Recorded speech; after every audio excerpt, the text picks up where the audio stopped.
The little old town of Mayenfeld is charmingly situated. From it a footpath leads through green, well-wooded stretches to the foot of the heights which look down imposingly upon the valley. Where the footpath begins to go steeply and abruptly up the Alps, the heath, with its short grass and pungent herbage, at once sends out its soft perfume to meet the wayfarer. One bright sunny morning in June, a tall, vigorous maiden of the mountain region climbed up the narrow path, leading a little girl by the hand.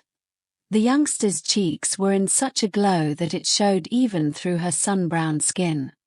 Small wonder though, for in spite of the heat, the little one, who was scarcely 5 years old, was bundled up as if she had to brave a bitter frost.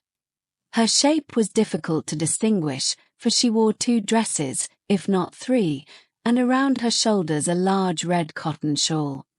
With her feet encased in heavy hobnailed boots, this hot and shapeless little person toiled up the mountain. The pair had been climbing for about an hour when they reached a hamlet halfway up the great mountain named the Orme. This hamlet was called Im Dorfli, or the little village. It was the elder girl's hometown, and therefore she was greeted from nearly every house. People called to her from windows and doors, and very often from the road. But, answering questions and calls as she went by, the girl did not loiter on her way and only stood still when she reached the end of the hamlet. There a few cottages lay scattered about, from the furthest of which a voice called out to her through an open door, "Dieter, please wait one moment. I am coming with you, if you are going further up." When the girl stood still to wait, the child instantly let go her hand and promptly sat down on the ground. "Are you tired, Heidi?" Dieter asked the child.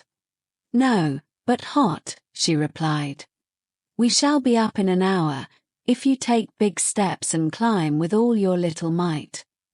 Thus the elder girl tried to encourage her small companion.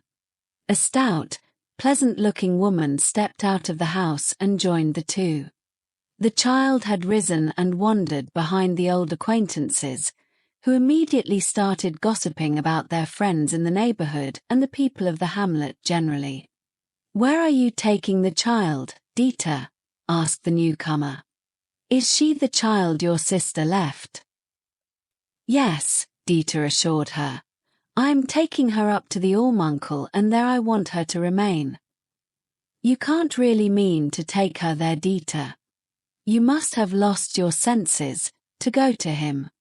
I am sure the old man will show you the door and won't even listen to what you say." "Why not? As her grandfather, it is high time he should do something for the child. I have taken care of her until this summer, and now a good place has been offered to me.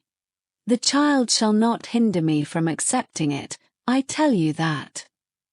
It would not be so hard, if he were like other mortals. But you know him yourself. How could he look after a child, especially such a little one? She'll never get along with him, I am sure of that, but tell me of your prospects." "I'm going to a splendid house in Frankfurt. Last summer some people went off to the baths and I took care of their rooms. As they got to like me, they wanted to take me along, but I could not leave. They have come back now and have persuaded me to go with them." "I am glad I am not the child," exclaimed Barbara with a shudder. "Nobody knows anything about the old man's life up there. He doesn't speak to a living soul, and from one year's end to the other he keeps away from church. People get out of his way when he appears once in a 12-month down here among us.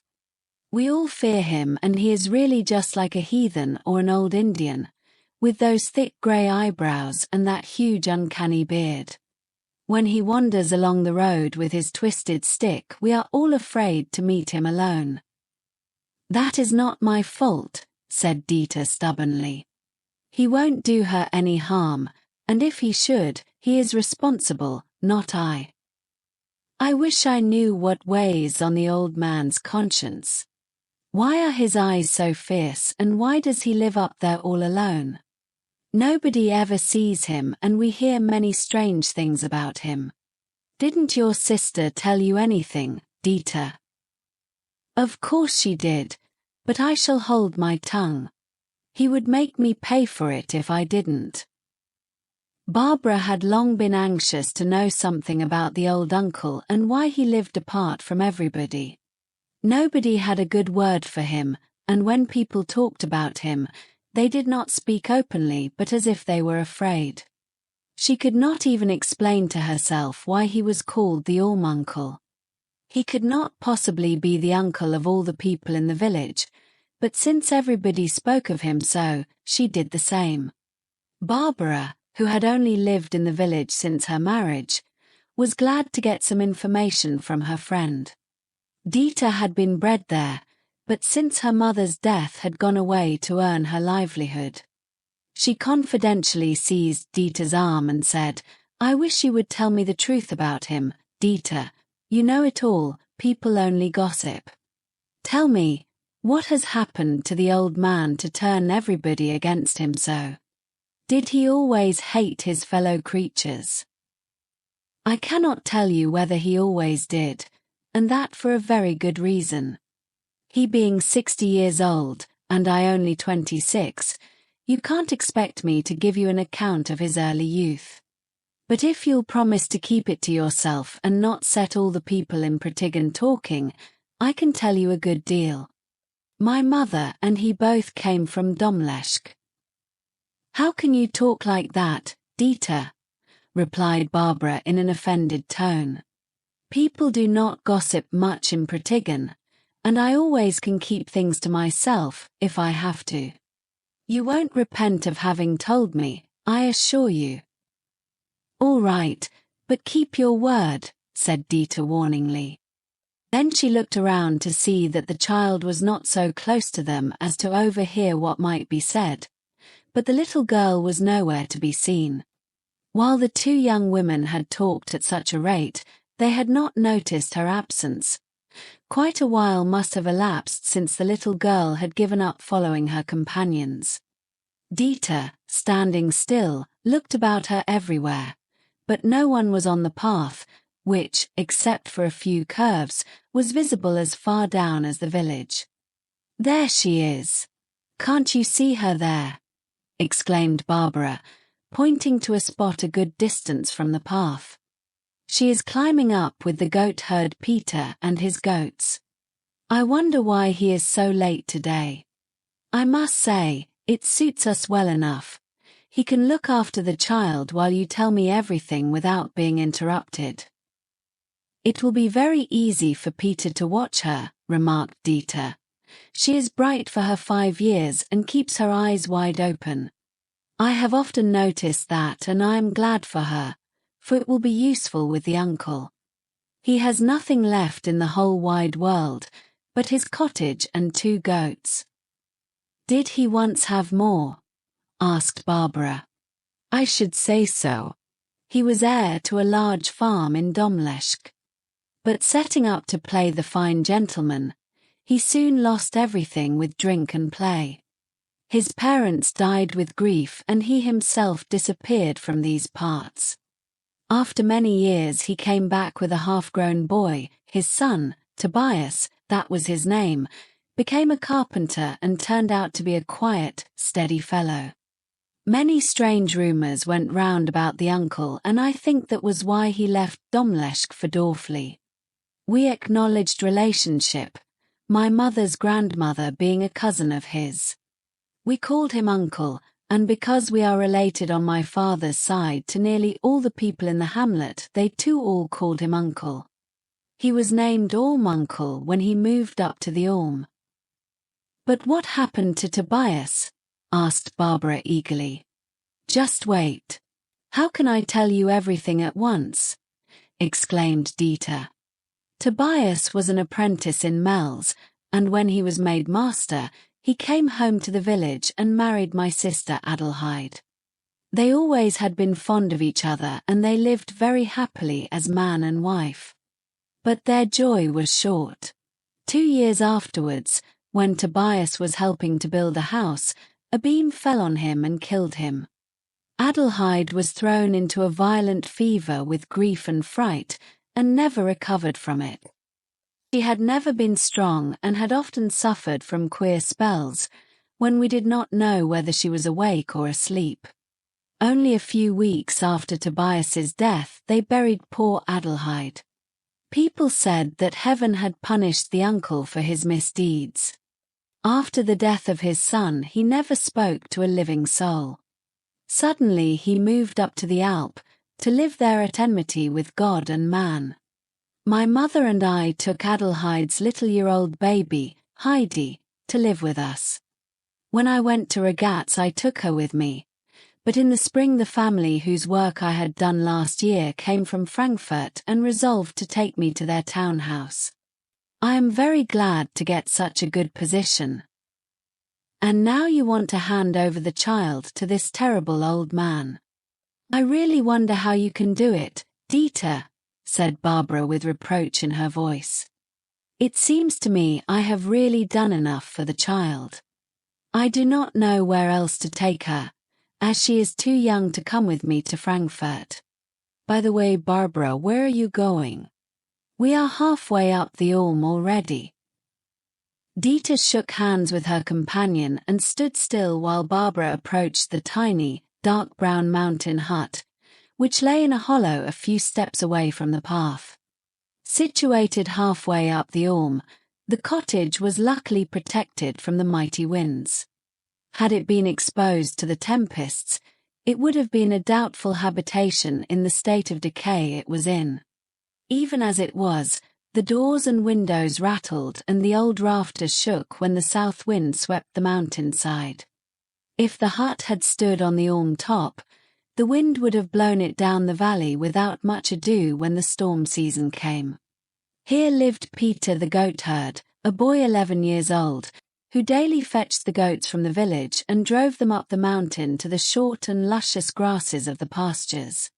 Peter raced down in the evening with the light-footed little goats.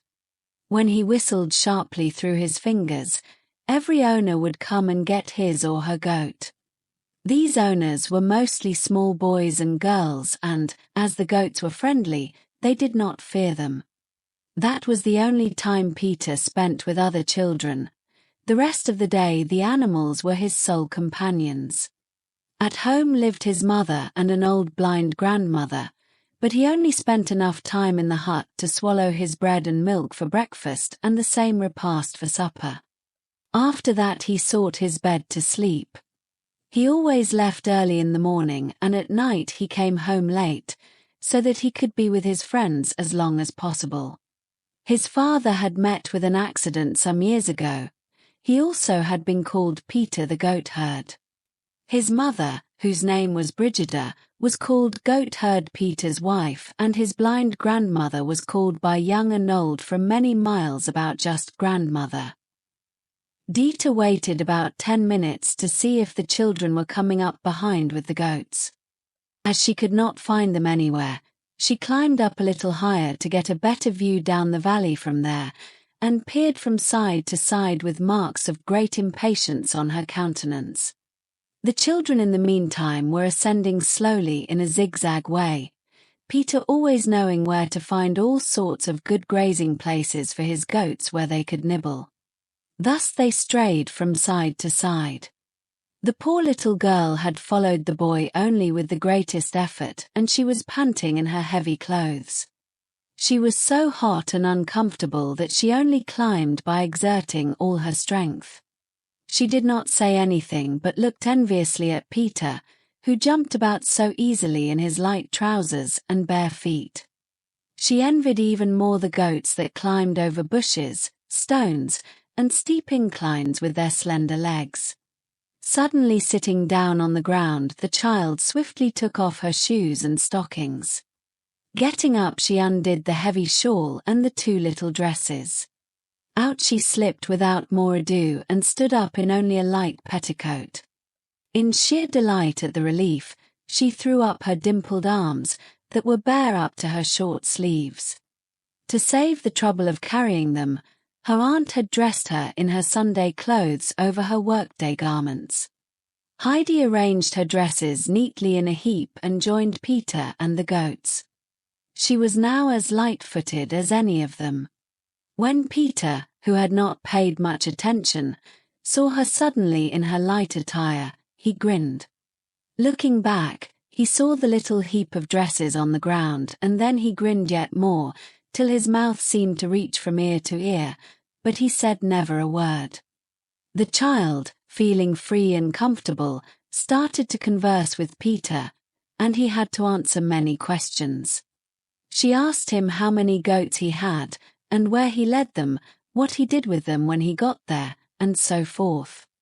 At last the children reached the summit in front of the hut. When Dita saw the little party of climbers, she cried out shrilly, "Heidi, what have you done? What a sight you are! Where are your dresses and your shawl? Are the new shoes gone that I just bought for you, and the new stockings that I made myself? Where are they all, Heidi?" The child quietly pointed down and said, "There." The aunt followed the direction of her finger and descried a little heap with a small red in the middle, which she recognized as the shawl. "Unlucky child," Dita said excitedly. "What does all this mean? Why have you taken your things all off?"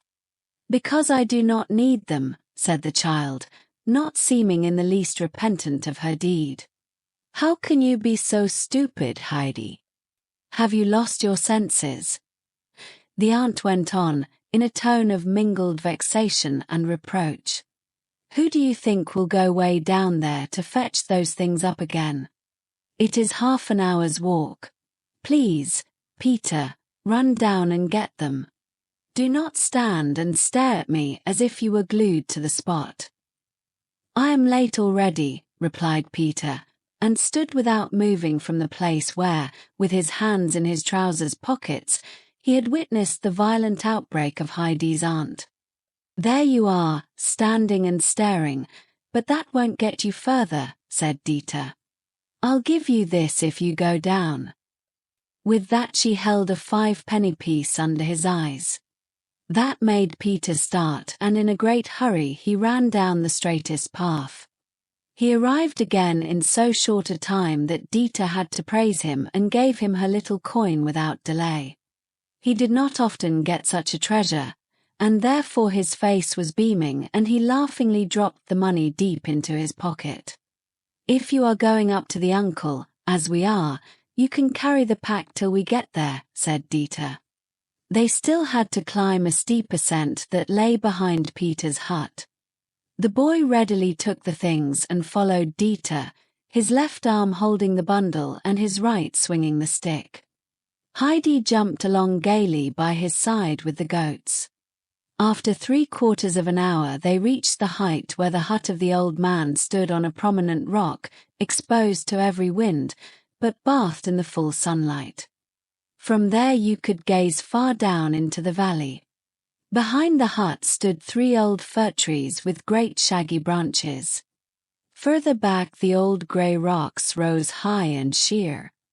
Above them you could see green and fertile pastures, till at last the stony boulders reached the bare, steep cliffs. Overlooking the valley, the uncle had made himself a bench by the side of the hut. Here he sat, with his pipe between his teeth and both hands resting on his knees. He quietly watched the children climbing up with the goats and Aunt Dita behind them, for the children had caught up to her long ago. Heidi reached the top first, and approaching the old man she held out her hand to him and said, "Good evening, grandfather." "Well, well, what does that mean?" replied the old man in a rough voice. Giving her his hand for only a moment, he watched her with a long and penetrating look from under his bushy brows. Heidi gazed back at him with an unwinking glance and examined him with much curiosity, for he was strange to look at, with his thick, grey beard and shaggy eyebrows that met in the middle like a thicket. Heidi's aunt had arrived in the meantime with Peter, who was eager to see what was going to happen. "Good day to you, uncle," said Dieter as she approached. "This is Tobias's and Adelheide's child. You won't be able to remember her, because last time you saw her she was scarcely a year old." "Why do you bring her here?" asked the uncle, and turning to Peter he said, "Get away and bring my goats. How late you are already." Peter obeyed and disappeared on the spot. The uncle had looked at him in such a manner that he was glad to go. "Uncle, I have brought the little girl for you to keep," said Dieter. "I have done my share these last 4 years, and now it is your turn to provide for her." The old man's eyes flamed with anger. "Indeed," he said. "What on earth shall I do when she begins to whine and cry for you? Small children always do, and then I'll be helpless. You'll have to look out for that."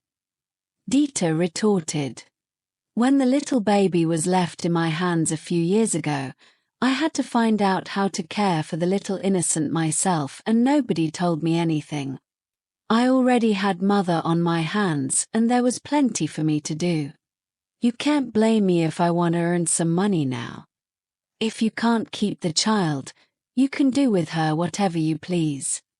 If she comes to harm, you are responsible, and I'm sure you do not want to burden your conscience any further." Dieter had said more in her excitement than she had intended, just because her conscience was not quite clear.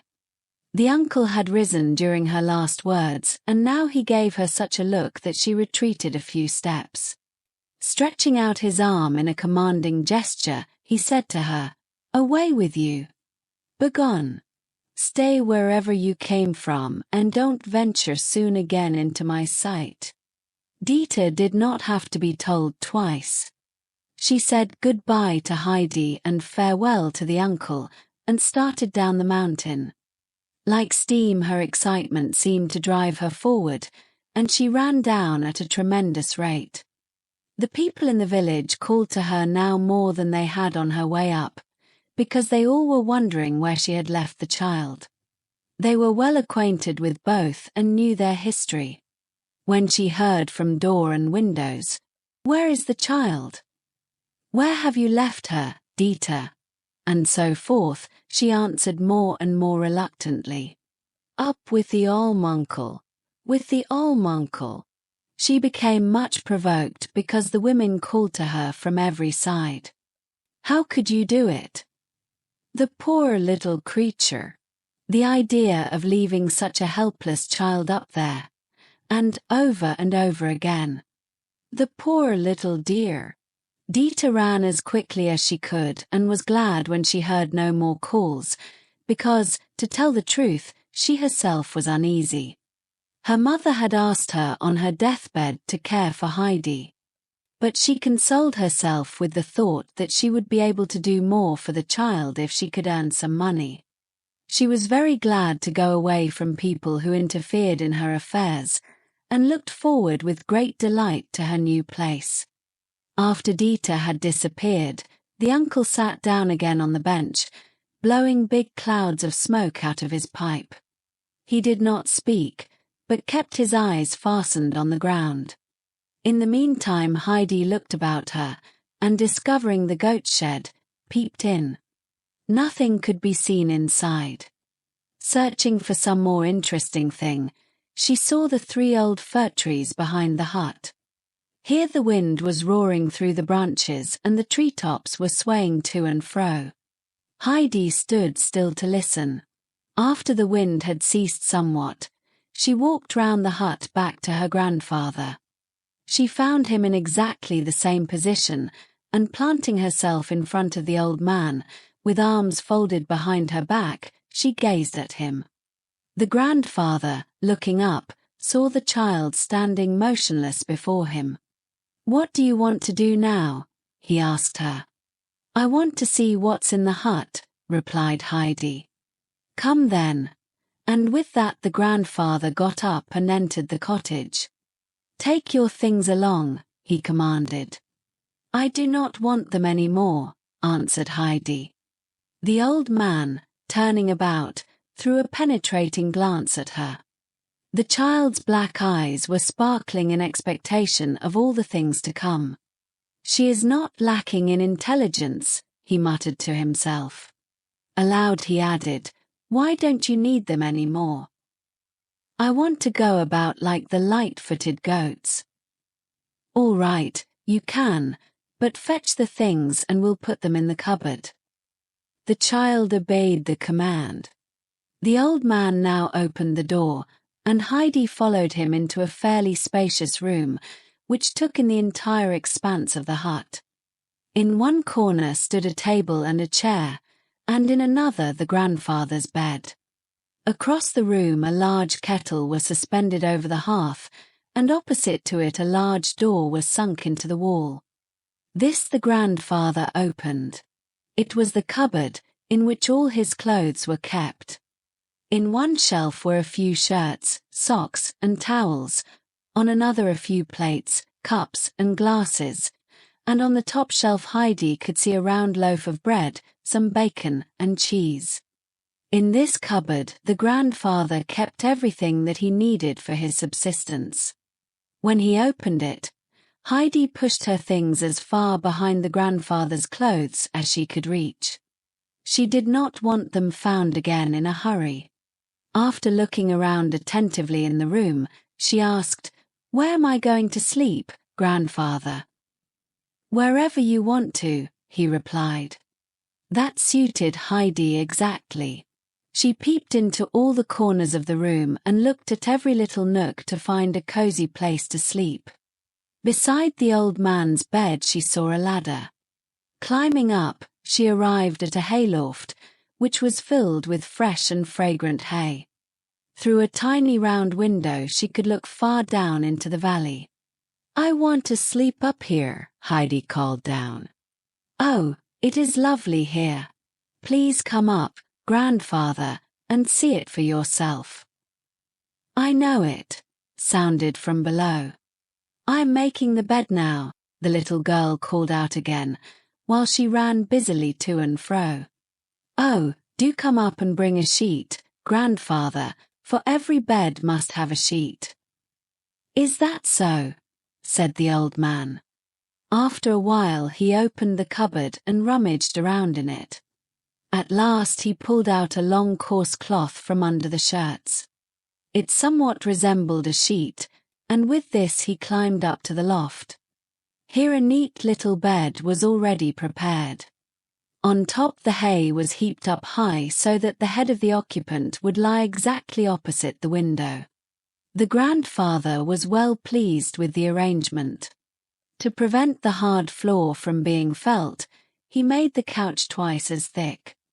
Then he and Heidi together put the heavy sheet on, tucking the ends in well. Heidi looked thoughtfully at her fresh, new bed and said, "Grandfather, we have forgotten something." "What?" he asked. "I have no cover. When I go to bed I always creep in between the sheet and the cover." "What shall we do if I haven't any?" asked the grandfather. "Never mind, I'll just take some more hay to cover me," Heidi reassured him, and was just going to the heap of hay when the old man stopped her. "Just wait 1 minute," he said, and went down to his own bed. From it he took a large, heavy linen bag and brought it to the child. "Isn't this better than hay?" he asked. Heidi pulled the sack to and fro with all her might, but she could not unfold it, for it was too heavy for her little arms. The grandfather put the thick cover on the bed while Heidi watched him. After it was all done, she said, "What a nice bed I have now, and what a splendid cover. I only wish the evening was here, that I might go to sleep in it." "I think we might eat something first," said the grandfather. "Don't you think so?" Heidi had forgotten everything else in her interest for the bed, but when she was reminded of her dinner, she noticed how terribly hungry she really was.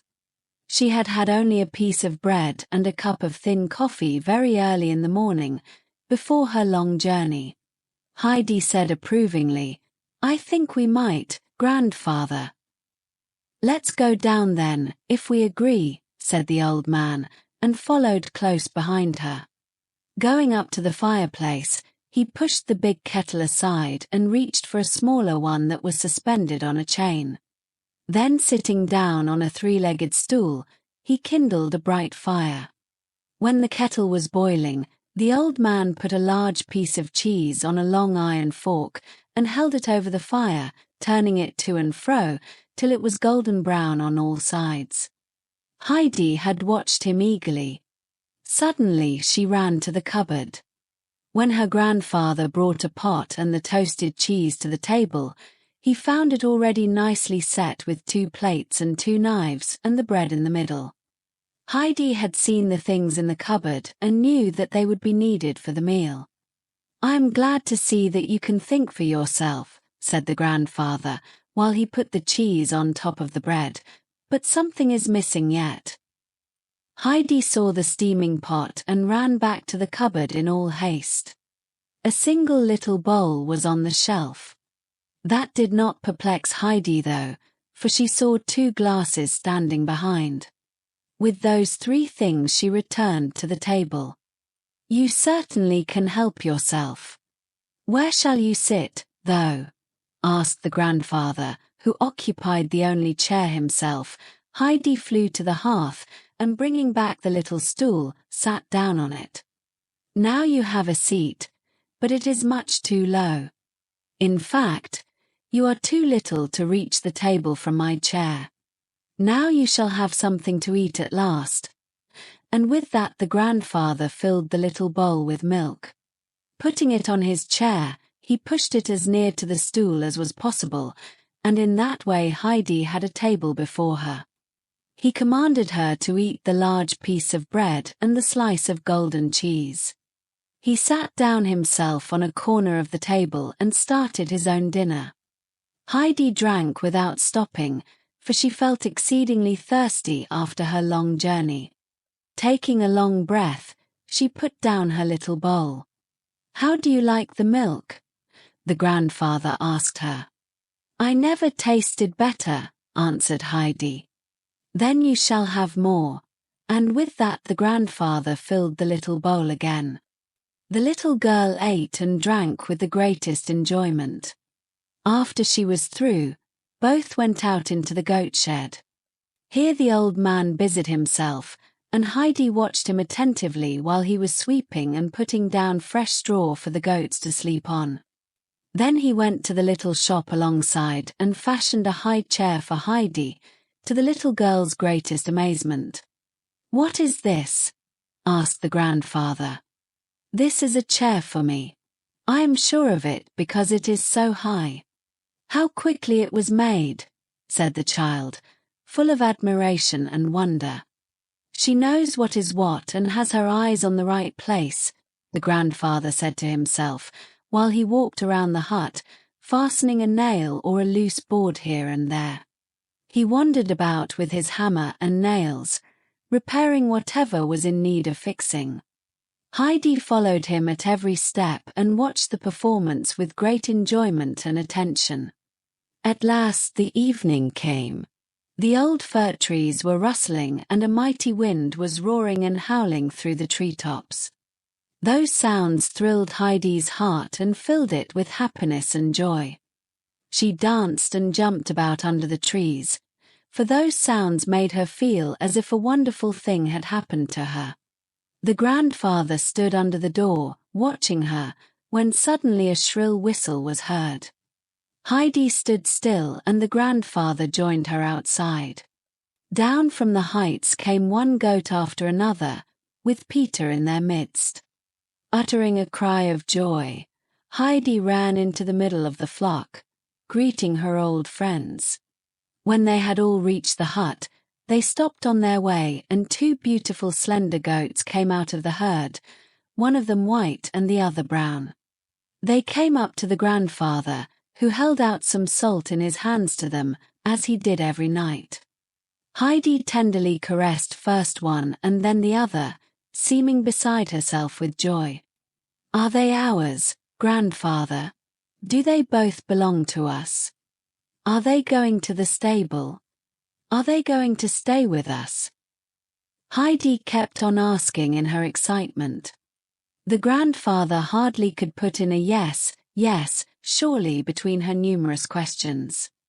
When the goats had licked up all the salt, the old man said, "Go in, Heidi, and fetch your bowl and the bread."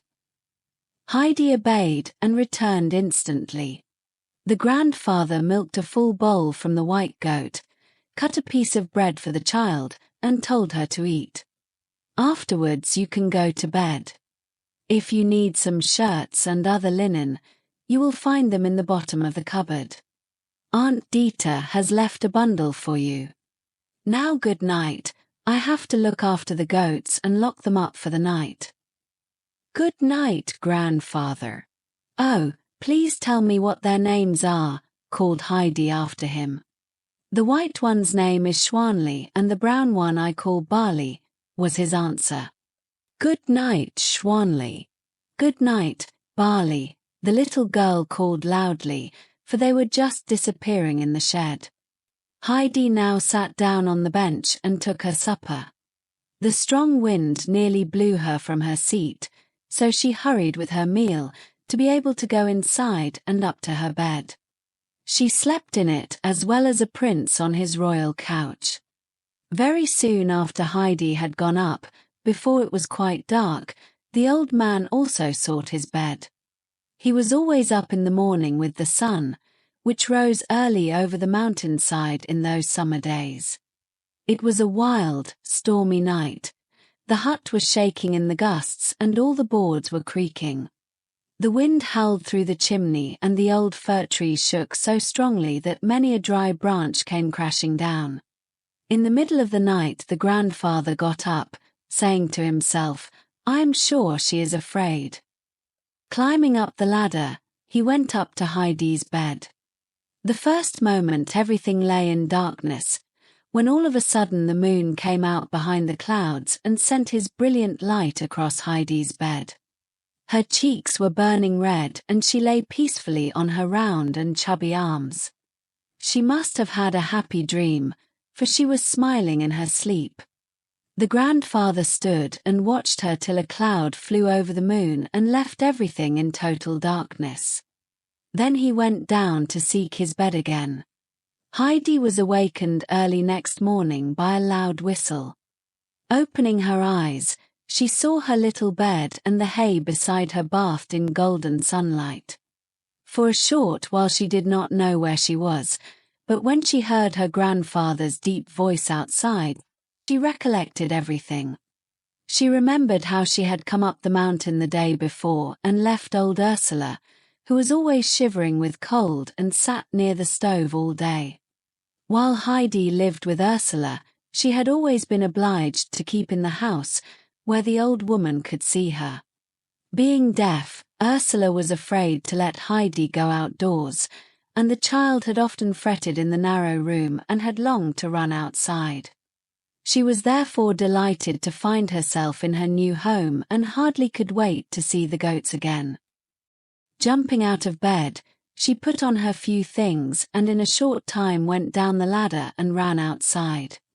Peter was already there with his flock, waiting for Schwanli and Barley, whom the grandfather was just bringing to join the other goats. "Do you want to go with him to the pasture?" asked the grandfather. "Yes," cried Heidi, clapping her hands. "Go now, and wash yourself first, for the sun will laugh at you if he sees how dirty you are. Everything is ready there for you," he added, pointing to a large tub of water that stood in the sun.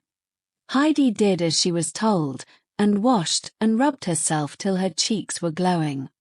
In the meanwhile the grandfather called to Peter to come into the hut and bring his bag along.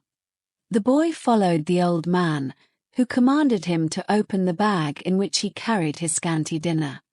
The grandfather put into the bag a piece of bread and a slice of cheese, that were easily twice as large as those the boy had in the bag himself. "The little bowl goes in, too," said the uncle, "for the child does not know how to drink straight from the goat, the way you do. She is going to stay with you all day, therefore milk 2 bowls full for her dinner. Look out that she does not fall over the rocks. Do you hear?" Just then Heidi came running in. "Grandfather, can the sun still laugh at me?" she asked. The child had rubbed herself so violently with the coarse towel which the grandfather had put beside the tub that her face, neck, and arms were as red as a lobster. With a smile the grandfather said, "No, he can't laugh any more now, but when you come home tonight you must go into the tub like a fish. When one goes about like the goats, one gets dirty feet. Be off." They started merrily up the Alp. A cloudless, deep blue sky looked down on them, for the wind had driven away every little cloud in the night. The fresh green mountainside was bathed in brilliant sunlight, and many blue and yellow flowers had opened. Heidi was wild with joy and ran from side to side. In one place she saw big patches of fine red primroses, on another spot blue gentians sparkled in the grass, and everywhere the golden rock roses were nodding to her. In her transport at finding such treasures, Heidi even forgot Peter and his goats.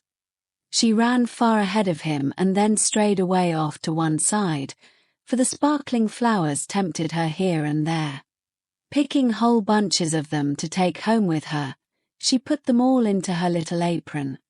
Peter, whose round eyes could only move about slowly, had a hard time looking out for her. The goats were even worse, and only by shouting and whistling, especially by swinging his rod, could he drive them together. "Heidi, where are you now?" he called quite angrily. "Here," it sounded from somewhere. Peter could not see her, for she was sitting on the ground behind a little mound, which was covered with fragrant flowers. The whole air was filled with their perfume, and the child drew it in long breaths. "Follow me now," Peter called out. "The grandfather has told me to look out for you, and you must not fall over the rocks." "Where are they?" asked Heidi without even stirring. "Way up there, and we have still far to go. If you come quickly, we may see the eagle there and hear him shriek." That tempted Heidi, and she came running to Peter with her apron full of flowers. "You have enough now," he declared. "If you pick them all today, there won't be any left tomorrow." Heidi admitted that, besides which she had her apron already full. From now on she stayed at Peter's side. The goats, scenting the pungent herbs, also hurried up without delay. Peter generally took his quarters for the day at the foot of a high cliff, which seemed to reach far up into the sky. Overhanging rocks on one side made it dangerous, so that the grandfather was wise to warn Peter. After they had reached their destination, the boy took off his bag, putting it in a little hollow in the ground. The wind often blew in violent gusts up there, and Peter did not want to lose his precious load. Then he lay down in the sunny grass, for he was very tired. Heidi, taking off her apron, rolled it tightly together and put it beside Peter's bag. Then, sitting down beside the boy, she looked about her. Far down she saw the glistening valley. A large field of snow rose high in front of her. Heidi sat a long time without stirring, with Peter asleep by her side and the goats climbing about between the bushes. A light breeze fanned her cheek, and those big mountains about her made her feel happy as never before. She looked up at the mountain tops till they all seemed to have faces, and soon they were familiar to her, like old friends. Suddenly she heard a loud, sharp scream, and looking up she beheld the largest bird she had ever seen, flying above her. With outspread wings he flew in large circles over Heidi's head. "Wake up, Peter," Heidi called. "Look up, Peter, and see the eagle there." Peter got wide awake, and then they both watched the bird breathlessly.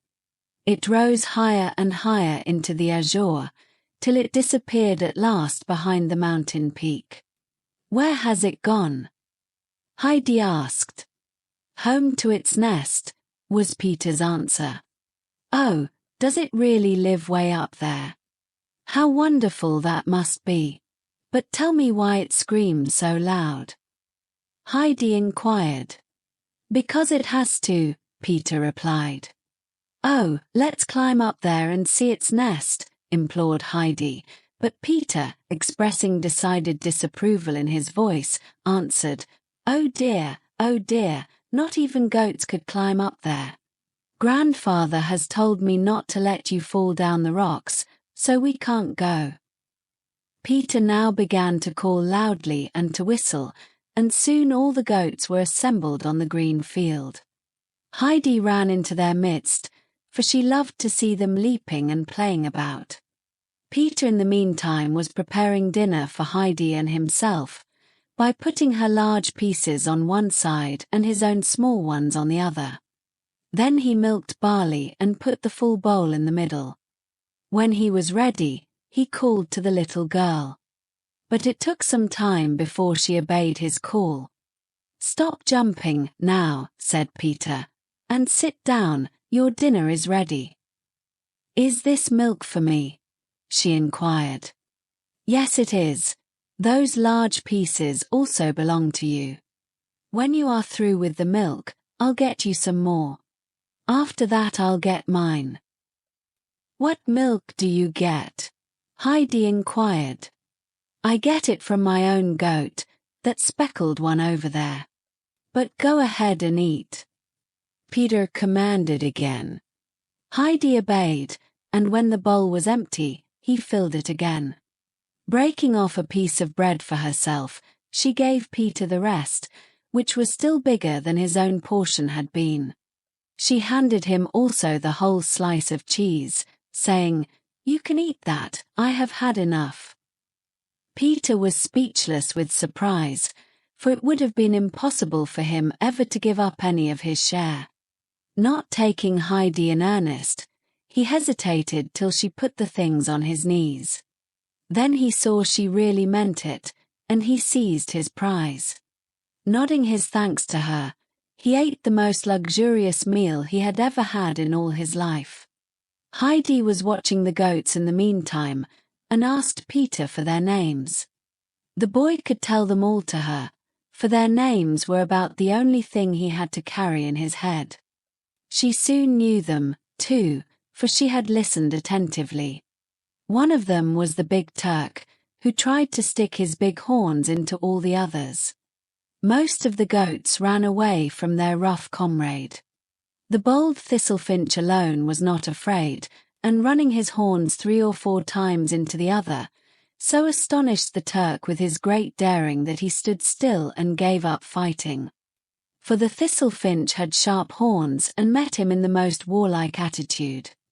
A small, white goat, called Snowhopper, kept up bleating in the most piteous way, which induced Heidi to console it several times. Heidi at last went to the little thing again, and throwing her arms around its head, she asked, "What is the matter with you, Snowhopper? Why do you always cry for help?" The little goat pressed close to Heidi's side and became perfectly quiet. Peter was still eating, but between the swallows he called to Heidi, "She is so unhappy because the old goat has left us. She was sold to somebody in Mayenfeld 2 days ago." Who was the old goat? Her mother, of course. Where is her grandmother? She hasn't any. And her grandfather? Hasn't any either. "Poor little Snowhopper," said Heidi, drawing the little creature tenderly to her. "Don't grieve any more. See, I am coming up with you every day now, and if there is anything the matter, you can come to me." Snowhopper rubbed her head against Heidi's shoulder and stopped bleating. When Peter had finally finished his dinner, he joined Heidi. The little girl had just been observing that Schwanli and Barley were by far the cleanest and prettiest of the goats. They evaded the obtrusive Turk with a sort of contempt and always managed to find the greenest bushes for themselves. She mentioned it to Peter, who replied, "I know. Of course they are the prettiest, because the uncle washes them and gives them salt. He has the best stable by far." All of a sudden Peter, who had been lying on the ground, jumped up and bounded after the goats. Heidi, knowing that something must have happened, followed him. She saw him running to a dangerous abyss on the side. Peter had noticed how the rash thistle-finch had gone nearer and nearer to the dangerous spot.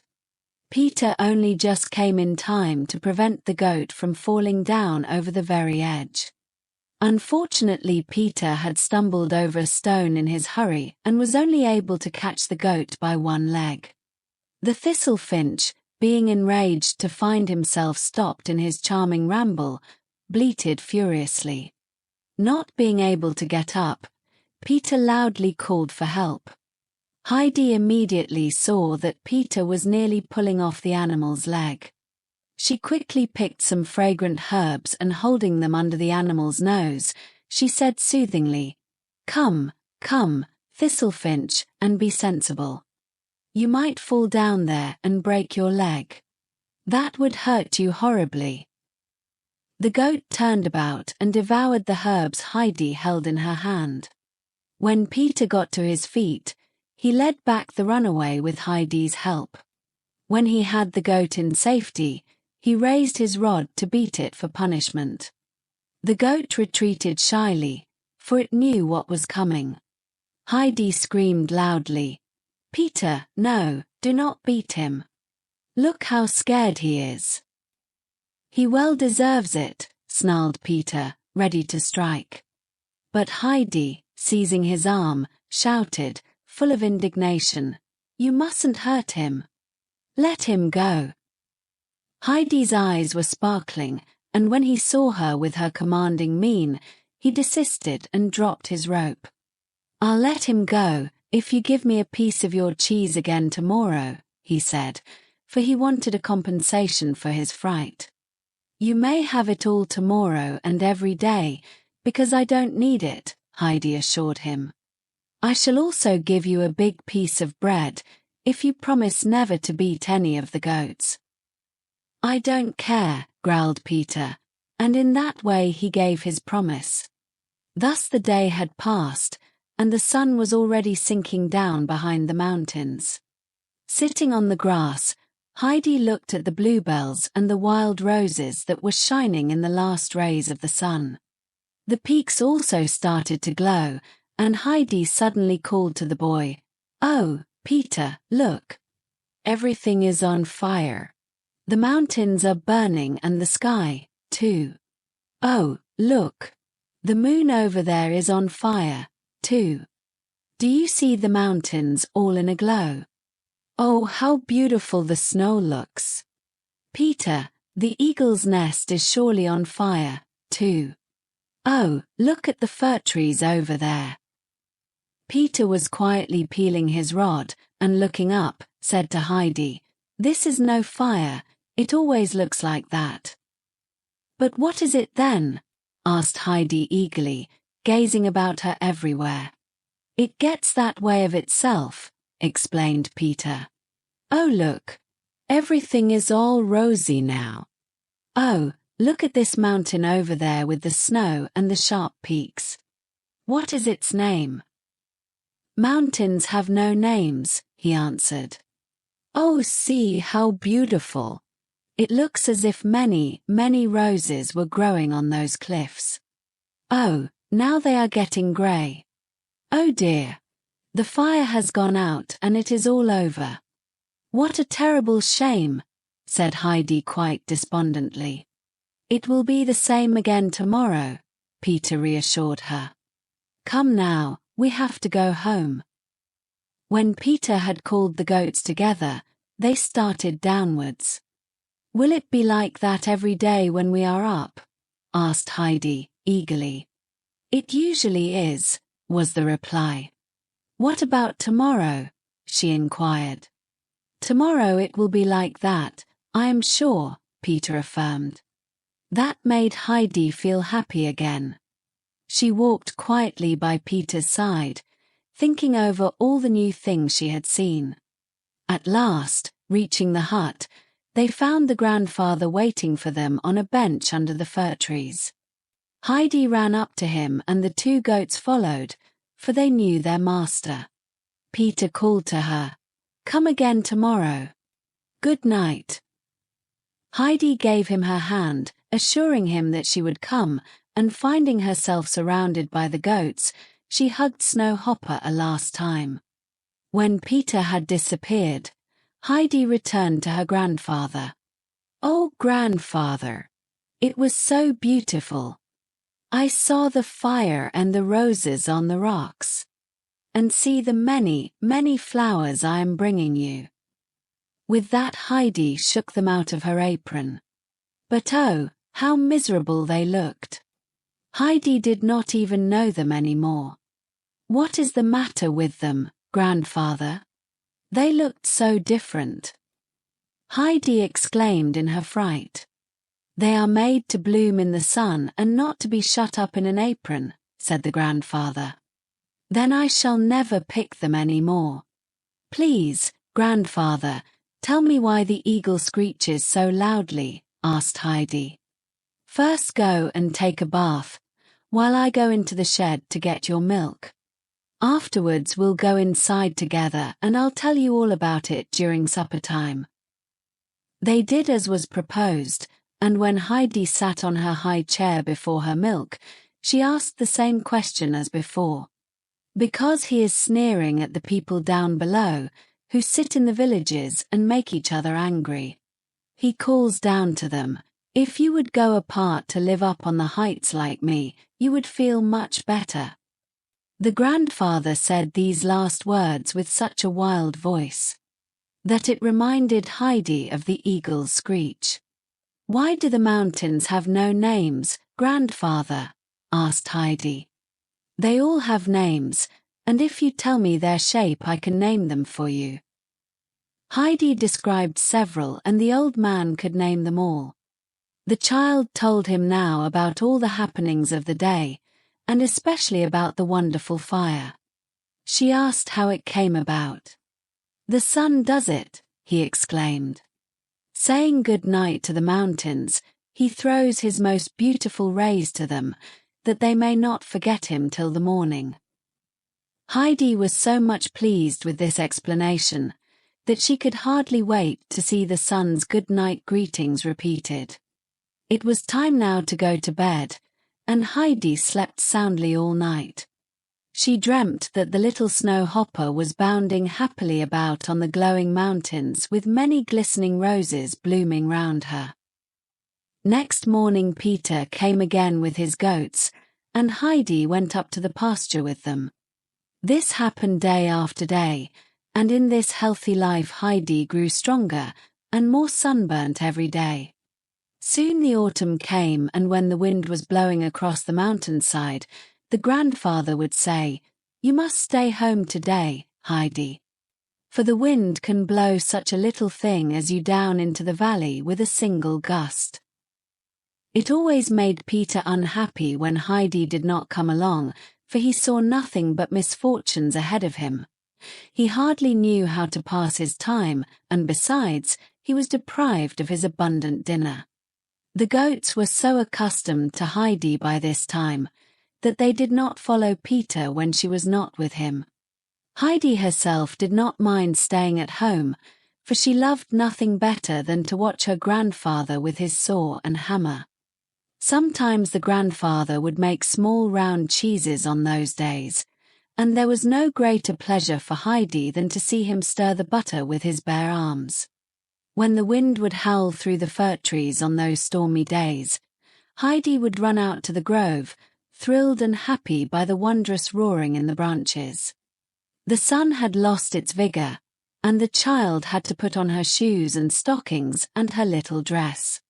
The weather got colder and colder, and when Peter came up in the morning, he would blow into his hands, he was so frozen. At last even Peter could not come any more, for deep snow had fallen overnight. Heidi stood at the window, watching the snow falling down. It kept on snowing till it reached the windows. Still it did not stop, and soon the windows could not be opened, and they were all shut in. When it had lasted for several days, Heidi thought that it would soon cover up the cottage. It finally stopped, and the grandfather went out to shovel the snow away from the door and windows, piling it up high here and there. In the afternoon the two were sitting near the fire when noisy steps were heard outside and the door was pushed open. It was Peter, who had come up to see Heidi. Muttering, "Good evening," he went up to the fire. His face was beaming, and Heidi had to laugh when she saw little waterfalls trickling down from his person, for all the ice and snow had melted in the great heat. The grandfather now asked Peter how he got along in school. Heidi was so interested that she asked him 100 questions. Poor Peter, who was not an easy talker, found himself in great difficulty answering the little girl's inquiries, but at least it gave him leisure to dry his clothes. During this conversation the grandfather's eyes had been twinkling, and at last he said to the boy, "Now that you have been under fire, General, you need some strengthening. Come and join us at supper." With that the old man prepared a meal which amply satisfied Peter's appetite. It had begun to get dark, and Peter knew that it was time to go. He had said goodbye and thank you, when turning to Heidi he remarked, "I'll come next Sunday if I may. By the way, Heidi, grandmother asked me to tell you that she would love to see you." Heidi immediately approved of this idea, and her first word next morning was, "Grandfather, I must go down to grandmother. She is expecting me." 4 days later the sun was shining and the tight-packed frozen snow was crackling under every step. Heidi was sitting at the dinner table, imploring the old man to let her make the visit then, when he got up and fetching down her heavy cover, told her to follow him. They went out into the glistening snow. No sound was heard and the snow-laden fir trees shone and glittered in the sun. Heidi in her transport was running to and fro. "Grandfather, come out. Oh, look at the trees. They are all covered with silver and gold," she called to the grandfather, who had just come out of his workshop with a wide sled. Wrapping the child up in her cover, he put her on the sled, holding her fast. Off they started at such a pace that Heidi shouted for joy, for she seemed to be flying like a bird. The sled had stopped in front of Peter's hut, and grandfather said, "Go in. When it gets dark, start on your way home." When he had unwrapped her, he turned homewards with his sled. Opening the door, Heidi found herself in a tiny, dark kitchen, and going through another door, she entered a narrow chamber. Near a table a woman was seated, busy with mending Peter's coat, which Heidi had recognized immediately. A bent old woman was sitting in a corner, and Heidi, approaching her at once, said, "How do you do, grandmother? I have come now, and I hope I haven't kept you waiting too long." Lifting her head, the grandmother sought for Heidi's hand. Feeling it thoughtfully, she said, "Are you the little girl who lives up with the uncle? Is your name Heidi?" "Yes," Heidi replied. "The grandfather just brought me down in the sled." "How is it possible? Your hands are as warm as toast. Brigida, did the uncle really come down with the child?" Brigida, Peter's mother, had gotten up to look at the child. She said, "I don't know if he did, but I don't think so. She probably doesn't know."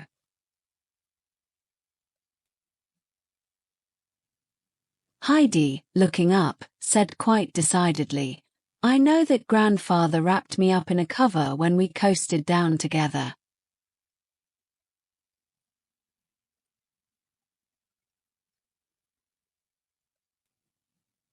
Peter was right after all, said the grandmother.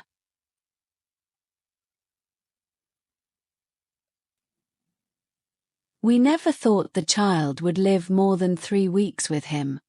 Brigida, tell me what she looks like. She has Adelheide's fine limbs and black eyes, and curly hair like Tobias and the old man.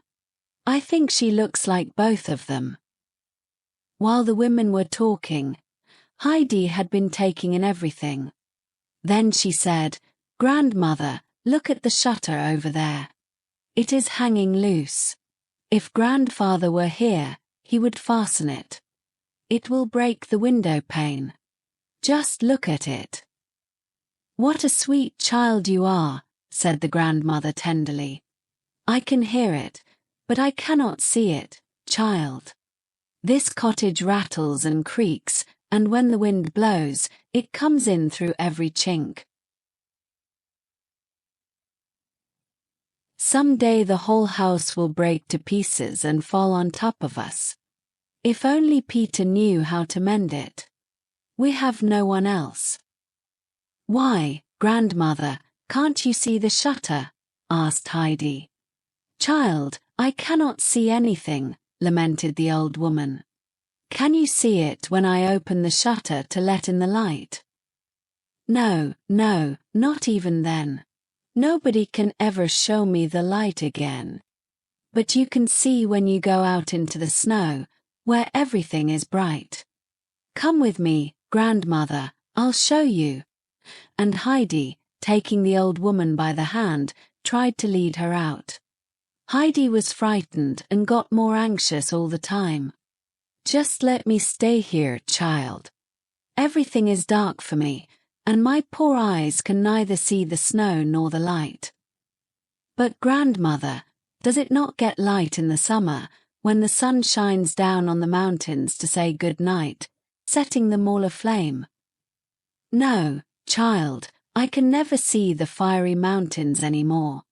I have to live in darkness always." Heidi burst out crying now and sobbed aloud. "Can nobody make it light for you? Is there nobody who can do it, grandmother? Nobody?" The grandmother tried all possible means to comfort the child. It wrung her heart to see her terrible distress. It was awfully hard for Heidi to stop crying when she had once begun, for she cried so seldom. The grandmother said, "Heidi, let me tell you something. People who cannot see love to listen to friendly words. Sit down beside me and tell me all about yourself. Talk to me about your grandfather, for it has been long since I have heard anything about him. I used to know him very well." Heidi suddenly wiped away her tears, for she had had a cheering thought. "Grandmother, I shall tell grandfather about it, and I am sure he can make it light for you. He can mend your little house and stop the rattling." The old woman remained silent, and Heidi, with the greatest vivacity, began to describe her life with the grandfather. Listening attentively, the two women would say to each other sometimes, "Do you hear what she says about the uncle? Did you listen?" Heidi's tale was interrupted suddenly by a great thumping on the door, and who should come in but Peter. No sooner had he seen Heidi than he smiled, opening his round eyes as wide as possible. Heidi called, "Good evening, Peter." "Is it really time for him to come home?" exclaimed Peter's grandmother. "How quickly the time has flown. Good evening, little Peter. How is your reading going?" "Just the same," the boy replied. "Oh, dear, I was hoping for a change at last. You are nearly 12 years old, my boy." "Why should there be a change?" inquired Heidi with greatest interest. "I am afraid he'll never learn it after all. On the shelf over there is an old prayer book with beautiful songs. I have forgotten them all, for I do not hear them any more. I longed that Peter should read them to me some day, but he will never be able to. Peter's mother got up from her work now, saying, I must make a light. The afternoon has passed and now it's getting dark. When Heidi heard those words, she started, and holding out her hand to all, she said, Good night. I have to go, for it is getting dark. But the anxious grandmother called out, Wait, child, don't go up alone. Go with her, Peter, and take care that she does not fall. Don't let her get cold, do you hear? Has Heidi a shawl? I haven't, but I won't be cold, Heidi called back, for she had already escaped through the door. She ran so fast that Peter could hardly follow her. The old woman frettingly called out, Brigida, run after her. Get a warm shawl, she'll freeze in this cold night. Hurry up. Brigida obeyed. The children had hardly climbed any distance when they saw the old man coming, and with a few vigorous steps he stood beside them. I am glad you kept your word, Heidi, he said, and packing her into her cover, he started up the hill, carrying the child in his arms. Brigida had come in time to see it, and told the grandmother what she had witnessed. Thank God, the old woman said. I hope she'll come again. She has done me so much good. What a soft heart she has, the darling, and how nicely she can talk. All evening the grandmother said to herself, If only he lets her come again. I have something to look forward to in this world now, thank God. Heidi could hardly wait before they reached the cottage. She had tried to talk on the way, but no sound could be heard through the heavy cover. As soon as they were inside the hut she began, Grandfather, we must take some nails and a hammer down tomorrow. A shutter is loose in grandmother's house and many other places shake. Everything rattles in her house. Is that so? Who says we must? Nobody told me, but I know, Heidi replied. Everything is loose in the house, and poor grandmother told me she was afraid that the house might tumble down. And grandfather, she cannot see the light. Can you help her and make it light for her? How terrible it must be to be afraid in the dark and nobody there to help you. Oh, please, grandfather, do something to help her. I know you can. Heidi had been clinging to her grandfather and looking up to him with trusting eyes. At last he said, glancing down, All right, child, we'll see that it won't rattle any more. We can do it tomorrow. Heidi was so overjoyed at these words that she danced around the room shouting, We'll do it tomorrow. We can do it tomorrow. The grandfather, keeping his word, took Heidi down the following day with the same instructions as before. After Heidi had disappeared, he went around the house inspecting it.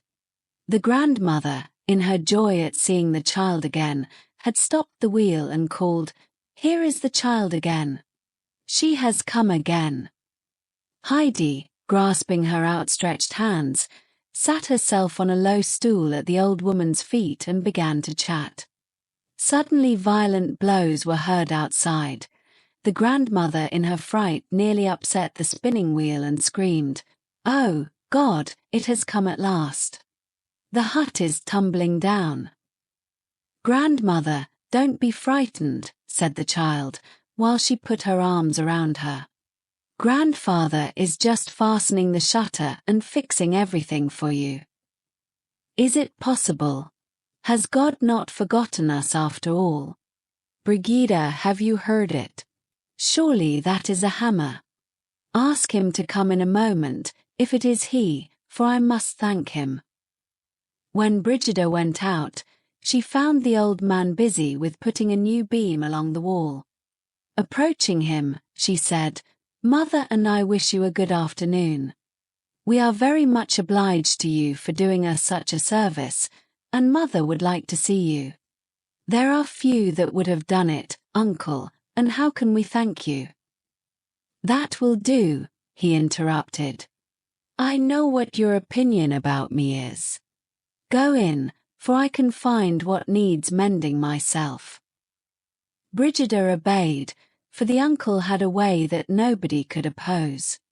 All afternoon the uncle hammered around. He even climbed up on the roof, where much was missing. At last he had to stop, for the last nail was gone from his pocket. The darkness had come in the meantime, and Heidi was ready to go up with him, packed warmly in his arms. Thus the winter passed. Sunshine had come again into the blind woman's life, and made her days less dark and dreary. Early every morning she would begin to listen for Heidi's footsteps, and when the door was opened and the child ran in, the grandmother exclaimed every time more joyfully, "Thank God, she has come again." Heidi would talk about her life and make the grandmother smile and laugh, and in that way the hours flew by. In former times the old woman had always sighed, "Brigida, is the day not over yet?" But now she always exclaimed after Heidi's departure, "How quickly the afternoon has gone by." Don't you think so too, Brigida? Her daughter had to assent, for Heidi had long ago won her heart. If only God will spare us the child, the grandmother would often say. I hope the uncle will always be kind, as he is now. Does Heidi look well, Brigida? Was a frequent question, which always got a reassuring answer. Heidi also became very fond of the old grandmother, and when the weather was fair, she visited her every day that winter. Whenever the child remembered that the grandmother was blind, she would get very sad. Her only comfort was that her coming brought such happiness. The grandfather soon had mended the cottage. Often he would take down big loads of timber, which he used to good purpose. The grandmother vowed that no rattling could be heard any more, and that, thanks to the uncle's kindness, she slept better that winter than she had done for many a year. 2 winters had nearly passed. Heidi was happy, for the spring was coming again, with the soft, delicious wind that made the fir trees roar. Soon she would be able to go up to the pasture, where blue and yellow flowers greeted her at every step. She was nearly 8 years old, and had learned to take care of the goats, who ran after her like little dogs. Several times the village teacher had sent word by Peter that the child was wanted in school, but the old man had not paid any attention to the message and had kept her with him as before. It was a beautiful morning in March. The snow had melted on the slopes and was going fast. Snowdrops were peeping through the ground, which seemed to be getting ready for spring. Heidi was running to and fro before the door, when she suddenly saw an old gentleman, dressed in black, standing beside her. As she appeared frightened, he said kindly, "You must not be afraid of me, for I love children. Give me your hand, Heidi, and tell me where your grandfather is." "He is inside, making round wooden spoons," the child replied, opening the door while she spoke. It was the old pastor of the village, who had known the grandfather years ago. After entering, he approached the old man, saying, "Good morning, neighbor." The old man got up, surprised, and offering a seat to the visitor, said, "Good morning, Mr. Parson. Here is a wooden chair, if it is good enough." Sitting down, the parson said, "It is long since I have seen you, neighbor. I have come today to talk over a matter with you. I am sure you can guess what it is about." The clergyman here looked at Heidi, who was standing near the door. "Heidi, run out to see the goats," said the grandfather, "and bring them some salt. You can stay till I come." Heidi disappeared on the spot. "The child should have come to school a year ago," the parson went on to say. Didn't you get the teacher's warning? What do you intend to do with the child? I do not want her to go to school, said the old man, unrelentingly. What do you want the child to be? I want her to be free and happy as a bird. But she is human, and it is high time for her to learn something. I have come now to tell you about it, so that you can make your plans. She must come to school next winter, remember that. I shan't do it, Pastor, was the reply. Do you think there is no way? The clergyman replied, a little hotly. You know the world, for you have travelled far. What little sense you show. You think I am going to send this delicate child to school in every storm and weather? The old man said excitedly. It is a 2 hours walk, and I shall not let her go, for the wind often howls so that it chokes me if I venture out. Did you know Adelheid, her mother? She was a sleepwalker, and had fainting fits. Nobody shall compel me to let her go. I will gladly fight it out in court. You are perfectly right, said the clergyman kindly. You could not send her to school from here. Why don't you come down to live among us again? You are leading a strange life here. I wonder how you can keep the child warm in winter. She has young blood and a good cover. I know where to find good wood, and all winter I keep a fire going. I couldn't live in the village, for the people there and I despise each other. We had better keep apart. You are mistaken, I assure you. Make your peace with God, and then you'll see how happy you will be. The clergyman had risen, and holding out his hand, he said cordially, I shall count on you next winter, neighbour. We shall receive you gladly, reconciled with God and man. But the uncle replied firmly, while he shook his visitor by the hand, Thank you for your kindness, but you will have to wait in vain. God be with you, said the parson, and left him sadly. The old man was out of humour that day, and when Heidi begged to go to the grandmother, he only growled, Not today. Next day they had hardly finished their dinner, when another visitor arrived. It was Heidi's Aunt Dieter. She wore a hat with feathers and a dress with such a train that it swept up everything that lay on the cottage floor. While the uncle looked at her silently, Dieter began to praise him and the child's red cheeks.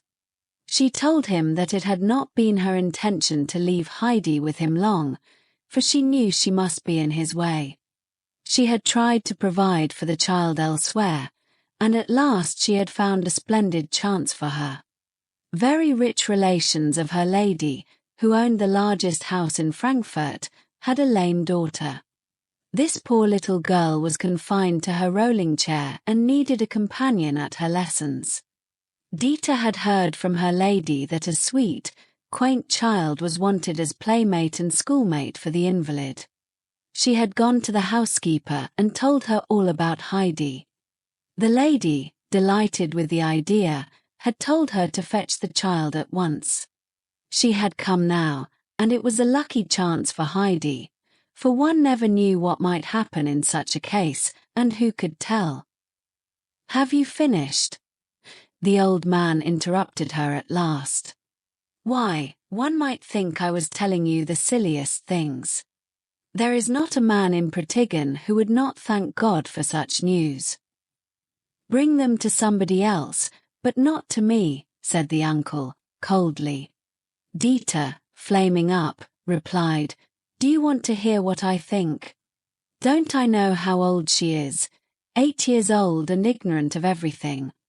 They have told me that you refuse to send her to church and to school.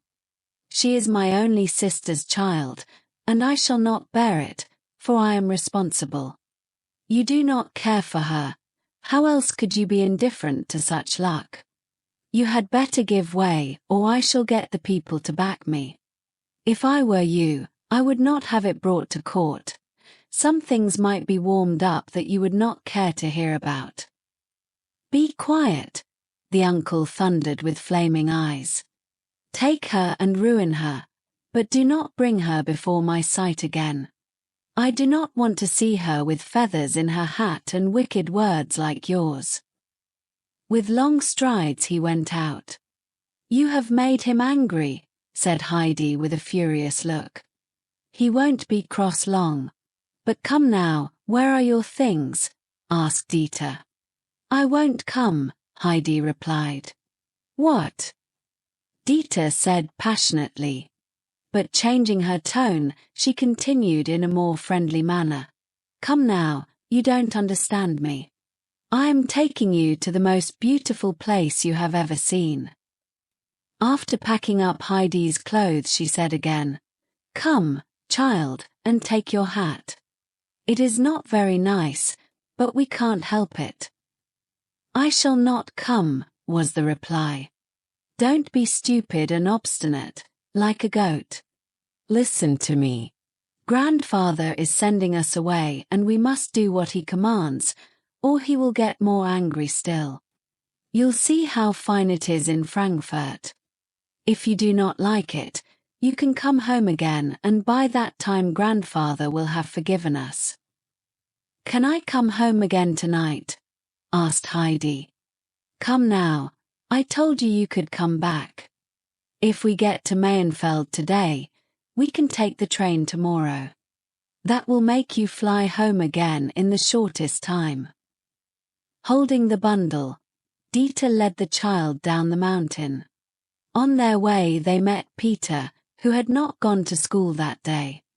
The boy thought it was a more useful occupation to look for hazel rods than to learn to read, for he always needed the rods.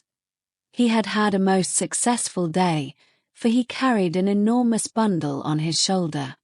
When he caught sight of Heidi and Dieter, he asked them where they were going. I am going to Frankfurt with Aunt Dieter, Heidi replied, but first I must see grandmother, for she is waiting. Oh no, it is too late. You can see her when you come back, but not now, said Dieter, pulling Heidi along with her, for she was afraid that the old woman might detain the child. Peter ran into the cottage and hit the table with his rods. The grandmother jumped up in her fright and asked him what that meant. They have taken Heidi away, Peter said with a groan. Who has, Peter? Where has she gone? The unhappy grandmother asked. Brigida had seen Dieter walking up the footpath a short while ago, and soon they guessed what had happened. With a trembling hand the old woman opened a window and called out as loudly as she could, Dieter, Dieter, don't take the child away. Don't take her from us. When Heidi heard that, she struggled to get free and said, I must go to grandmother, she is calling me. But Dieter would not let her go. She urged her on by saying that she might return soon again. She also suggested that Heidi might bring a lovely present to the grandmother when she came back. Heidi liked this prospect and followed Dieter without more ado. After a while she asked, What shall I bring to the grandmother? You might bring her some soft white rolls, Heidi. I think the black bread is too hard for poor grandmother to eat.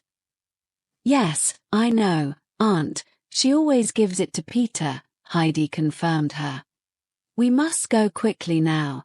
We might get to Frankfurt today and then I can be back tomorrow with the rolls. Heidi was running now, and Dieter had to follow. She was glad enough to escape the questions that people might ask her in the village. People could see that Heidi was pulling her along, so she said, I can't stop. Don't you see how the child is hurrying? We have still far to go, whenever she heard from all sides. Are you taking her with you? Is she running away from the uncle? What a wonder she is still alive.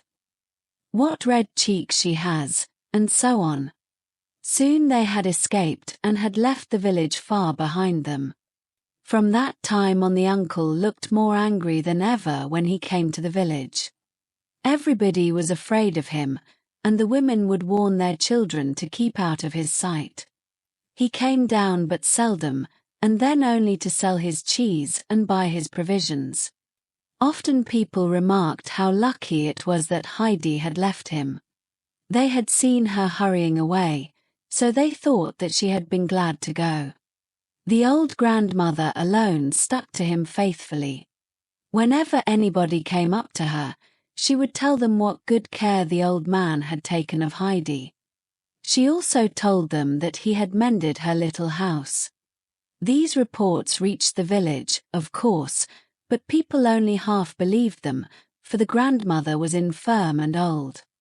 She began her days with sighing again. All happiness has left us with the child. The days are so long and dreary, and I have no joy left. If only I could hear Heidi's voice before I die, the poor old woman would exclaim, day after day. In a beautiful house in Frankfurt lived a sick child by the name of Clara. She was sitting in a comfortable rolling chair, which could be pushed from room to room. Clara spent most of her time in the study, where long rows of bookcases lined the walls. This room was used as a living room, and here she was also given her lessons. Clara had a pale, thin face with soft blue eyes, which at that moment were watching the clock impatiently. At last she said, "Oh, Miss Rottenmeier, isn't it time yet?" The lady so addressed was the housekeeper, who had lived with Clara since Mrs. Sessman's death. Miss Rottenmeier wore a peculiar uniform with a long cape and a high cap on her head. Clara's father, who was away from home a great deal, left the entire management of the house to this lady, on the condition that his daughter's wishes should always be considered. While Clara was waiting, Dieter had arrived at the front door with Heidi. She was asking the coachman who had brought her if she could go upstairs. "That's not my business," grumbled the coachman. "You must ring for the butler."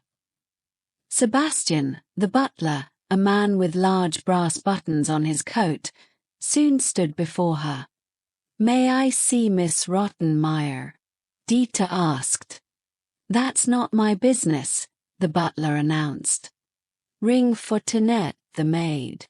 With that, he disappeared. Dieter, ringing again, saw a girl with a brilliant white cap on her head, coming down the stairway. The maid stopped halfway down and asked scornfully, "What do you want?" Dieter repeated her wish again. Tinette told her to wait while she went upstairs, but it did not take long before the two were asked to come up. Following the maid, they found themselves in the study. Dieter held on to Heidi's hand and stayed near the door. Miss Rottenmeier, slowly getting up, approached the newcomers. She did not seem pleased with Heidi, who wore her hat and shawl and was looking up at the lady's headdress with innocent wonder. "What is your name?" the lady asked. "Heidi," was the child's clear answer. "What? Is that a Christian name?" "What name did you receive in baptism?" inquired the lady again. "I don't remember that any more," the child replied. "What an answer! What does that mean?" said the housekeeper, shaking her head. "Is the child ignorant or pert, Miss Dieter?" "I shall speak for the child, if I may, madam," Dieter said, after giving Heidi a little blow for her unbecoming answer. "The child has never been in such a fine house and does not know how to behave. I hope the lady will forgive her manners. She is called Adelheid after her mother, who was my sister." "Oh well, that is better. But Miss Dieter, the child seems peculiar for her age. I thought I told you that Miss Clara's companion would have to be 12 years old like her, to be able to share her studies. How old is Adelheid?" "I am sorry, but I am afraid she is somewhat younger than I thought. I think she is about 10 years old." "Grandfather said that I was 8 years old," said Heidi now. Dieter gave her another blow, but as the child had no idea why, she did not get embarrassed. What, only 8 years old? Miss Rottenmeier exclaimed indignantly. How can we get along? What have you learned? What books have you studied? None, said Heidi. But how did you learn to read? I can't read and Peter can't do it either, Heidi retorted. For mercy's sake. You cannot read, cried the lady in her surprise. How is it possible? What else have you studied? Nothing, replied Heidi, truthfully. Miss Dieter, how could you bring this child? Said the housekeeper, when she was more composed. Dieter, however, was not easily intimidated, and said, I am sorry, but I thought this child would suit you. She is small, but older children are often spoilt and not like her. I must go now, for my mistress is waiting. As soon as I can, I'll come to see how the child is getting along. With a bow she was outside and with a few quick steps hurried downstairs. Miss Rottenmeier followed her and tried to call her back, for she wanted to ask Dieter a number of questions. Heidi was still standing on the same spot. Clara had watched the scene and called to the child now to come to her. Heidi approached the rolling chair. Do you want to be called Heidi or Adelheid? Asked Clara. My name is Heidi and nothing else, was the child's answer. I'll call you Heidi then, for I like it very much, said Clara. I have never heard the name before. What curly hair you have. Was it always like that? I think so. Did you like to come to Frankfurt? Asked Clara again. Oh, no, but then I am going home again tomorrow, and shall bring grandmother some soft white rolls, Heidi explained. What a curious child you are, said Clara. You have come to Frankfurt to stay with me, don't you know that? We shall have our lessons together, and I think it will be great fun when you learn to read. Generally the morning seems to have no end, for Mr. Candidate comes at 10 and stays till 2. That is a long time, and he has to yawn himself, he gets so tired. Miss Rottenmeier and he both yawn together behind their books, but when I do it, Miss Rottenmeier makes me take cod liver oil and says that I am ill. So I must swallow my yawns, for I hate the oil. What fun it will be now, when you learn to read. Heidi shook her head doubtfully at these prospects. Everybody must learn to read, Heidi. Mr. Candidate is very patient and will explain it all to you. You won't know what he means at first, for it is difficult to understand him. It won't take long to learn, though, and then you will know what he means. When Miss Rottenmeier found that she was unable to recall Dieter, she came back to the children. She was in a very excited mood, for she felt responsible for Heidi's coming and did not know how to cancel this unfortunate step. She soon got up again to go to the dining room, criticizing the butler and giving orders to the maid. Sebastian, not daring to show his rage otherwise, noisily opened the folding doors. When he went up to Clara's chair, he saw Heidi watching him intently. At last she said, "You look like Peter." Miss Rottenmeier was horrified with this remark and sent them all into the dining room. After Clara was lifted onto her chair, the housekeeper sat down beside her. Heidi was motioned to sit opposite the lady. In that way they were placed at the enormous table. When Heidi saw a roll on her plate, she turned to Sebastian and, pointing at it, asked, "Can I have this?" Heidi had already great confidence in the butler, especially on account of the resemblance she had discovered. The butler nodded, and when he saw Heidi put the bread in her pocket, could hardly keep from laughing. He came to Heidi now with a dish of small baked fishes. For a long time the child did not move. Then turning her eyes to the butler, she said, "Must I eat that?" Sebastian nodded, but another pause ensued. "Why don't you give it to me?" the child quietly asked, looking at her plate. The butler, hardly able to keep his countenance, was told to place the dish on the table and leave the room. When he was gone, Miss Rottenmeier explained to Heidi with many signs how to help herself at table. She also told her never to speak to Sebastian unless it was important. After that the child was told how to accost the servants and the governess. When the question came up of how to call Clara, the older girl said, "Of course you shall call me Clara." A great many rules followed now about behavior at all times, about the shutting of doors and about going to bed, and 100 other things. Poor Heidi's eyes were closing, for she had risen at 5 that morning, and leaning against her chair she fell asleep. When Miss Rottenmeier had finished instructions, she said, "I hope you will remember everything, Adelheid. Did you understand me?" "Heidi went to sleep a long time ago," said Clara, highly amused. "It is atrocious what I have to bear with this child," exclaimed Miss Rottenmeier, ringing the bell with all her might. When the 2 servants arrived, they were hardly able to rouse Heidi enough to show her to her bedroom. When Heidi opened her eyes next morning, she did not know where she was. She found herself on a high white bed in a spacious room. Looking around, she observed long white curtains before the windows, several chairs, and a sofa covered with cretonne. In a corner she saw a washstand with many curious things standing on it.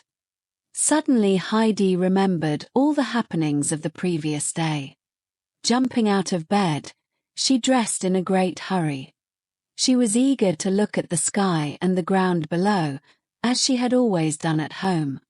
What was her disappointment when she found that the windows were too high for her to see anything except the walls and windows opposite. Trying to open them, she turned from one to the other, but in vain. The poor child felt like a little bird that is placed in a glittering cage for the first time. At last she had to resign herself, and sat down on a low stool, thinking of the melting snow on the slopes and the first flowers of spring that she had hailed with such delight. Suddenly Tinette opened the door and said curtly, "Breakfast's ready."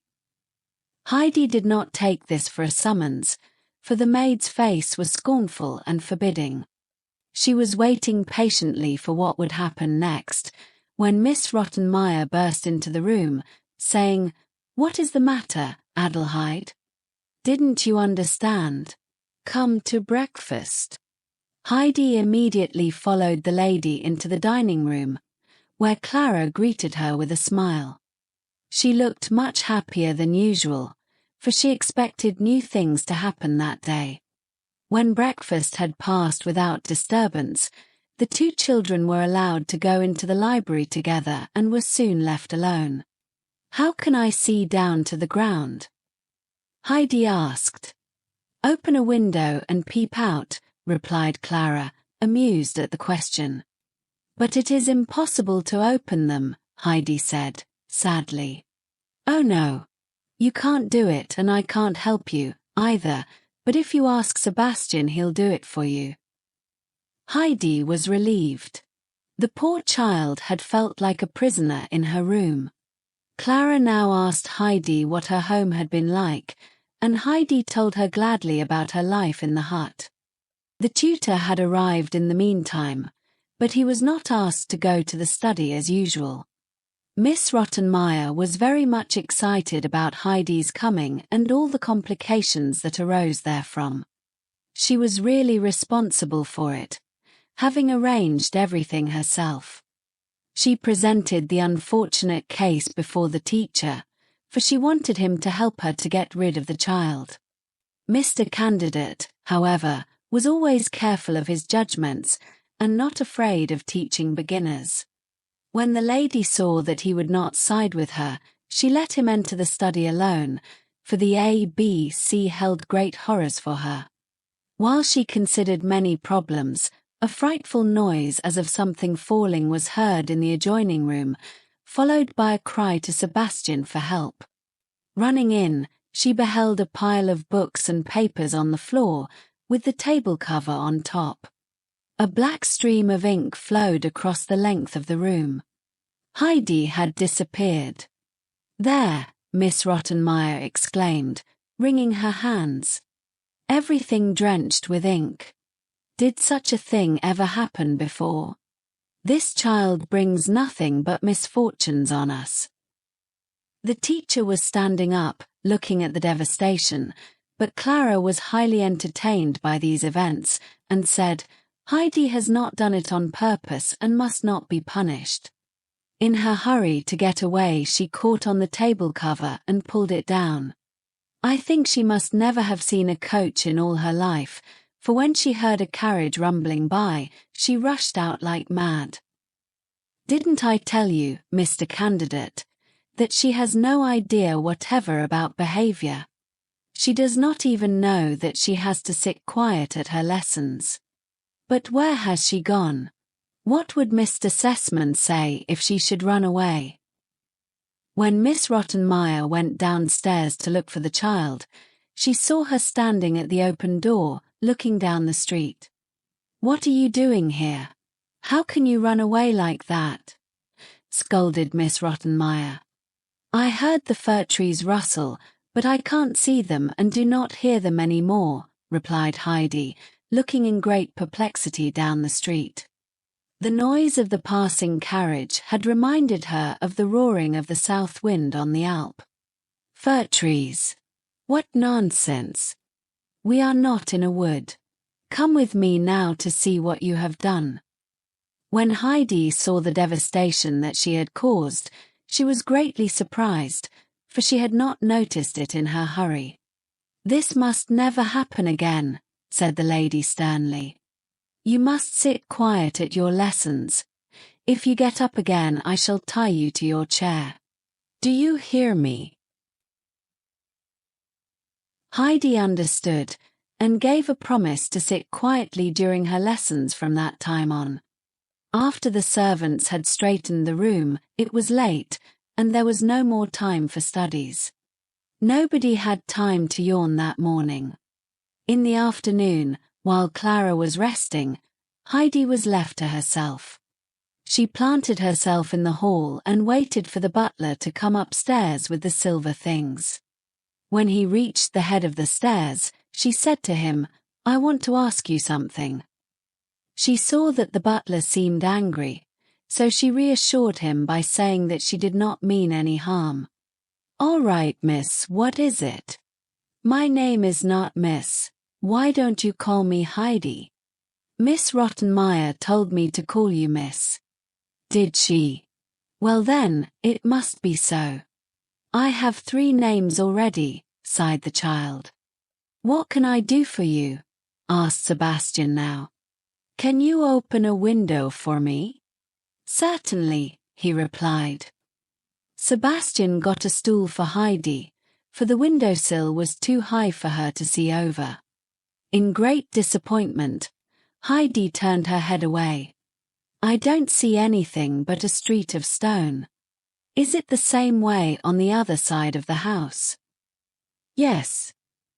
"Where do you go to look far down on everything?"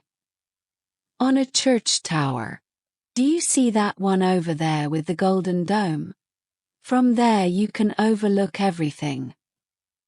Heidi immediately stepped down from the stool and ran downstairs. Opening the door, she found herself in the street, but she could not see the tower anymore. She wandered on from street to street, not daring to accost any of the busy people. Passing a corner, she saw a boy who had a barrel organ on his back and a curious animal on his arm. Heidi ran to him and asked, "Where is the tower with the golden dome?" "Don't know," was the reply. "Who can tell me?" "Don't know. Can you show me another church with a tower? Of course I can. Then come and show me. What are you going to give me for it? Said the boy, holding out his hand. Heidi had nothing in her pocket but a little flower picture. Clara had only given it to her this morning, so she was loath to part with it. The temptation to look far down into the valley was too great for her, though, and she offered him the gift. The boy shook his head to Heidi's satisfaction. What else do you want? Money. I have none, but Clara has some. How much must I give you? 20 pennies. All right, but come. While they were wandering down the street, Heidi found out what a barrel organ was, for she had never seen one. When they arrived before an old church with a tower, Heidi was puzzled what to do next, but having discovered a bell, she pulled it with all her might. The boy agreed to wait for Heidi and show her the way home if she gave him a double fee. The lock creaked now from inside, and an old man opened the door. In an angry voice, he said, "How do you dare to ring for me? Can't you see that it is only for those who want to see the tower?" "But I do," said Heidi. "What do you want to see? Did anybody send you?" asked the man. "No, but I want to look down from up there." "Get home and don't try it again." With that, the tower keeper was going to shut the door, but Heidi held his coattails and pleaded with him to let her come. The tower keeper looked at the child's eyes, which were nearly full of tears. "All right, come along, if you care so much," he said, taking her by the hand. The two climbed up now many, many steps, which got narrower all the time. When they had arrived on top, the old man lifted Heidi up to the open window. Heidi saw nothing but a sea of chimneys, roofs and towers, and her heart sank. "Oh dear, it's different from the way I thought it would be," she said. "There, what could such a little girl know about a view? We'll go down now, and you must promise never to ring at my tower any more." On their way they passed an attic, where a large grey cat guarded her new family in a basket. This cat caught half a dozen mice every day for herself, for the old tower was full of rats and mice. Heidi gazed at her in surprise, and was delighted when the old man opened the basket. "What charming kittens, what cunning little creatures," she exclaimed in her delight, when she saw them crawling about, jumping and tumbling. "Would you like to have one?" the old man asked. "For me? To keep?" Heidi asked, for she could not believe her ears. "Yes, of course. You can have several if you have room for them," the old man said, glad to find a good home for the kittens. How happy Heidi was. Of course there was enough room in the huge house, and Clara would be delighted when she saw the cunning things. "How can I take them with me?" the child asked, after she had tried in vain to catch one. "I can bring them to your house, if you tell me where you live," said Heidi's new friend, while he caressed the old cat, who had lived with him many years. "Bring them to Mr. Sessman's house. There is a golden dog on the door, with a ring in his mouth." The old man had lived in the tower a long time and knew everybody. Sebastian also was a special friend of his. "I know," he said. "But to whom shall I send them? Do you belong to Mr. Sessman?" "No. Please send them to Clara. She will like them, I am sure." Heidi could hardly tear herself away from the pretty things, so the old man put one kitten in each of her pockets to console her. After that she went away. The boy was waiting patiently for her, and when she had taken leave of the tower keeper, she asked the boy, "Do you know where Mr. Sessman's house is?" "No," was the reply. She described it as well as she could, till the boy remembered it. Off they started, and soon Heidi found herself pulling the doorbell. When Sebastian arrived, he said, "Hurry up." Heidi went in, and the boy was left outside, for Sebastian had not even seen him. "Come up quickly, little miss," he urged. "They are all waiting for you in the dining room. Miss Rottenmeier looks like a loaded cannon. How could you run away like that?" Heidi sat down quietly on her chair. Nobody said a word, and there was an uncomfortable silence. At last Miss Rottenmeier began with a severe and solemn voice. "I shall speak with you later, Adelheid. How can you leave the house without a word? Your behavior was very remiss. The idea of walking about till so late." "Meow," was the reply. "I didn't," Heidi began. "Meow." Sebastian nearly flung the dish on the table and disappeared. "This is enough," Miss Rottenmeier tried to say, but her voice was hoarse with fury. "Get up and leave the room." Heidi got up. She began again. "I made meow, meow, meow." "Heidi," said Clara now, "why do you always say meow again if you see that Miss Rottenmeier is angry?" "I'm not doing it, it's the kittens," she explained. "What? Cats? Kittens?" screamed the housekeeper. "Sebastian, Tinette, take the horrible things away." With that she ran into the study, locking herself in, for she feared kittens beyond anything on earth. When Sebastian had finished his laugh, he came into the room. He had foreseen the excitement, having caught sight of the kittens when Heidi came in. The scene was a very peaceful one now. Clara held the little kittens in her lap, and Heidi was kneeling beside her. They both played happily with the two graceful creatures. The butler promised to look after the newcomers and prepared a bed for them in a basket. A long time afterwards, when it was time to go to bed, Miss Rottenmeier cautiously opened the door. "Are they away?" she asked. "Yes," replied the butler, quickly seizing the kittens and taking them away. The lecture that Miss Rottenmeier was going to give Heidi was postponed to the following day, for the lady was too much exhausted after her fright. They all went quietly to bed, and the children were happy in the thought that their kittens had a comfortable bed. A short time after the tutor had arrived next morning, the doorbell rang so violently that Sebastian thought it must be Mr. Sessman himself. What was his surprise when a dirty street boy, with a barrel organ on his back, stood before him. "What do you mean by pulling the bell like that?" the butler said. "I want to see Clara."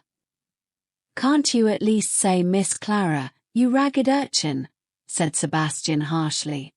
"She owes me 40 pennies, said the boy. "You are crazy.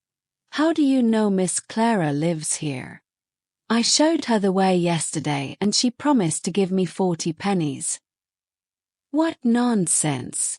Miss Clara never goes out. You had better take yourself off, before I send you." The boy, however, did not even budge, and said, "I saw her. She has curly hair, black eyes, and talks in a funny way." "Oh," Sebastian chuckled to himself. That was the little miss. Pulling the boy into the house, he said, "All right, you can follow me. Wait at the door till I call you, and then you can play something for Miss Clara." Knocking at the study door, Sebastian said, when he had entered, "A boy is here who wants to see Miss Clara." Clara, delighted at his interruption, said, "Can't he come right up, Mr. Candidate?" But the boy was already inside, and started to play. Miss Rottenmeier was in the adjoining room when she heard the sounds. Where did they come from? Hurrying into the study, she saw the street boy playing to the eager children. "Stop! Stop!" she called, but in vain, for the music drowned her voice. Suddenly she made a big jump, for there, between her feet, crawled a black turtle. Only when she shrieked for Sebastian could her voice be heard. The butler came straight in, for he had seen everything behind the door, and a great scene it had been. Glued to a chair in her fright, Miss Rottenmeier called, "Send the boy away. Take them away." Sebastian obediently pulled the boy after him. Then he said, "Here are 40 pennies from Miss Clara and 40 more for playing. It was well done, my boy." With that he closed the door behind him. Miss Rottenmeier found it wiser now to stay in the study to prevent further disturbances. Suddenly there was another knock at the door. Sebastian appeared with a large basket, which had been brought for Clara. "We had better have our lesson before we inspect it," said Miss Rottenmeier. But Clara, turning to the tutor, asked, "Oh, please, Mr. Candidate, can't we just peep in to see what it is?" "I am afraid that you will think of nothing else," the teacher began. Just then something in the basket, which had been only lightly fastened, moved, and 1, 2, 3 and still more little kittens jumped out, scampering around the room with the utmost speed. They bounded over the tutor's boots and bit his trousers. They climbed up on Miss Rottenmeier's dress and crawled around her feet. Mewing and running, they caused a frightful confusion. Clara called out in delight, "Oh, look at the cunning creatures, look how they jump. Heidi, look at that one, and oh, see the one over there." Heidi followed them about, while the teacher shook them off. When the housekeeper had collected her wits after the great fright, she called for the servants. They soon arrived and stored the little kittens safely in the new bed. No time had been found for yawning that day, either. When Miss Rottenmeier, who had found out the culprit, was alone with the children in the evening, she began severely. "Adelheid, there is only one punishment for you. I am going to send you to the cellar to think over your dreadful misdeeds in company with the rats." A cellar held no terrors for Heidi, for in her grandfather's cellar fresh milk and the good cheese had been kept, and no rats had lodged there. But Clara shrieked, "Oh, Miss Rottenmeier, you must wait till Papa comes home, and then he can punish Heidi." The lady unwillingly replied, "All right, Clara, but I shall also speak a few words to Mr. Sessman." With those words she left the room. Since the child's arrival everything had been upset, and the lady often felt discouraged, though nothing remarkable happened for a few days. Clara, on the contrary, enjoyed her companion's society, for she always did funny things. In her lesson she could never get her letters straight. They meant absolutely nothing to her, except that they would remind her of goats and eagles. The girls always spent their evenings together, and Heidi would entertain her friend with tales of her former life, till her longing grew so great that she added, "I have to go home now. I must go tomorrow." Clara's soothing words and the prospect of more roles for the grandmother kept the child. Every day after dinner she was left alone in her room for some hours. Thinking of the green fields at home, of the sparkling flowers on the mountains, she would sit in a corner till her desire for all those things became too great to bear. Her aunt had clearly told her that she might return, if she wished to do so, so one day she resolved to leave for the Orm hut. In a great hurry she packed the bread in the red shawl, and putting on her old straw hat, started off. The poor child did not get very far. At the door she encountered Miss Rottenmeier, who stared at Heidi in mute surprise. "What are you up to?" she exploded. "Haven't I forbidden you to run away? You look like a vagabond." "I was only going home," whispered the frightened child. "What, you want to run away from this house? What would Mr. Sessman say? What is it that does not suit you here? Don't you get better treatment than you deserve? Have you ever before had such food, service, and such a room? Answer. No, was the reply. Don't I know that? The furious lady proceeded. What a thankless child you are, just idle and good for nothing. But Heidi could not bear it any longer. She loudly wailed, Oh, I want to go home. What will poor Snow Hopper do without me? Grandmother is waiting for me every day. Poor Thistlefinch gets blows if Peter gets no cheese, and I must see the sun again when he says good night to the mountains.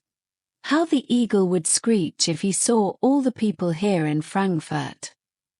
For mercy's sake, the child is crazy, exclaimed Miss Rottenmeier, running up the stairs.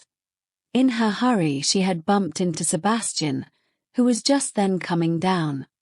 Bring the unlucky child up, she called to him, rubbing her head. All right, many thanks, answered the butler, rubbing his head, too, for he had encountered something far harder than she had. When the butler came down, he saw Heidi standing near the door with flaming eyes, trembling all over. Cheerfully he asked, What has happened, little one? Do not take it to heart, and cheer up. She nearly made a hole in my head just now, but we must not get discouraged. Oh, no. Come, up with you, she said so. Heidi walked upstairs very slowly. Seeing her so changed, Sebastian said, Don't give in. Don't be so sad. You have been so courageous till now. I have never heard you cry yet. Come up now, and when the lady's away we'll go and look at the kittens. They are running round like wild. Nodding cheerlessly, the child disappeared in her room. That night at supper Miss Rottenmeier watched Heidi constantly, but nothing happened. The child sat as quiet as a mouse, hardly touching her food, except the little roll. Talking with the tutor next morning, Miss Rottenmeier told him her fears about Heidi's mind. But the teacher had more serious troubles still, for Heidi had not even learned her ABC in all this time. Heidi was sorely in need of some clothes, so Clara had given her some. Miss Rottenmeier was just busy arranging the child's wardrobe when she suddenly returned. Adelheid, she said contemptuously, what do I find? A big pile of bread in your wardrobe. I never heard the like. Yes, Clara, it is true. Then, calling Tinette, she ordered her to take away the bread and the old straw hat she had found. No, don't. I must keep my hat. The bread is for grandmother, cried Heidi in despair. You stay here, while we take the rubbish away, said the lady sternly. Heidi threw herself down now on Clara's chair and sobbed as if her heart would break. Now I can't bring grandmother any rolls. Oh, they were for grandmother, she lamented. Heidi, don't cry any more, Clara begged. Listen. When you go home some day, I'm going to give you as many rolls as you had, and more. They will be much softer and better than those stale ones you have kept. Those were not fit to eat, Heidi. Stop now, please, and don't cry any more. Only after a long time did Heidi become quiet. When she had heard Clara's promise, she cried, Are you really going to give me as many as I had? At supper, Heidi's eyes were swollen and it was still hard for her to keep from crying. Sebastian made strange signs to her that she did not understand. What did he mean? Later, though, when she climbed into her high bed, she found her old beloved straw hat hidden under her cover. So Sebastian had saved it for her and had tried to tell her. She crushed it for joy, and wrapping it in a handkerchief, she hid it in the furthest corner of her wardrobe. A few days afterwards there was great excitement in the Sessman residence, for the master of the house had just arrived.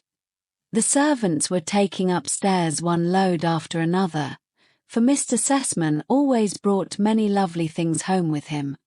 When he entered his daughter's room, Heidi shyly retreated into a corner.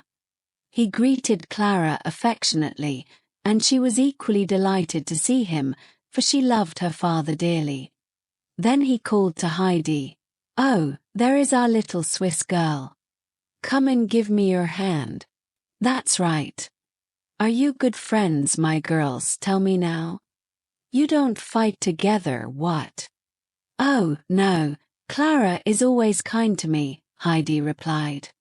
"Heidi has never even tried to fight, Papa," Clara quickly remarked. "That's good, I like to hear that," said the father, rising. "I must get my dinner now, for I am hungry. I shall come back soon and show you what I have brought home with me." In the dining room he found Miss Rottenmeier surveying the table with a most tragic face.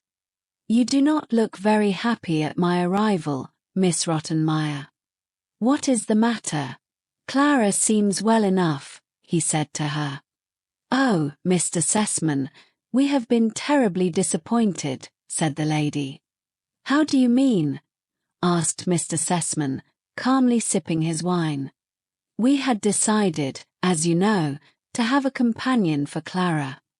Knowing as I did that you would wish me to get a noble, pure child, I thought of this Swiss child, hoping she would go through life like a breath of pure air, hardly touching the earth.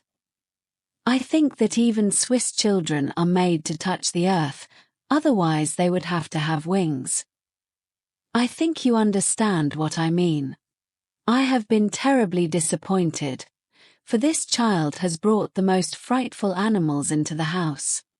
Mr. Candidate can tell you. The child does not look very terrible. But what do you mean?" "I cannot explain it, because she does not seem in her right mind at times." Mr. Sessman was getting worried at last, when the tutor entered. "Oh, Mr. Candidate, I hope you will explain. Please take a cup of coffee with me and tell me about my daughter's companion. Make it short if you please." But this was impossible for Mr. Candidate, who had to greet Mr. Sessman first. Then he began to reassure his host about the child, pointing out to him that her education had been neglected till then, and so on. But poor Mr. Sessman, unfortunately, did not get his answer, and had to listen to very long-winded explanations of the child's character.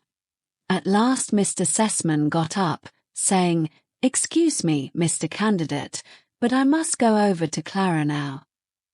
He found the children in the study. Turning to Heidi, who had risen at his approach, he said, "Come, little one, get me a glass of water." "Fresh water?" "Of course, fresh water," he replied. When Heidi had gone, he sat down near Clara, holding her hand. "Tell me, little Clara," he asked, "please tell me clearly what animals Heidi has brought into the house. Is she really not right in her mind?" Clara now began to relate to her father all the incidents with the kittens and the turtle, and explained Heidi's speeches that had so frightened the lady. Mr. Sessman laughed heartily and asked Clara if she wished Heidi to remain. "Of course, Papa. Since she is here, something amusing happens every day. It used to be so dull, but now Heidi keeps me company." Very good, Clara. Oh, here is your friend back again. Did you get nice fresh water?" asked Mr. Sessman. Heidi handed him the glass and said, "Yes, fresh from the fountain." "You did not go to the fountain yourself, Heidi," said Clara. "Certainly, but I had to get it from far. There were so many people at the first and at the second fountain. I had to go down another street and there I got it. A gentleman with white hair sends his regards to you," Mr. Sessman. Clara's father laughed and asked, "Who was the gentleman?"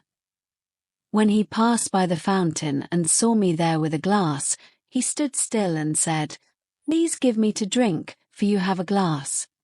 To whom are you bringing the water?" Then I said, "I'm bringing it to Mr. Sessman." When he heard that, he laughed very loud and gave me his regards for you, with the wish that you would enjoy your drink. I wonder who it was. What did the gentleman look like?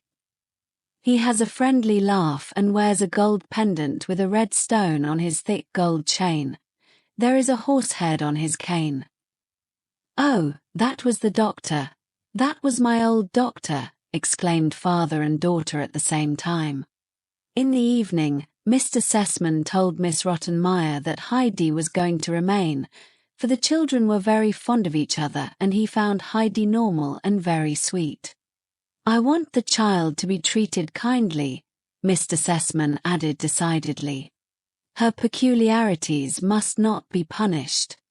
My mother is coming very soon to stay here, and she will help you to manage the child, for there is nobody in this world that my mother could not get along with, as you know, Miss Rottenmeier." "Of course, I know that, Mr. Sessman," replied the lady, but she was not very much pleased at the prospect.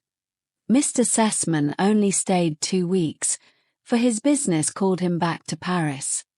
He consoled his daughter by telling her that his mother was coming in a very few days.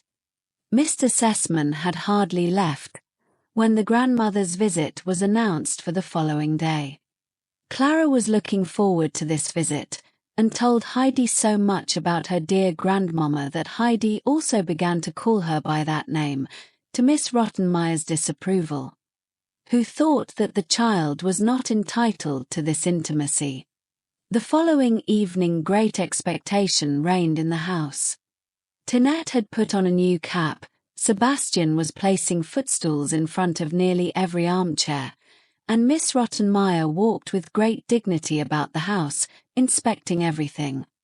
When the carriage at last drove up, the servants flew downstairs, followed by Miss Rottenmeier in more measured step. Heidi had been sent to her room to await further orders, but it was not long before Tinette opened the door and said brusquely, "Go into the study."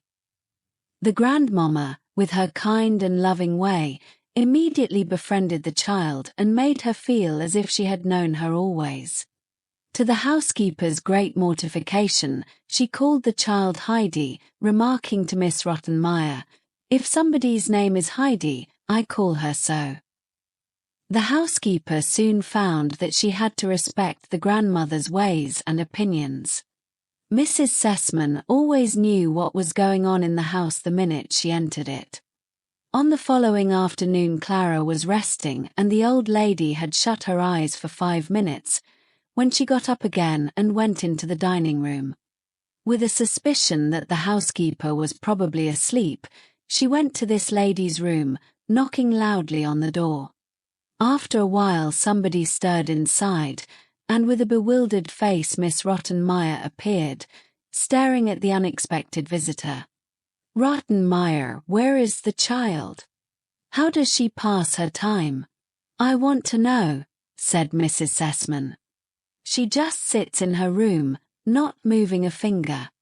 She has not the slightest desire to do something useful, and that is why she thinks of such absurd things that one can hardly mention them in polite society. I should do exactly the same thing if I were left alone like that. Please bring her to my room now. I want to show her some pretty books I have brought with me." That is just the trouble. What should she do with books? In all this time she has not even learned the ABC, for it is impossible to instill any knowledge into this being. If Mr. Candidate was not as patient as an angel, he would have given up teaching her long ago. How strange! The child does not look to me like one who cannot learn the ABC, said Mrs. Sessman. Please fetch her now. We can look at the pictures anyway. The housekeeper was going to say more, but the old lady had turned already and gone to her room. She was thinking over what she had heard about Heidi, making up her mind to look into the matter. Heidi had come and was looking with wondering eyes at the splendid pictures in the large books that Grandmama was showing her. Suddenly she screamed aloud, for there on the picture she saw a peaceful flock grazing on a green pasture. In the middle a shepherd was standing, leaning on his crook. The setting sun was shedding a golden light over everything. With glowing eyes Heidi devoured the scene, but suddenly she began to sob violently. The grandmama took her little hand in hers and said in the most soothing voice, "Come, child, you must not cry. Did this remind you of something? Now stop, and I'll tell you the story tonight. There are lovely stories in this book that people can read and tell. Dry your tears now, darling, I must ask you something. Stand up now and look at me. Now we are merry again." Heidi did not stop at once, but the kind lady gave her ample time to compose herself, saying from time to time, "Now it's all over. Now we'll be merry again." When the child was quiet at last, she said, "Tell me now how your lessons are going. What have you learnt, child, tell me." "Nothing," Heidi sighed, "but I knew that I never could learn it." "What is it that you can't learn?" "I can't learn to read, it is too hard."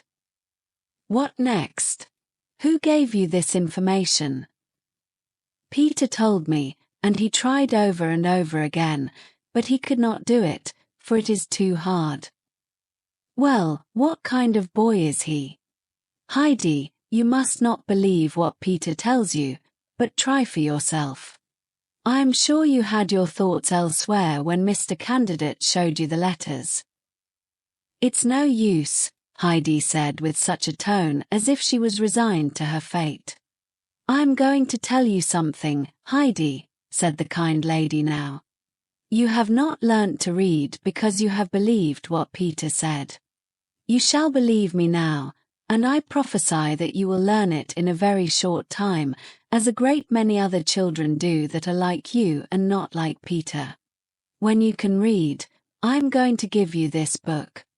You have seen the shepherd on the green pasture, and then you'll be able to find out all the strange things that happened to him. Yes, you can hear the whole story, and what he does with his sheep and his goats. You would like to know, wouldn't you, Heidi?" Heidi had listened attentively, and said now with sparkling eyes, "If I could only read already." "It won't be long, I can see that. Come now and let us go to Clara." With that they both went over to the study. Since the day of Heidi's attempted flight a great change had come over the child. She had realized that it would hurt her kind friends if she tried to go home again. She knew now that she could not leave, as her Aunt Dita had promised, for they all, especially Clara and her father and the old lady, would think her ungrateful. But the burden grew heavier in her heart and she lost her appetite and got paler and paler. She could not get to sleep at night from longing to see the mountains with the flowers and the sunshine, and only in her dreams she would be happy. When she woke up in the morning, she always found herself on her high white bed, far away from home. Burying her head in her pillow, she would often weep a long, long time. Mrs. Sessman had noticed the child's unhappiness, but let a few days pass by, hoping for a change. But the change never came, and often Heidi's eyes were red even in the early morning. So she called the child to her room one day and said, with great sympathy in her voice, "Tell me, Heidi, what is the matter with you? What is making you so sad?" But as Heidi did not want to appear thankless, she replied sadly, "I can't tell you." "No. Can't you tell Clara perhaps?" "Oh, no, I can't tell anyone," Heidi said, looking so unhappy that the old lady's heart was filled with pity. I tell you something, little girl, she continued. If you have a sorrow that you cannot tell to anyone, you can go to our Father in heaven. You can tell him everything that troubles you, and if we ask him, he can help us and take our suffering away. Do you understand me, child? Don't you pray every night? Don't you thank him for all his gifts and ask him to protect you from evil? Oh no, I never do that, replied the child. Have you never prayed, Heidi? Do you know what I mean? I only prayed with my first grandmother, but it is so long ago that I have forgotten. See, Heidi, I understand now why you are so unhappy. We all need somebody to help us, and just think how wonderful it is to be able to go to the Lord when something distresses us and causes us pain. We can tell him everything and ask him to comfort us when nobody else can do it. He can give us happiness and joy. Heidi was gladdened by these tidings and asked, Can we tell him everything, everything? Yes, Heidi, everything. The child, withdrawing her hand from the grandmama, said hurriedly, Can I go now? Yes, of course, was the reply, and with this Heidi ran to her room.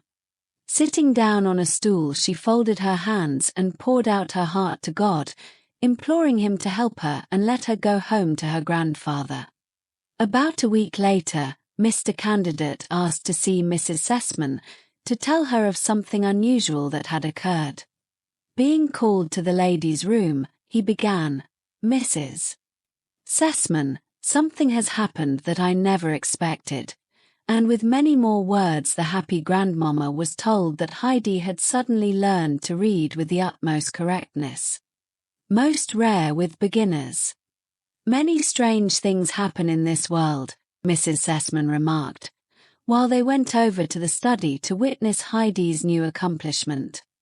Heidi was sitting close to Clara, reading her a story. She seemed amazed at the strange, new world that had opened up before her. At supper, Heidi found the large book with the beautiful pictures on her plate, and looking doubtfully at grandmama, she saw the old lady nod. Now it belongs to you, Heidi, she said. Forever. Also when I am going home? Heidi inquired, confused with joy. Certainly, forever, the grandmama assured her.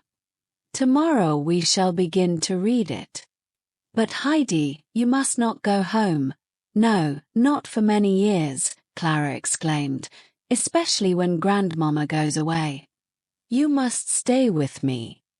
Heidi still looked at her book before going to bed that night, and this book became her dearest treasure. She would look at the beautiful pictures and read all the stories aloud to Clara. Grandmama would quietly listen and explain something here and there, making it more beautiful than before. Heidi loved the pictures with the shepherd best of all. They told the story of the prodigal son, and the child would read and reread it till she nearly knew it all by heart. Since Heidi had learned to read and possessed the book, the days seemed to fly, and the time had come near that the grandmama had fixed for her departure. The grandmama sent for Heidi every day after dinner, while Clara was resting and Miss Rottenmeier disappeared into her room. She talked to Heidi and amused her in various ways, showing her how to make clothes for pretty little dolls that she had brought. Unconsciously, Heidi had learned to sew, and made now the sweetest dresses and coats for the little people out of lovely materials the grandmama would give her. Often Heidi would read to the old lady, for the oftener she read over the stories, the dearer they became to her. The child lived everything through with the people in the tales and was always happy to be with them again. But she never looked really cheerful and her eyes never sparkled merrily as before. In the last week of Mrs. Sessman's stay, Heidi was called again to the old lady's room. The child entered with her beloved book under her arm. Mrs. Sessman drew Heidi close to her, and laying the book aside, she said, Come, child, and tell me why you are so sad. Do you still have the same sorrow?" "Yes," Heidi replied. "Did you confide it to our Lord?" "Yes." "Do you pray to him every day that he may make you happy again and take your affliction away?" "Oh no, I don't pray anymore." "What do I hear, Heidi? Why don't you pray?" "It does not help, for God has not listened." "I don't wonder," she added, "for if all the people in Frankfurt pray every night, he cannot listen to them all. I am sure he has not heard me." "Really? Why are you so sure?" "Because I have prayed for the same thing many, many weeks and God has not done what I have asked him to." "That is not the way, Heidi. You see, God in heaven is a good father to all of us, who knows what we need better than we do. When something we ask for is not very good for us, he gives us something much better, if we confide in him and do not lose confidence in his love. I am sure what you asked for was not very good for you just now. He has heard you, for he can hear the prayers of all the people in the world at the same time, because he is God Almighty and not a mortal like us. He heard your prayers and said to himself, 'Yes, Heidi shall get what she is praying for in time.' Now, while God was looking down on you to hear your prayers, you lost confidence and went away from him. If God does not hear your prayers anymore, he will forget you also and let you go. Don't you want to go back to him, Heidi, and ask his forgiveness? Pray to him every day, and hope in him, that he may bring cheer and happiness to you." Heidi had listened attentively. She had unbounded confidence in the old lady, whose words had made a deep impression on her. Full of repentance, she said, "I shall go at once and ask our Father to pardon me. I shall never forget him any more." "That's right, Heidi. I am sure he will help you in time, if you only trust in him," the grandmother consoled her. Heidi went to her room now and prayed earnestly to God that he would forgive her and fulfill her wish. The day of departure had come, but Mrs. Sessman arranged everything in such a way that the children hardly realized she was actually going. Still, everything was empty and quiet when she had gone, and the children hardly knew how to pass their time. Next day, Heidi came to Clara in the afternoon and said, "Can I always read to you now, Clara?" Clara assented, and Heidi began.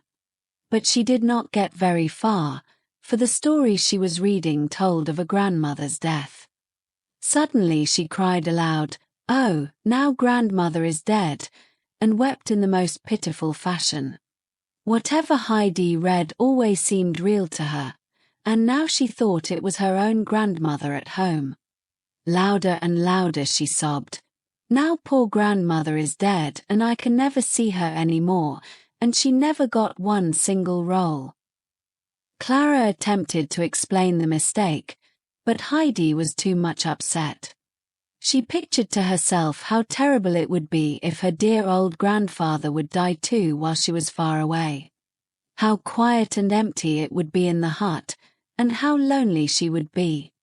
Miss Rottenmeier had overheard the scene, and approaching the sobbing child she said impatiently, "Adelheid, now you have screamed enough. If I hear you again giving way to yourself in such a noisy fashion, I shall take your book away forever." Heidi turned pale at that, for the book was her greatest treasure. Quickly drying her tears, she choked down her sobs. After that Heidi never cried again. Often she could hardly repress her sobs and was obliged to make the strangest faces to keep herself from crying out. Clara often looked at her, full of surprise, but Miss Rottenmeier did not notice them and found no occasion to carry out her threat.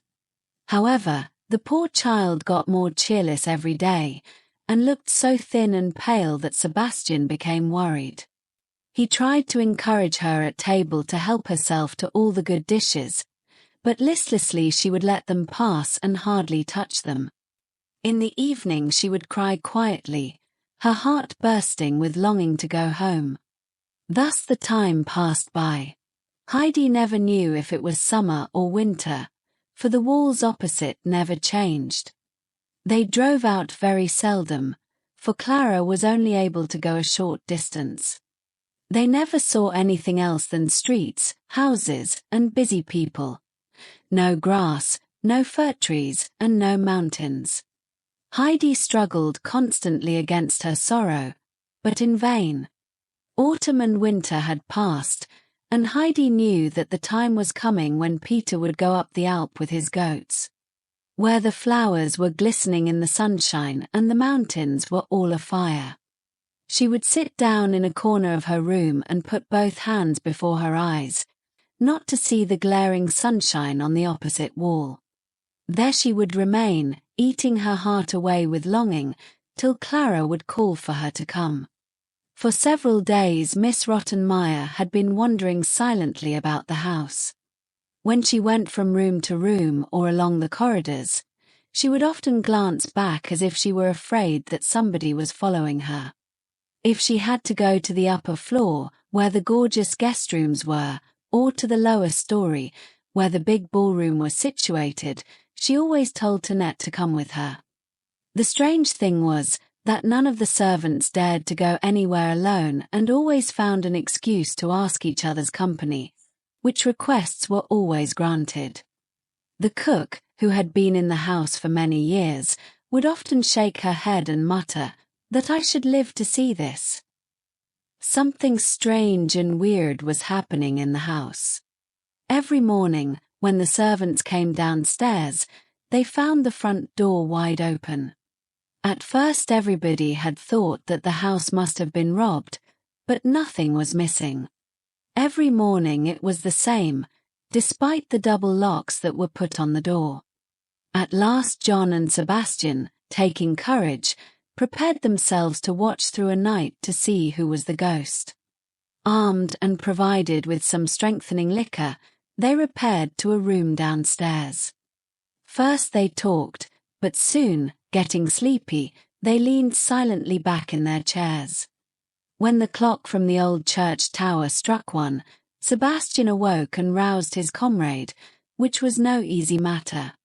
At last, however, John was wide awake, and together they went out into the hall.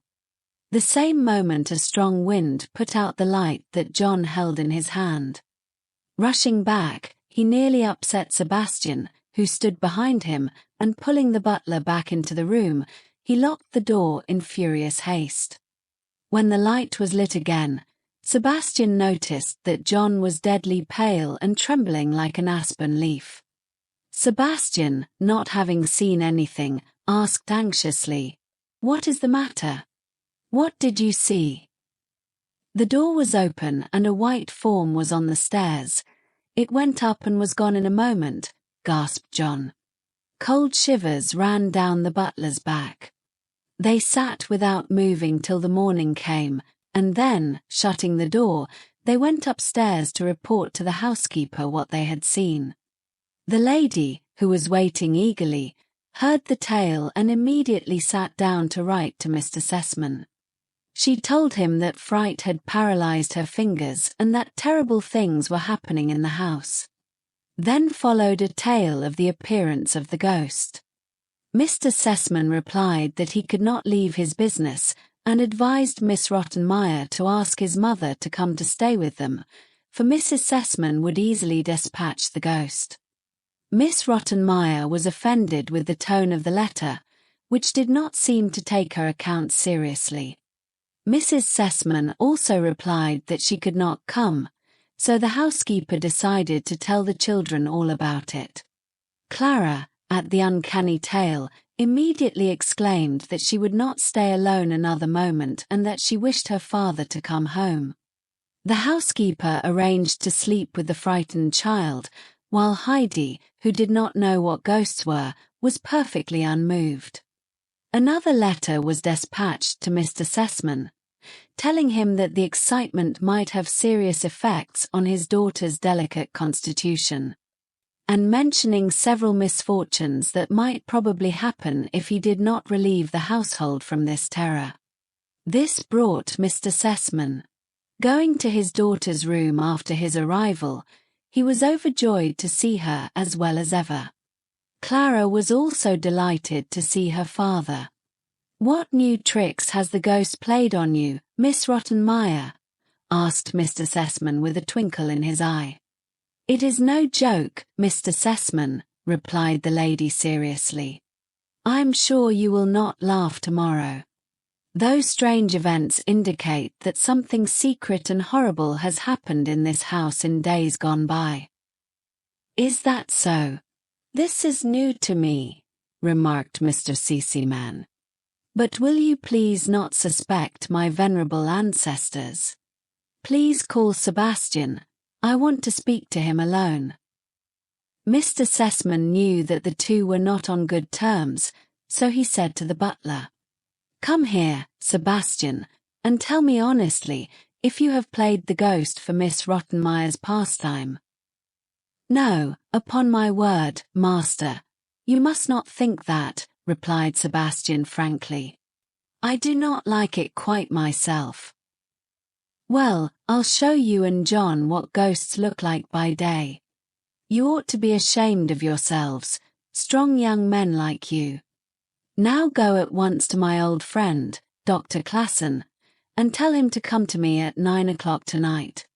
Tell him that I came from Paris especially to consult him, and that I want him to sit up all night with me. Do you understand me, Sebastian?" "Yes, indeed. I shall do as you say, Mr. Seaman." Mr. Sessman then went up to Clara's room to quiet and comfort her. Punctually at 9 o'clock the doctor arrived. Though his hair was grey, his face was still fresh, and his eyes were lively and kind. When he saw his friend, he laughed aloud and said, "Well, well, you look pretty healthy for one who needs to be watched all night." "Have patience, my old friend," replied Mr. Sessman. "I am afraid the person we have to sit up for will look worse, but first we must catch him." "What? Then somebody is sick in this house?" "What do you mean?" "Far worse, doctor, far worse. A ghost is in the house. My house is haunted." When the doctor laughed, Mr. Sessman continued, "I call that sympathy. I wish my friend Miss Rottenmeier could hear you. She is convinced that an old Sessman is wandering about, expiating some dreadful deed." "How did she make his acquaintance?" asked the doctor, much amused. Mr. Sessman then explained the circumstances. He said that the matter was either a bad joke which an acquaintance of the servants was playing in his absence, or it was a gang of thieves who, after intimidating the people, would surely rob his house by and by. With these explanations they entered the room where the two servants had watched before. A few bottles of wine stood on the table and 2 bright candelabra shed a brilliant light. 2 revolvers were ready for emergencies. They left the door only partly open, for too much light might drive the ghost away. Then, sitting down comfortably, the 2 men passed their time by chatting, taking a sip now and then. "The ghost seems to have spied us and probably won't come today," said the doctor. "We must have patience. It is supposed to come at 1, replied his friend. So they talked till 1 o'clock. Everything was quiet, and not a sound came from the street. Suddenly the doctor raised his finger. "Passage. Seaman, don't you hear something?" While they both listened, the bar was unfastened, the key was turned, and the door flew open. Mr. Sessman seized his revolver. "You are not afraid, I hope," said the doctor, getting up. "Better be cautious," whispered Mr. Sessman, seizing the candelabrum in the other hand. The doctor followed with his revolver and the light, and so they went out into the hall. On the threshold stood a motionless white form, lighted up by the moon. "Who is there?"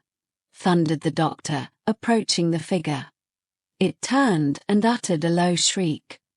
There stood Heidi, with bare feet and in her white nightgown, looking bewildered at the bright light and the weapons. She was shaking with fear, while the two men were looking at her in amazement. "Sessman, this seems to be your little water carrier," said the doctor.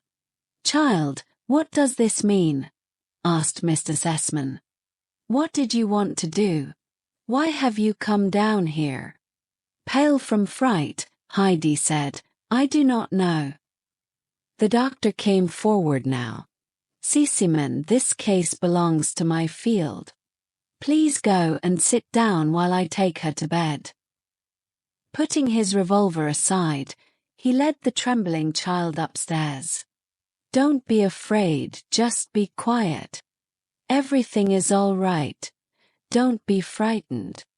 When they had arrived in Heidi's room, the doctor put the little girl to bed, covering her up carefully.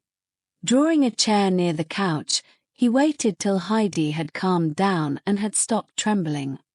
Then taking her hand in his, he said kindly, "Now everything is all right again. Tell me where you wanted to go." "I did not want to go anywhere," Heidi assured him. "I did not go myself, only I was there all of a sudden." "Really? Tell me, what did you dream?" "Oh, I have the same dream every night. I always think I am with my grandfather again and can hear the fir trees roar. I always think how beautiful the stars must be, and then I open the door of the hut, and oh, it is so wonderful. But when I wake up I am always in Frankfurt." Heidi had to fight the sobs that were rising in her throat. "Does your back or your head hurt you, child?"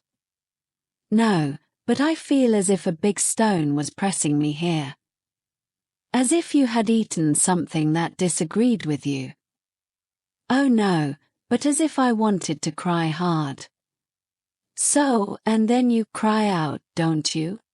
"Oh no, I must never do that, for Miss Rottenmeier has forbidden it."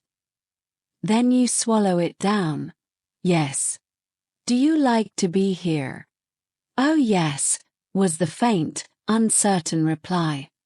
"Where did you live with your grandfather?" "Up on the Alp." "But wasn't it a little lonely there?"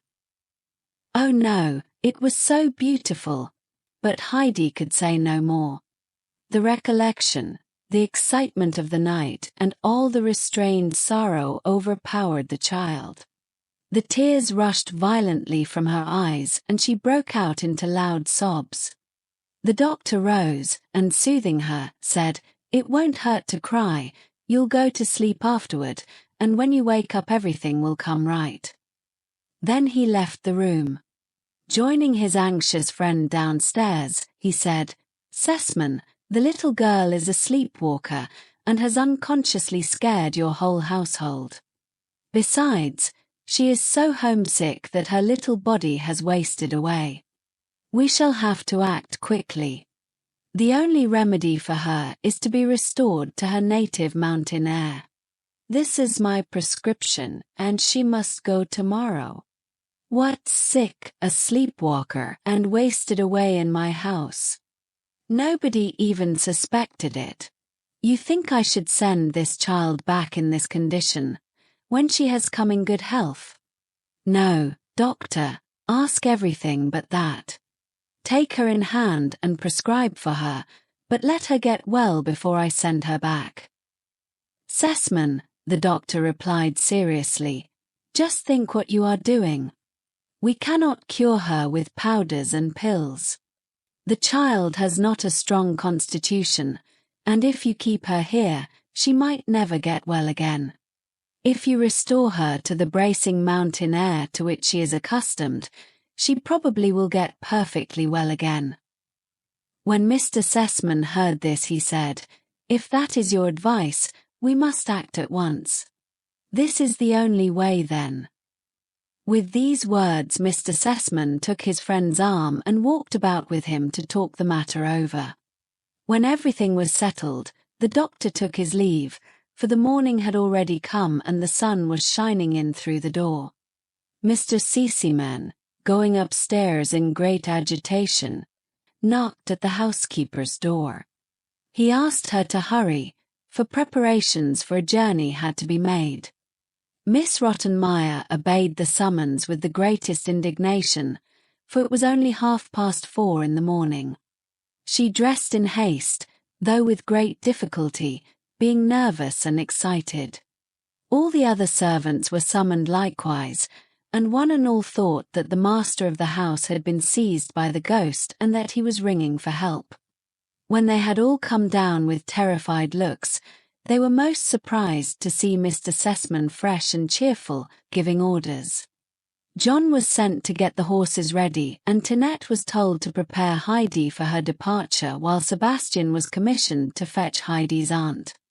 Mr. Sessman instructed the housekeeper to pack a trunk in all haste for Heidi. Miss Rottenmeier experienced an extreme disappointment, for she had hoped for an explanation of the great mystery. But Mr. Sessman, evidently not in the mood to converse further, went to his daughter's room. Clara had been wakened by the unusual noises and was listening eagerly. Her father told her of what had happened and how the doctor had ordered Heidi back to her home, because her condition was serious and might get worse. She might even climb the roof or be exposed to similar dangers if she was not cured at once. Clara was painfully surprised and tried to prevent her father from carrying out his plan. He remained firm, however, promising to take her to Switzerland himself the following summer, if she was good and sensible now. So the child, resigning herself, begged to have Heidi's trunk packed in her room. Mr. Sessman encouraged her to get together a good outfit for her little friend. Heidi's aunt had arrived in the meantime. Being told to take her niece home with her, she found no end of excuses, which plainly showed that she did not want to do it, for Dieter well remembered the uncle's parting words. Mr. Sessman dismissed her and summoned Sebastian. The butler was told to get ready for traveling with the child. He was to go to Basel that day and spend the night at a good hotel which his master named. The next day the child was to be brought to her home. "Listen, Sebastian," Mr. Sessman said, "and do exactly as I tell you. I know the hotel in Basel, and if you show my card they will give you good accommodations. Go to the child's room and barricade the windows, so that they can only be opened by the greatest force. When Heidi has gone to bed, lock the door from outside, for the child walks in her sleep and might come to harm in the strange hotel. She might get up and open the door. Do you understand?" Oh, so it was she," exclaimed the butler. "Yes, it was. You are a coward, and you can tell John he is the same. Such foolish men, to be afraid." With that Mr. Sessman went to his room to write a letter to Heidi's grandfather. Sebastian, feeling ashamed, said to himself that he ought to have resisted John and found out alone. Heidi was dressed in her Sunday frock and stood waiting for further commands. Mr. Sessman called her now. "Good morning, Mr. Sessman," Heidi said when she entered. "What do you think about it, little one?" he asked her. Heidi looked up to him in amazement. "You don't seem to know anything about it," laughed Mr. Sessman. Tinette had not even told the child, for she thought it beneath her dignity to speak to the vulgar Heidi. "You are going home today." "Home?" Heidi repeated in a low voice. She had to gasp, so great was her surprise. "Wouldn't you like to hear something about it?" asked Mr. Sessman, smiling. "Oh yes, I should like to," said the blushing child. Good, said the kind gentleman. "Sit down and eat a big breakfast now, for you are going away right afterwards." The child could not even swallow a morsel, though she tried to eat out of obedience. It seemed to her as if it was only a dream. "Go to Clara, Heidi, till the carriage comes," Mr. Sessman said kindly. Heidi had been wishing to go, and now she ran to Clara's room, where a huge trunk was standing. "Heidi, look at the things I had packed for you. Do you like them?" Clara asked. There were a great many lovely things in it, but Heidi jumped for joy when she discovered a little basket with 12 round white rolls for the grandmother. The children had forgotten that the moment for parting had come when the carriage was announced. Heidi had to get all her own treasures from her room yet. The grandmamma's book was carefully packed, and the red shawl that Miss Rottenmeier had purposely left behind. Then putting on her pretty hat, she left her room to say goodbye to Clara. There was not much time left to do so, for Mr. Sessman was waiting to put Heidi in the carriage. When Miss Rottenmeier, who was standing on the stairs to bid farewell to her pupil, saw the red bundle in Heidi's hand, she seized it and threw it on the ground. Heidi looked imploringly at her kind protector, and Mr. Sessman, seeing how much she treasured it, gave it back to her. The happy child at parting thanked him for all his goodness. She also sent a message of thanks to the good old doctor, whom she suspected to be the real cause of her going. While Heidi was being lifted into the carriage, Mr. Sessman assured her that Clara and he would never forget her. Sebastian followed with Heidi's basket and a large bag with provisions. Mr. Sessman called out, "Happy journey," and the carriage rolled away. Only when Heidi was sitting in the train did she become conscious of where she was going. She knew now that she would really see her grandfather and the grandmother again, also Peter and the goats. Her only fear was that the poor blind grandmother might have died while she was away. The thing she looked forward to most was giving the soft white rolls to the grandmother. While she was musing over all these things, she fell asleep. In Basel she was roused by Sebastian, for there they were to spend the night. The next morning they started off again, and it took them many hours before they reached Mayenfeld. When Sebastian stood on the platform of the station, he wished he could have traveled further in the train rather than have to climb a mountain. The last part of the trip might be dangerous, for everything seemed half wild in this country. Looking round, he discovered a small wagon with a lean horse. A broad-shouldered man was just loading up large bags, which had come by the train. Sebastian, approaching the man, asked some information concerning the least dangerous ascent to the Alp. After a while it was settled that the man should take Heidi and her trunk to the village and see to it that somebody would go up with her from there. Not a word had escaped Heidi until she now said, "I can go up alone from the village. I know the road." Sebastian felt relieved, and calling Heidi to him, presented her with a heavy roll of bills and a letter for the grandfather. These precious things were put at the bottom of the basket, under the rolls, so that they could not possibly get lost. Heidi promised to be careful of them and was lifted up to the cart. The two old friends shook hands and parted, and Sebastian, with a slightly bad conscience for having deserted the child so soon, sat down on the station to wait for a returning train. The driver was no other than the village baker, who had never seen Heidi but had heard a great deal about her. He had known her parents and immediately guessed she was the child who had lived with the Almunkel. Curious to know why she came home again, he began a conversation. "Are you Heidi, the child who lived with the Almunkel?" "Yes." "Why are you coming home again? Did you get on badly?" "Oh no, nobody could have got on better than I did in Frankfurt."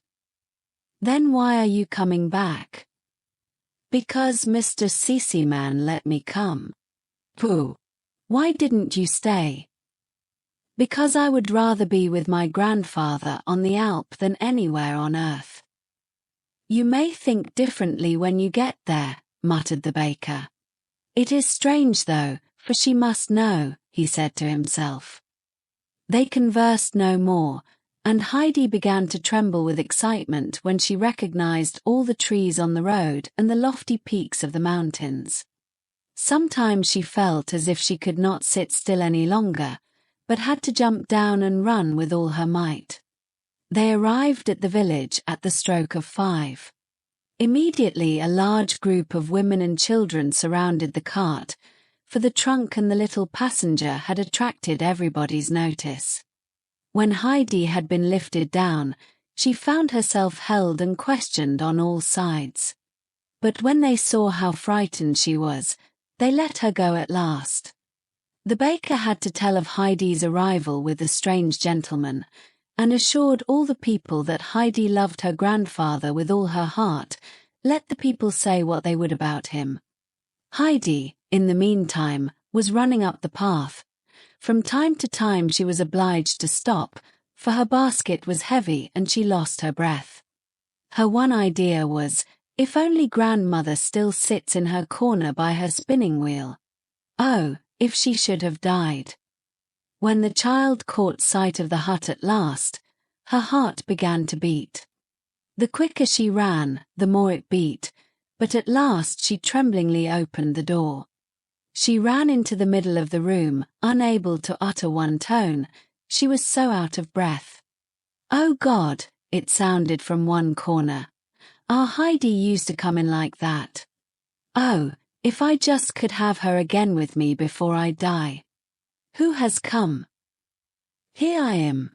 Grandmother, here I am," shouted the child, throwing herself on her knees before the old woman. She seized her hands and arms and snuggling up to her did not for joy utter one more word. The grandmother had been so surprised that she could only silently caress the child's curly hair over and over again. "Yes, yes," she said at last. "This is Heidi's hair and her beloved voice. Oh my God, I thank thee for this happiness."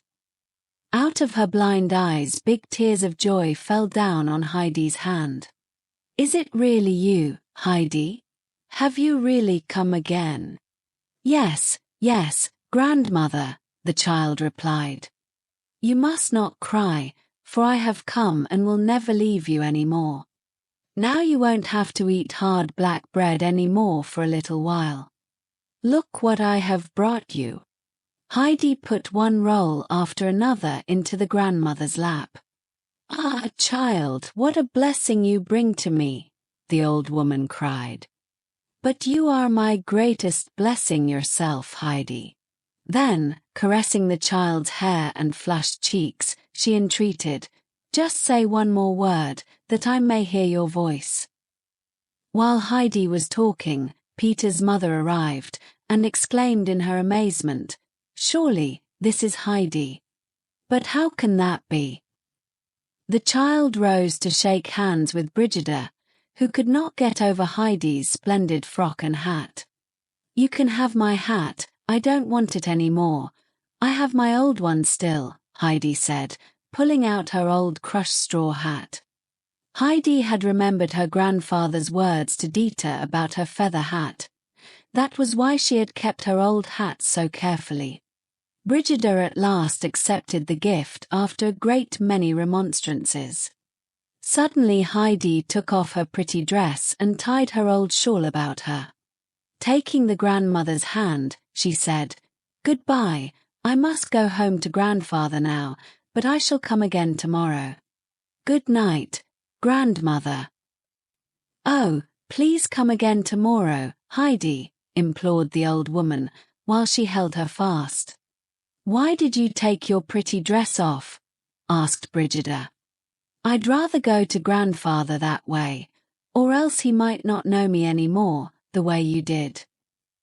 Brigida accompanied the child outside and said mysteriously, "He would have known you in your frock, you ought to have kept it on. Please be careful, child, For Peter tells us that the uncle never says a word to anyone and always seems so angry. But Heidi was unconcerned, and saying good night, climbed up the path with the basket on her arm. The evening sun was shining down on the grass before her.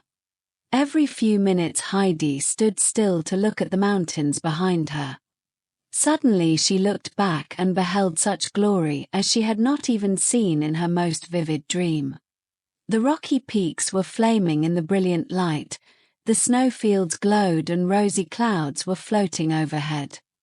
The grass was like an expanse of gold, and below her the valley swam in golden mist. The child stood still, and in her joy and transport tears ran down her cheeks. She folded her hands, and looking up to heaven, thanked the Lord that he had brought her home again. She thanked him for restoring her to her beloved mountains. In her happiness she could hardly find words to pray. Only when the glow had subsided, was Heidi able to follow the path again. She climbed so fast that she could soon discover, first the treetops, then the roof, finally the hut. Now she could see her grandfather sitting on his bench, smoking a pipe. Above the cottage the fir trees gently swayed and rustled in the evening breeze.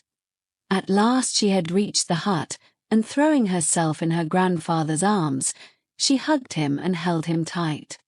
She could say nothing but grandfather, grandfather, grandfather, in her agitation. The old man said nothing either, but his eyes were moist, and loosening Heidi's arms at last, he sat her on his knee. When he had looked at her a while, he said, "So you have come home again, Heidi? Why, you certainly do not look very citified. Did they send you away?" "Oh no, you must not think that, grandfather. They all were so good to me. Clara, Mr. Sessman, and grandmamma. But grandfather, sometimes I felt as if I could not bear it any longer to be away from you. I thought I should choke. I could not tell anyone, for that would have been ungrateful. Suddenly, one morning Mr. Sessman called me very early. I think it was the doctor's fault but I think it is probably written in this letter." With that Heidi brought the letter and the bankroll from her basket, putting them on her grandfather's lap.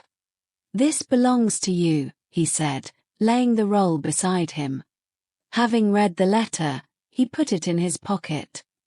"Do you think you can still drink milk with me, Heidi?"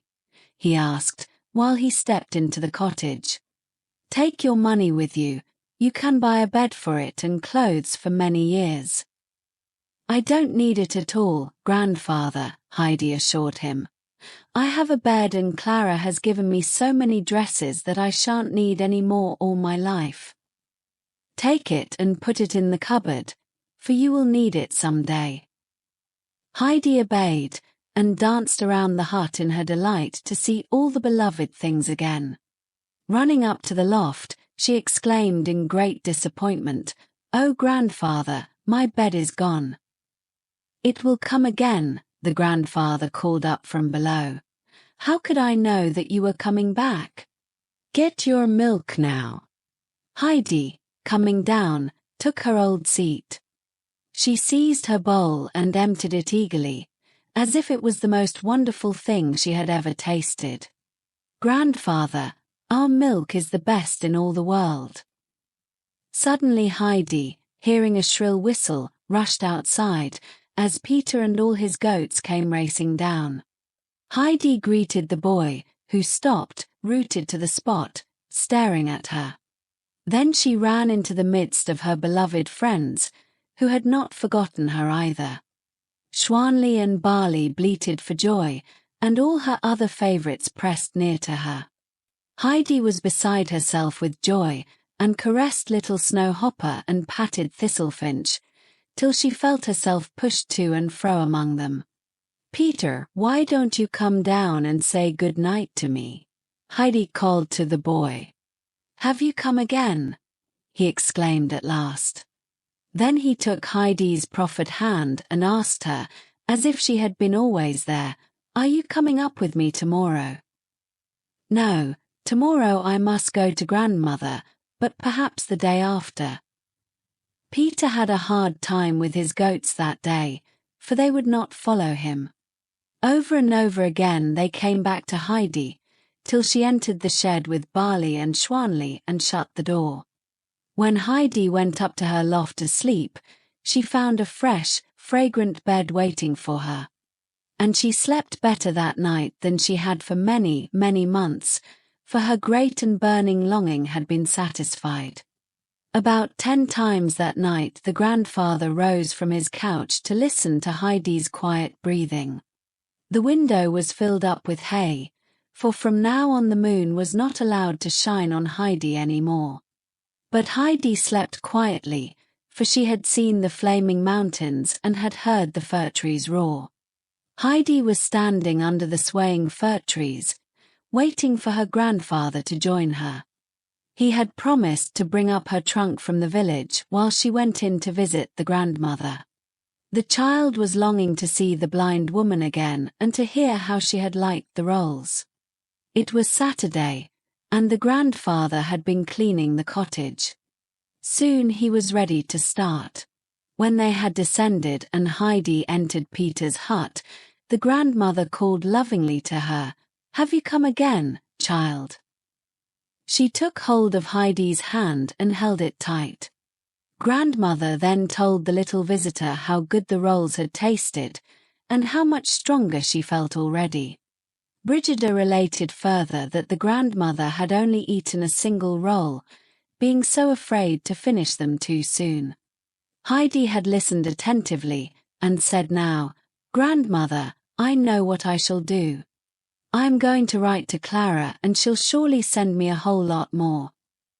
But Brigida remarked, "That is meant well, but they get hard so soon. If I only had a few extra pennies, I could buy some from our baker. He makes them too, but I am hardly able to pay for the black bread." Heidi's face suddenly shone. "Oh, grandmother, I have an awful lot of money," she cried. "Now I know what I'll do with it. Every day you must have a fresh roll and 2 on Sundays. Peter can bring them up from the village." "No, no, child," the grandmother implored. "That must not be. You must give it to grandfather and he'll tell you what to do with it." But Heidi did not listen but jumped gaily about the little room, calling over and over again, "Now grandmother can have a roll every day. She'll get well and strong, and," she called with fresh delight, "maybe your eyes will see again, too, when you are strong and well." The grandmother remained silent, not to mar the happiness of the child. Seeing the old hymn book on the shelf, Heidi said, "Grandmother, shall I read you a song from your book now? I can read quite nicely," she added after a pause. "Oh yes, I wish you would, child. Can you really read?" Heidi, climbing on a chair, took down the dusty book from a shelf. After she had carefully wiped it off, she sat down on a stool. "What shall I read, grandmother?" "Whatever you want to," was the reply. Turning the pages, Heidi found a song about the sun, and decided to read that aloud. More and more eagerly she read, while the grandmother, with folded arms, sat in her chair. An expression of indescribable happiness shone in her countenance, though tears were rolling down her cheeks.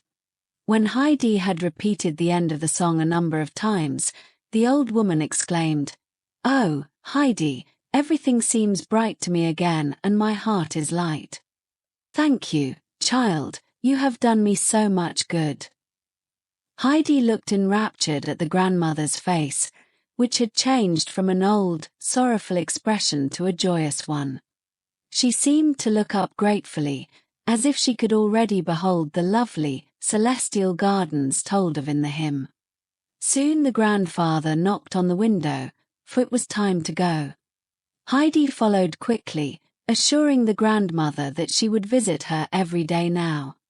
On the days she went up to the pasture with Peter, she would return in the early afternoon, for she did not want to miss the chance to make the grandmother's heart joyful and light. Brigida urged Heidi to take her dress along, and with it on her arm the child joined the old man and immediately told him what had happened. On hearing of her plan to purchase rolls for the grandmother every day, the grandfather reluctantly consented. At this the child gave a bound, shouting, "Oh, grandfather, now grandmother won't ever have to eat hard, black bread anymore. Oh, everything is so wonderful now.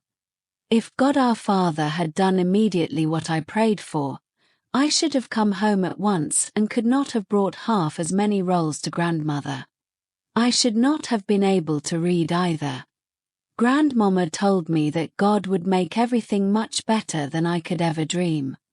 I shall always pray from now on, the way grandmama taught me. When God does not give me something I pray for, I shall always remember how everything has worked out for the best this time. We'll pray every day, grandfather, won't we, for otherwise God might forget us." "And if somebody should forget to do it?" murmured the old man. "Oh, he'll get on badly, for God will forget him, too. If he is unhappy and wretched, people don't pity him, for they will say, 'He went away from God, and now the Lord, who alone can help him, has no pity on him.' Is that true, Heidi? Who told you so?" "Grandmama explained it all to me." After a pause the grandfather said, "Yes, but if it has happened, then there is no help. Nobody can come back to the Lord when God has once forgotten him." "But grandfather, everybody can come back to him. Grandmama told me that, and besides there is the beautiful story in my book." "Oh, grandfather, you don't know it yet, and I shall read it to you as soon as we get home." The grandfather had brought a big basket with him, in which he carried half the contents of Heidi's trunk. It had been too large to be conveyed up the steep ascent. Arriving at the hut and setting down his load, he had to sit beside Heidi, who was ready to begin the tale. With great animation Heidi read the story of the prodigal son, who was happy at home with his father's cows and sheep. The picture showed him leaning on his staff, watching the sunset. Suddenly he wanted to have his own inheritance and be able to be his own master. Demanding the money from his father, he went away and squandered all. When he had nothing in the world left, he had to go as servant to a peasant who did not own fine cattle like his father, but only swine. His clothes were rags, and for food he only got the husks on which the pigs were fed. Often he would think what a good home he had left, and when he remembered how good his father had been to him and his own ungratefulness, he would cry from repentance and longing. Then he said to himself, "I shall go to my father and ask his forgiveness." When he approached his former home, his father came out to meet him. "What do you think will happen now?" Heidi asked. "You think that the father is angry and will say, 'Didn't I tell you?' But just listen." And his father saw him and had compassion and ran and fell on his neck. And the son said, "Father, I have sinned against heaven and in thy sight, and am no more worthy to be called thy son." But the father said to his servants, "Bring forth the best robe and put it on him, and put a ring on his hand and shoes on his feet, and bring hither the fatted calf and kill it. And let us eat and be merry. For this my son was dead and is alive again, he was lost and is found." And they began to be merry. "Isn't it a beautiful story, grandfather?" asked Heidi, when he sat silently beside her. "Yes, Heidi, it is," said the grandfather, but so seriously that Heidi quietly looked at the pictures. "Look how happy he is," she said, pointing to it. A few hours later, When Heidi was sleeping soundly, the old man climbed up the ladder.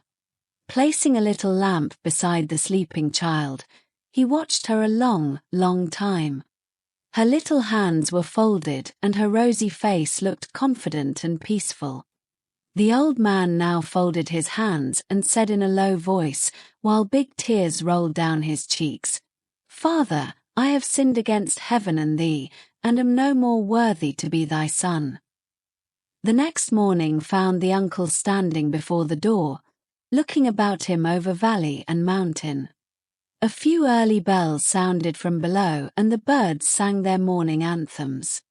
Re-entering the house, he called, "Heidi, get up. The sun is shining. Put on a pretty dress, for we are going to church." That was a new call, and Heidi obeyed quickly. When the child came downstairs in her smart little frock, she opened her eyes wide.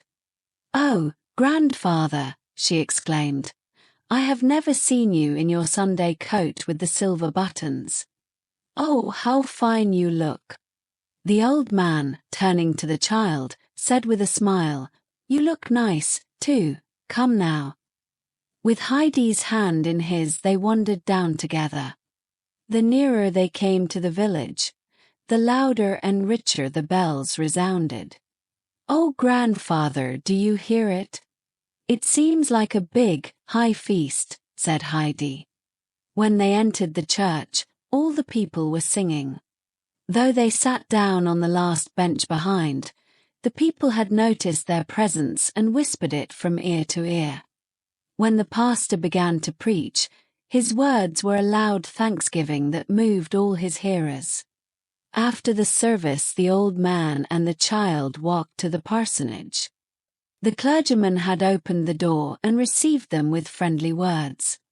"I have come to ask your forgiveness for my harsh words," said the uncle. "I want to follow your advice to spend the winter here among you. If the people look at me askance, I can't expect any better. I am sure, Mr. Pastor, you will not do so." The pastor's friendly eyes sparkled, and with many a kind word he commended the uncle for this change, and putting his hand on Heidi's curly hair, ushered them out. Thus the people, who had been all talking together about this great event, could see that their clergyman shook hands with the old man. The door of the parsonage was hardly shut, when the whole assembly came forward with outstretched hands and friendly greetings. Great seemed to be their joy at the old man's resolution. Some of the people even accompanied him on his homeward way. When they had parted at last, the uncle looked after them with his face shining as with an inward light. Heidi looked up to him and said, "Grandfather, you have never looked so beautiful." "Do you think so, child?" he said with a smile. "You see, Heidi, I am more happy than I deserve. To be at peace with God and men makes one's heart feel light. God has been good to me, to send you back." When they arrived at Peter's hut, the grandfather opened the door and entered. "How do you do, grandmother?" he called out. "I think we must start to mend again, before the fall wind comes." "Oh my God, the uncle!" exclaimed the grandmother in joyous surprise. "How happy I am to be able to thank you for what you have done, uncle. Thank you, God bless you for it." With trembling joy the grandmother shook hands with her old friend. "There is something else I want to say to you, uncle," she continued. "If I have ever hurt you in any way, do not punish me. Do not let Heidi go away again before I die. I cannot tell you what Heidi means to me." So saying, she held the clinging child to her. "No danger of that, grandmother. I hope we shall all stay together now for many years to come." Brigida now showed Heidi's feather hat to the old man and asked him to take it back. But the uncle asked her to keep it, since Heidi had given it to her. "What blessings this child has brought from Frankfurt," Brigida said. I often wondered if I should not send our little Peter too. What do you think, Uncle?" The uncle's eyes sparkled with fun when he replied, "I am sure it would not hurt Peter. Nevertheless, I should wait for a fitting occasion before I sent him." The next moment Peter himself arrived in great haste. He had a letter for Heidi, which had been given to him in the village. What an event, a letter for Heidi. They all sat down at the table while the child read it aloud. The letter was from Clara Sessman, who wrote that everything had got so dull since Heidi left. She said that she could not stand it very long, and therefore her father had promised to take her to regattes this coming fall. She announced that Grandmama was coming too, for she wanted to see Heidi and her grandfather. Grandmama, having heard about the rolls, was sending some coffee, too, so that the grandmother would not have to eat them dry. Grandmama also insisted on being taken to the grandmother herself when she came on her visit. Great was the delight caused by this news, and what with all the questions and plans that followed, the grandfather himself forgot how late it was. This happy day, which had united them all, caused the old woman to say at parting, "The most beautiful thing of all, though, is to be able to shake hands again with an old friend, as in days gone by. It is a great comfort to find again what we have treasured. I hope you'll come soon again, Uncle. I am counting on the child for tomorrow." This promise was given. While Heidi and her grandfather were on their homeward path, the peaceful sound of evening bells accompanied them. At last they reached the cottage, which seemed to glow in the evening light. The kind doctor who had sent Heidi home to her beloved mountains was approaching the Sessman residence on a sunny day in September. Everything about him was bright and cheerful, but the doctor did not even raise his eyes from the pavement to the blue sky above. His face was sad and his hair had turned very grey since spring. A few months ago the doctor had lost his only daughter, who had lived with him since his wife's early death. The blooming girl had been his only joy, and since she had gone from him the ever-cheerful doctor was bowed down with grief. When Sebastian opened the door to the physician he bowed very low, for the doctor made friends wherever he went. "I am glad you have come, doctor," Mr. Sessman called to his friend as he entered. "Please let us talk over this trip to Switzerland again. Do you still give the same advice, now that Clara is so much better?" "What must I think of you, Sessman?" replied the doctor, sitting down. "I wish your mother was here. Everything is clear to her and things go smoothly then. This is the third time today that you have called me, and always for the same thing." "It is true, it must make you impatient," said Mr. Sessman. Laying his hand on his friend's shoulder, he continued, "I cannot say how hard it is for me to refuse Clara this trip. Haven't I promised it to her, and hasn't she looked forward to it for months? She has borne all her suffering so patiently, just because she had hoped to be able to visit her little friend on the Alp. I hate to rob her of this pleasure. The poor child has so many trials and so little change." "But, Sessman, you must do it," was the doctor's answer. When his friend remained silent, he continued, "Just think what a hard summer Clara has had. She never was more ill, and we could not attempt this journey without risking the worst consequences. Remember, we are in September now, and though the weather may still be fine on the Alp, it is sure to be very cool. The days are getting short, and she could only spend a few hours up there if she had to return for the night. It would take several hours to have her carried up from regattes. You see yourself how impossible it is. I shall come in with you, though, to talk to Clara, and you'll find her sensible. I'll tell you of my plan for next May. First, she can go to regattes to take the baths. When it gets warm on the mountain, She can be carried up from time to time. She'll be stronger then and much more able to enjoy those excursions than she is now.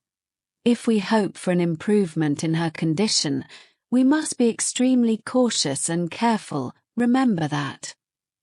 Mr. Sessman, who had been listening with the utmost submission, now said anxiously, "Doctor, please tell me honestly if you still have hope left for any change."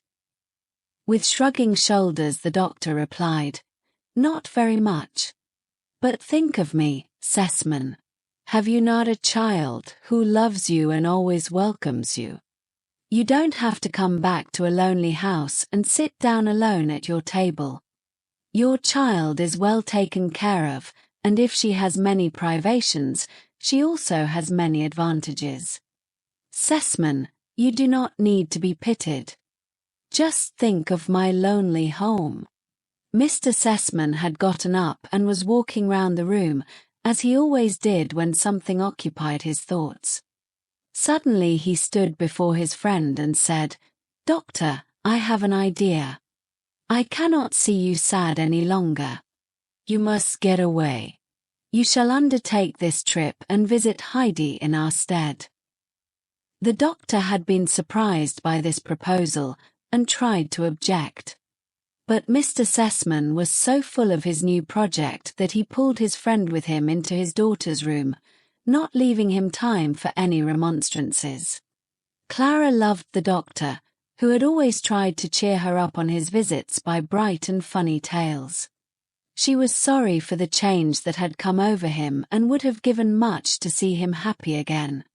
When he had shaken hands with her, both men pulled up their chairs to Clara's bedside. Mr. Sessman began to speak of their journey and how sorry he was to give it up. Then he quickly began to talk of his new plan. Clara's eyes had filled with tears. But she knew that her father did not like to see her cry, and besides she was sure that her papa would only forbid her this pleasure because it was absolutely necessary to do so. So she bravely fought her tears, and caressing the doctor's hand, said, "Oh please, doctor, do go to Heidi. Then you can tell me all about her, and can describe her grandfather to me, and Peter with his goats. I seem to know them all so well. Then you can take all the things to her that I had planned to take myself. Oh, please doctor, go, and then I'll be good and take as much cod liver oil as ever you want me to." Who can tell if this promise decided the doctor? At any rate he answered with a smile, "Then I surely must go, Clara, for you will get fat and strong, as we both want to see you. Have you settled yet when I must go?" "Oh, you had better go tomorrow morning, doctor," Clara urged. "She is right," the father assented. "The sun is shining and you must not lose any more glorious days on the Alp." The doctor had to laugh. "Why don't you chide me for being here still? I shall go as quickly as I can, Sessman." Clara gave many messages to him for Heidi. She also told him to be sure to observe everything closely, so that he would be able to tell her all about it when he came back. The things for Heidi were to be sent to him later, for Miss Rottenmeier, who had to pack them, was out on one of her lengthy wanderings about town. The doctor promised to comply with all Clara's wishes and to start the following day. Clara rang for the maid and said to her, when she arrived, "Please, Tinette, pack a lot of fresh, soft coffee cake in this box." A box had been ready for this purpose many days. When the maid was leaving the room she murmured, "That's a silly bother." Sebastian, who had happened to overhear some remarks, asked the physician when he was leaving to take his regards to the little miss, as he called Heidi. With a promise to deliver this message, the doctor was just hastening out, when he encountered an obstacle.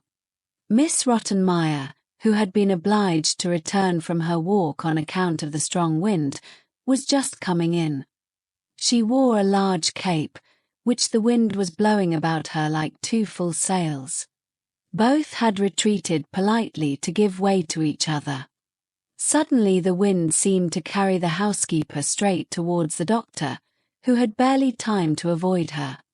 This little incident, which had ruffled Miss Rottenmeier's temper very much, gave the doctor occasion to soothe her, as she liked to be soothed by this man, whom she respected more than anybody in the world. Telling her of his intended visit, he entreated her to pack the things for Heidi as only she knew how. Clara had expected some resistance from Miss Rottenmeier about the packing of her presents. What was her surprise when this lady showed herself most obliging, and immediately, on being told, brought together all the articles. First came a heavy coat for Heidi, with a hood, which Clara meant her to use on visits to the grandmother in the winter. Then came a thick warm shawl and a large box with coffee cake for the grandmother. An enormous sausage for Peter's mother followed, and a little sack of tobacco for the grandfather. At last a lot of mysterious little parcels and boxes were packed, things that Clara had gathered together for Heidi. When the tidy pack lay ready on the ground, Clara's heart filled with pleasure at the thought of her little friend's delight. Sebastian now entered, and putting the pack on his shoulder, carried it to the doctor's house without delay. The early dawn was tinging the mountains, and a fresh morning breeze rocked the old fir trees to and fro. Heidi opened her eyes, for the rustling of the wind had awakened her. These sounds always thrilled her heart, and now they drew her out of bed. Rising hurriedly, she soon was neatly dressed and combed. Coming down the little ladder and finding the grandfather's bed empty, she ran outside. The old man was looking up at the sky to see what the weather was going to be like that day. Rosy clouds were passing overhead, but gradually the sky grew more blue and deep, and soon a golden light passed over the heights, for the sun was rising in all his glory. "Oh, how lovely! Good morning, grandfather," Heidi exclaimed. "Are your eyes bright already?" the grandfather retorted, holding out his hand. Heidi then ran over to her beloved fir trees and danced about, while the wind was howling in the branches. After the old man had washed and milked the goats, he brought them out of the shed. When Heidi saw her friends again, she caressed them tenderly, and they in their turn nearly crushed her between them. Sometimes when Barley got too wild, Heidi would say, "But Barley, you push me like the big Turk," and that was enough to quiet the goat. Soon Peter arrived with the whole herd, the jolly thistle-finch ahead of all the others. Heidi, being soon in the midst of them, was pushed about among them. Peter was anxious to say a word to the little girl, so he gave a shrill whistle, urging the goats to climb ahead. When he was near her, he said reproachfully, "You really might come with me today." "No, I can't, Peter," said Heidi. "They might come from Frankfurt any time. I must be home when they come." "How often you have said that," grumbled the boy. "But I mean it," replied Heidi. "Do you really think I want to be away when they come from Frankfurt? Do you really think that, Peter?" "They could come to Uncle," Peter growled. Then the grandfather's strong voice was heard. "Why doesn't the army go forward? Is it the field marshal's fault, or the fault of the troop?" Peter immediately turned about and led his goats up the mountain without more ado. Since Heidi had come home again to her grandfather, she did many things that had never occurred to her before. For instance, she would make her bed every morning and run about the hut, tidying and dusting. With an old rag she would rub the chairs and table till they all shone, and the grandfather would exclaim, "It is always Sunday with us now. Heidi has not been away in vain." On this day after breakfast, when Heidi began her self-imposed task, it took her longer than usual, for the weather was too glorious to stay within. Over and over again a bright sunbeam would tempt the busy child outside. How could she stay indoors when the glistening sunshine was pouring down and all the mountains seemed to glow?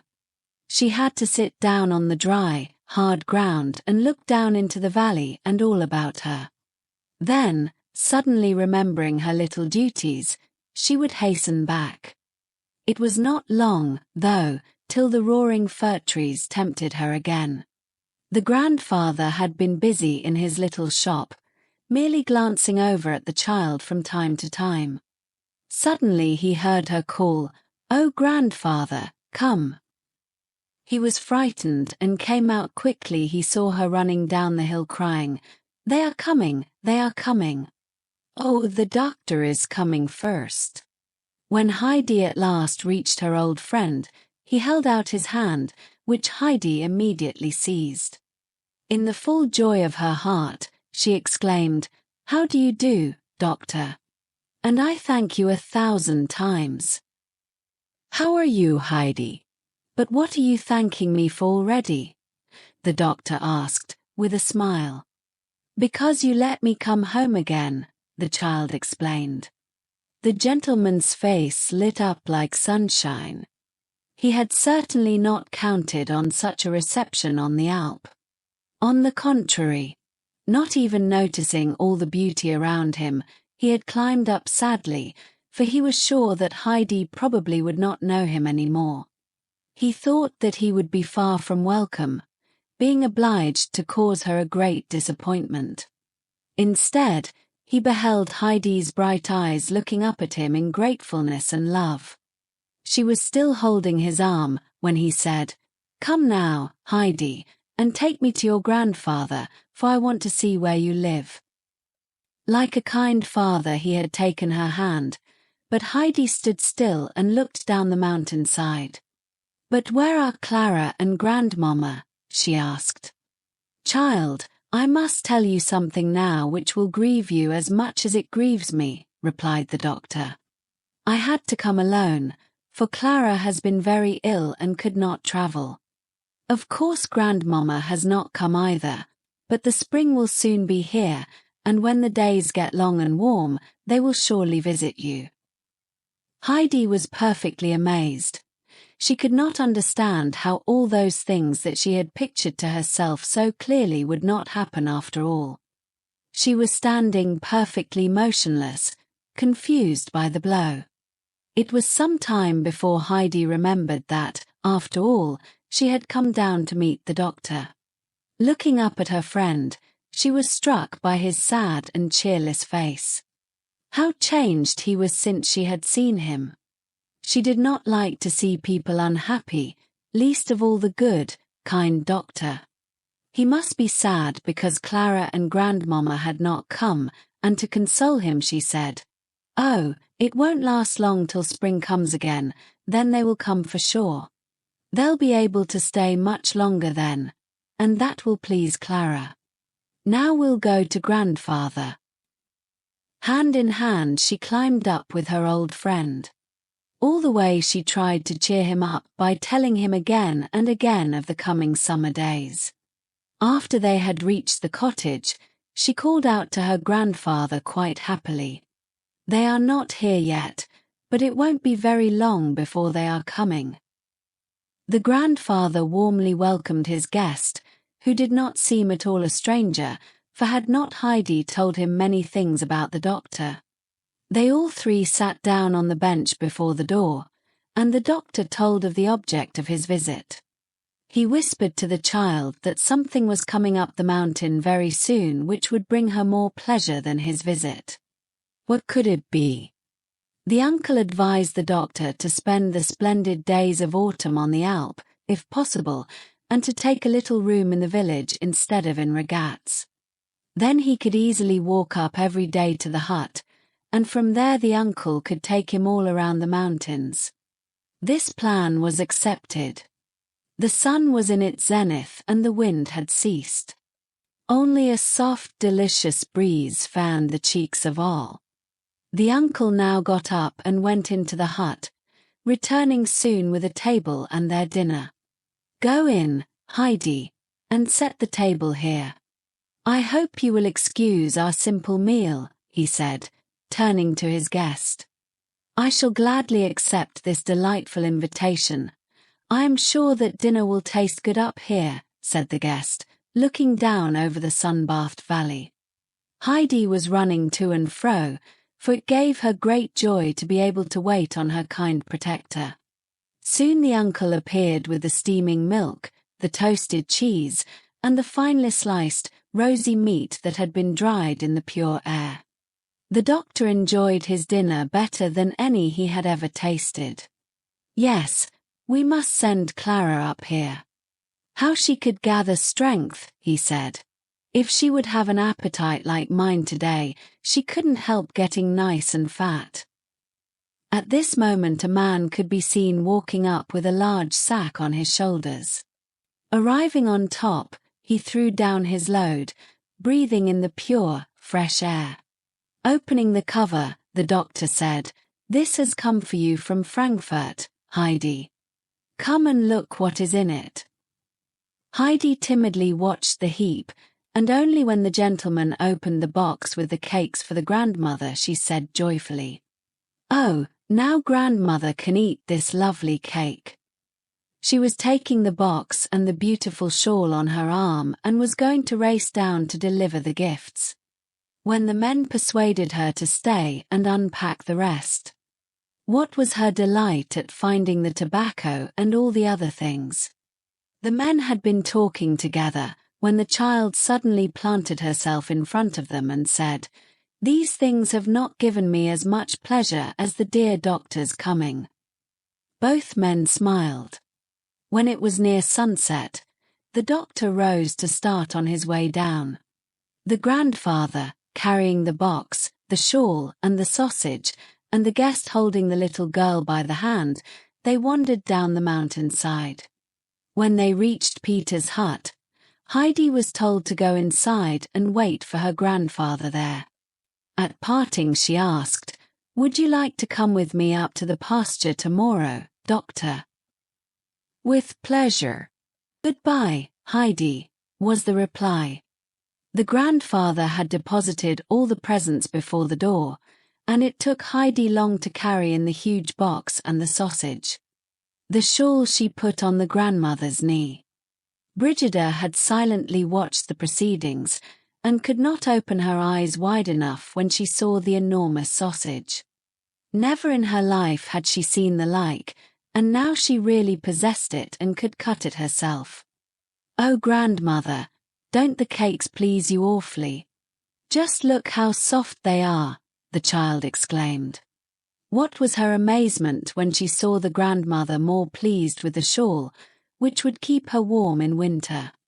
"Grandmother, Clara has sent you that," Heidi said. "Oh, what kind good people they are to think of a poor old woman like me. I never thought I should ever own such a splendid wrap." At this moment Peter came stumbling in. "The uncle is coming up behind me, and Heidi must—" That was as far as he got, for his eyes had fastened on the sausage. Heidi, however, had already said goodbye, for she knew what he had meant. Though her uncle never went by the hut any more without stepping in, she knew it was too late today. "Heidi, come, you must get your sleep," he called through the open door. Bidding them all good night, he took Heidi by the hand, and under the glistening stars they wandered home to their peaceful cottage. Early the next morning the doctor climbed up the mountain in company with Peter and his goats. The friendly gentleman made several attempts to start a conversation with the boy, but as answer to his questions he got nothing more than monosyllables. When they arrived on top, they found Heidi already waiting, fresh and rosy as the early dawn. "Are you coming?" asked Peter as usual.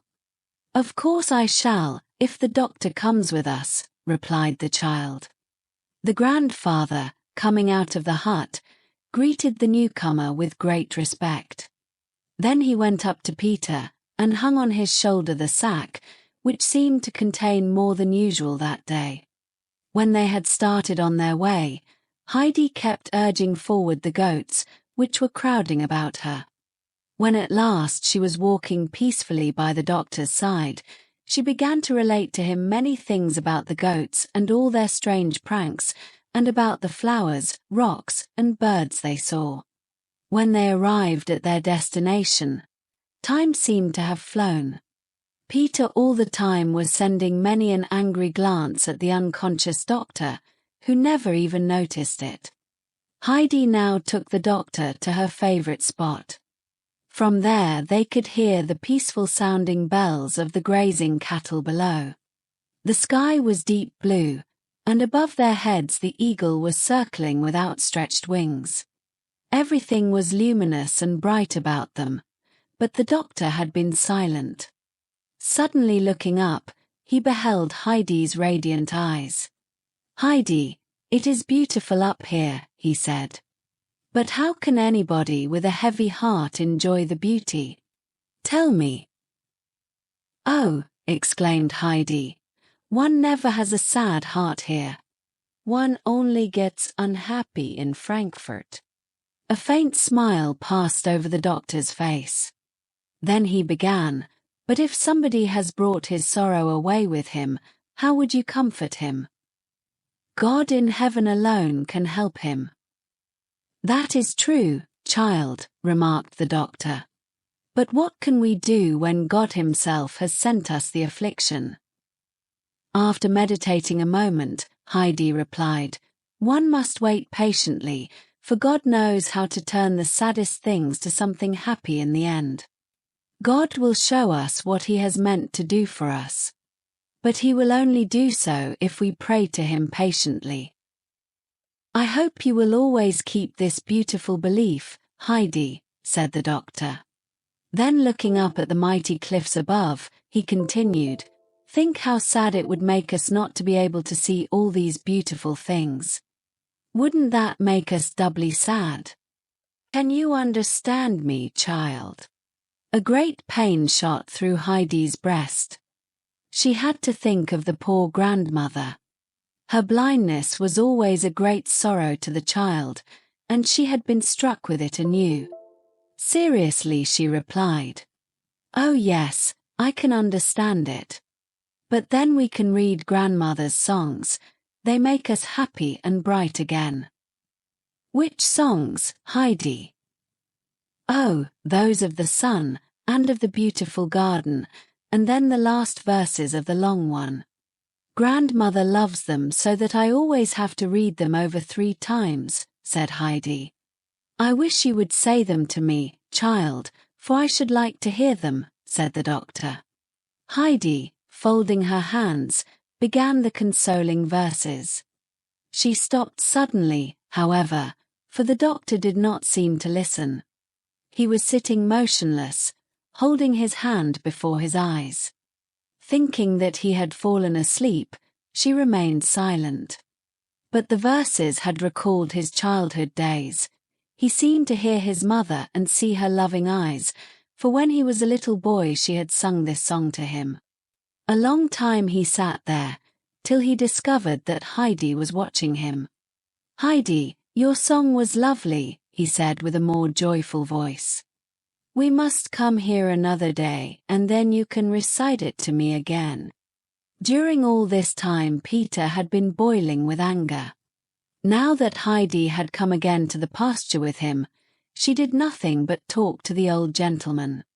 It made him very cross that he was not even able to get near her. Standing a little distance behind Heidi's friend, he shook his fist at him, and soon afterwards both fists, finally raising them up to the sky, as Heidi and the doctor remained together. When the sun stood in its zenith and Peter knew that it was noon, he called over to them with all his might, "Time to eat." When Heidi was getting up to fetch their dinner, the doctor just asked for a glass of milk, which was all he wanted.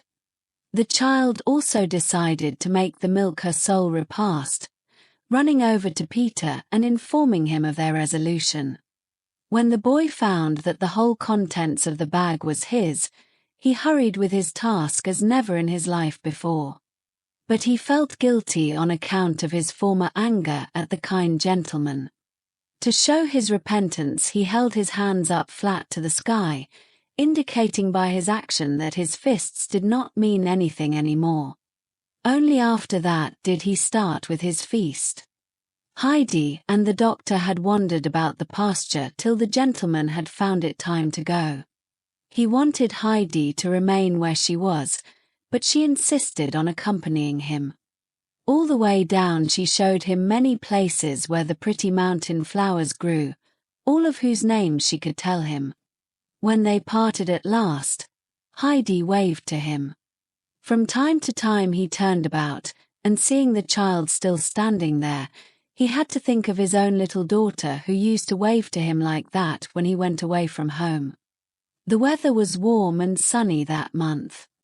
Every morning the doctor came up to the Alp, spending his day very often with the old man. Many a climb they had together that took them far up to the bare cliffs near the eagle's haunt. The uncle would show his guest all the herbs that grew on hidden places and were strengthening and healing. He could tell many strange things of the beasts that lived in holes in rock or earth, or in the high tops of trees. In the evening they would part, and the doctor would exclaim, "My dear friend, I never leave you without having learned something." But most of his days he spent with Heidi. Then the two would sit together on the child's favorite spot, and Peter, quite subdued, behind them. Heidi had to recite the verses, as she had done the first day, and entertain him with all the things she knew. At last the beautiful month of September was over. One morning the doctor came up with a sadder face than usual. The time had come for him to go back to Frankfurt, and great was the uncle's sadness at that news. Heidi herself could hardly realize that her loving friend, whom she had been seeing every day, was really leaving. The doctor himself was loath to go, for the Alp had become as a home to him. But it was necessary for him to go, and shaking hands with the grandfather, he said goodbye, Heidi going along with him a little way. Hand in hand they wandered down, till the doctor stood still. Then caressing Heidi's curly hair, he said, "Now I must go, Heidi. I wish I could take you along with me to Frankfurt, then I could keep you." At those words, all the rows and rows of houses and streets, Miss Rottenmeier and Tinette rose before Heidi's eyes. Hesitating a little, she said, "I should like it better if you would come to see us again." "I believe that will be better. Now farewell," said the friendly gentleman. When they shook hands his eyes filled with tears. Turning quickly he hurried off. Heidi, standing on the same spot, looked after him. What kind eyes he had! But they had been full of tears. All of a sudden she began to cry bitterly, and ran after her friend, calling with all her might, but interrupted by her sobs. "Oh, doctor, doctor!" Looking round he stood still and waited till the child had reached him. Her tears came rolling down her cheeks while she sobbed, "I'll come with you to Frankfurt and I'll stay as long as ever you want me to. But first I must see grandfather." "No, no, dear child," he said affectionately. "Not at once. You must remain here. I don't want you to get ill again.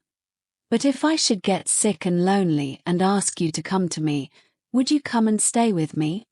Can I go away and think that somebody in this world still cares for me and loves me?"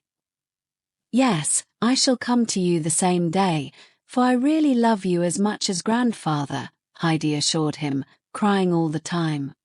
Shaking hands again they parted. Heidi stayed on the same spot, waving her hand and looking after her departing friend till he seemed no bigger than a little dot. Then he looked back a last time at Heidi and the sunny Alp, muttering to himself, "It is beautiful up there. Body and soul get strengthened in that place and life seems worth living again." The snow lay so deep around the Ulm hut that the windows seemed to stand level with the ground and the house door had entirely disappeared. Round Peter's hut it was the same. When the boy went out to shovel the snow, he had to creep through the window. Then he would sink deep into the soft snow and kick with arms and legs to get free. Taking a broom, the boy would have to clear away the snow from the door to prevent its falling into the hut. The uncle had kept his word. When the first snow had fallen, he had moved down to the village with Heidi and his goats. Near the church and the parish house lay an old ruin that once had been a spacious building. A brave soldier had lived there in days gone by. He had fought in the Spanish War, and coming back with many riches, had built himself a splendid house. But having lived too long in the noisy world to be able to stand the monotonous life in the little town, he soon went away, never to come back. After his death, many years later, though the house was already beginning to decay, a distant relation of his took possession of it. The new proprietor did not want to build it up again, so poor people moved in. They had to pay little rent for the house, which was gradually crumbling and falling to pieces. Years ago, when the uncle had come to the village with Tobias, he had lived there. Most of the time it had been empty, for the winter lasted long, and cold winds would blow through the chinks in the walls. When poor people lived there, their candles would be blown out and they would shiver with cold in the dark. But the uncle had known how to help himself. In the fall, as soon as he had resolved to live in the village, he came down frequently, fitting up the place as best he could. On approaching the house from the back, one entered an open room, where nearly all the walls lay in ruins.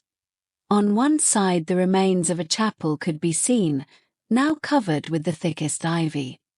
A large hall came next, with a beautiful stone floor and grass growing in the crevices.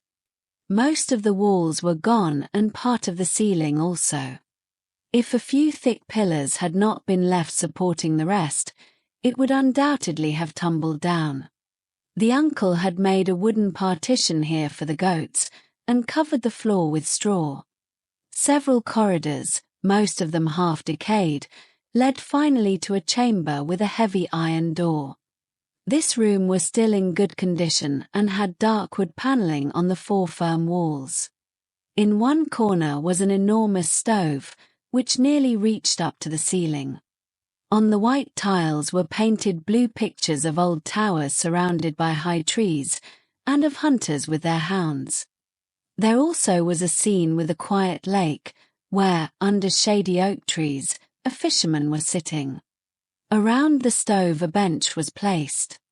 Heidi loved to sit there, and as soon as she had entered their new abode, she began to examine the pictures. Arriving at the end of the bench, she discovered a bed, which was placed between the wall and the stove.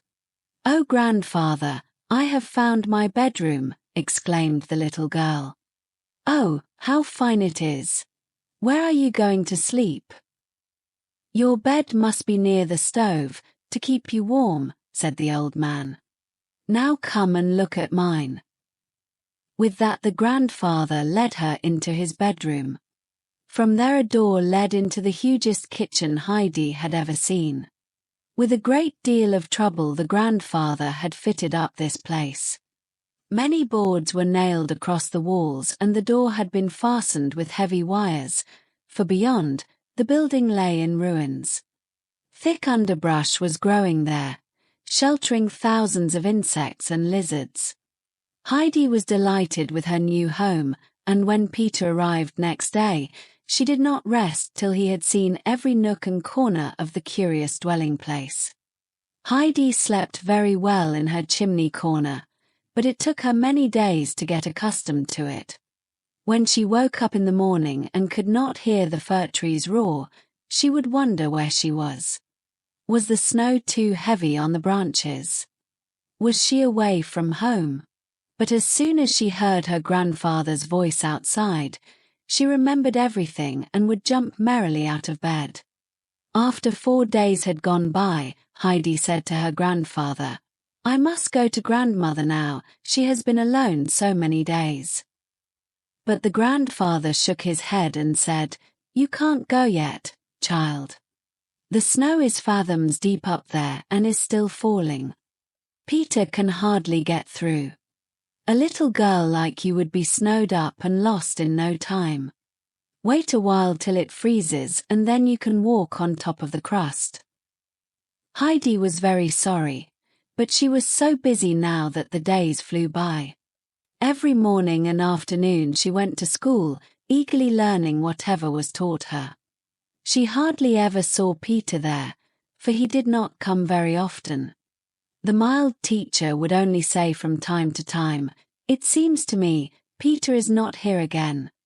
School would do him good, but I guess there is too much snow for him to get through." But when Heidi came home towards evening, Peter generally paid her a visit. After a few days the sun came out for a short time at noon, and the next morning the whole Alp glistened and shone like crystal. When Peter was jumping as usual into the snow that morning, he fell against something hard, and before he could stop himself he flew a little way down the mountain.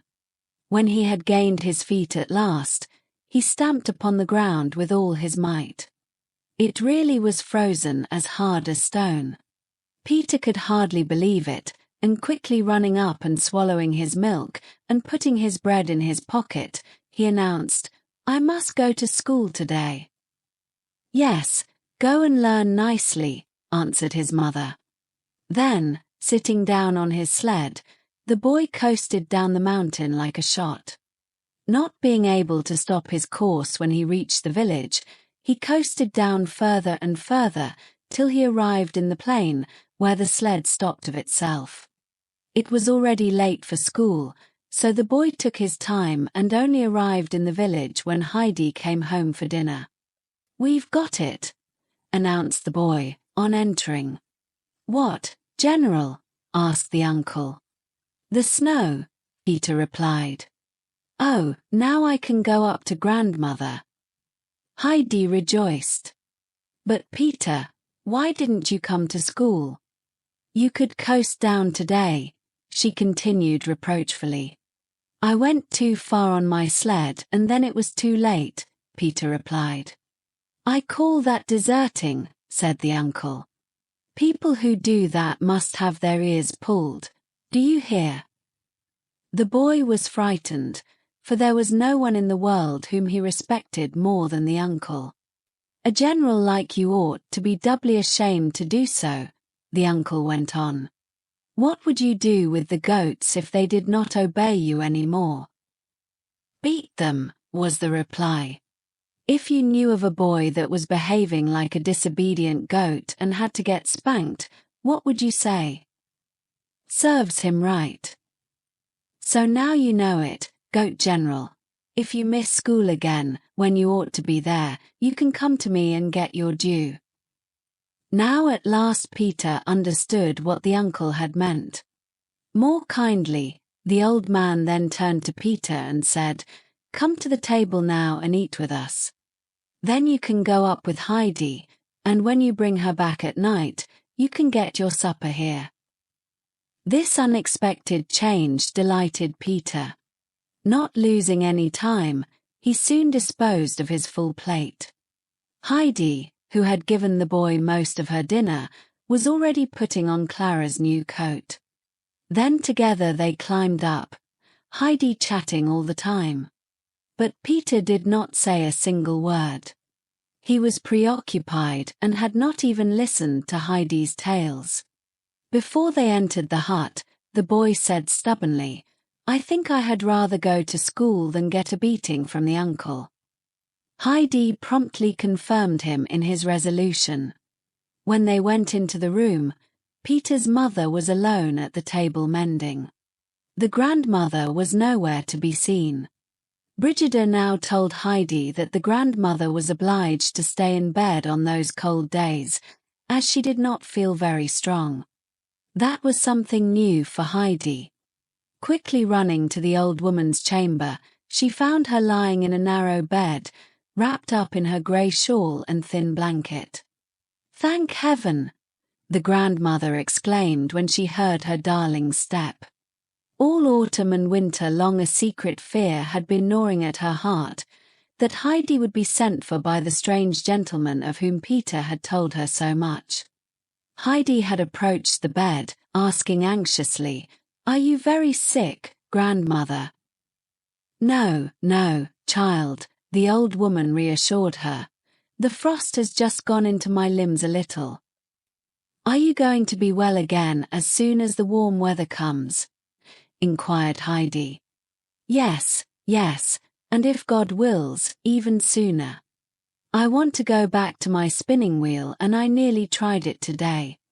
I'll get up tomorrow, though," the grandmother said confidently, for she had noticed how frightened Heidi was.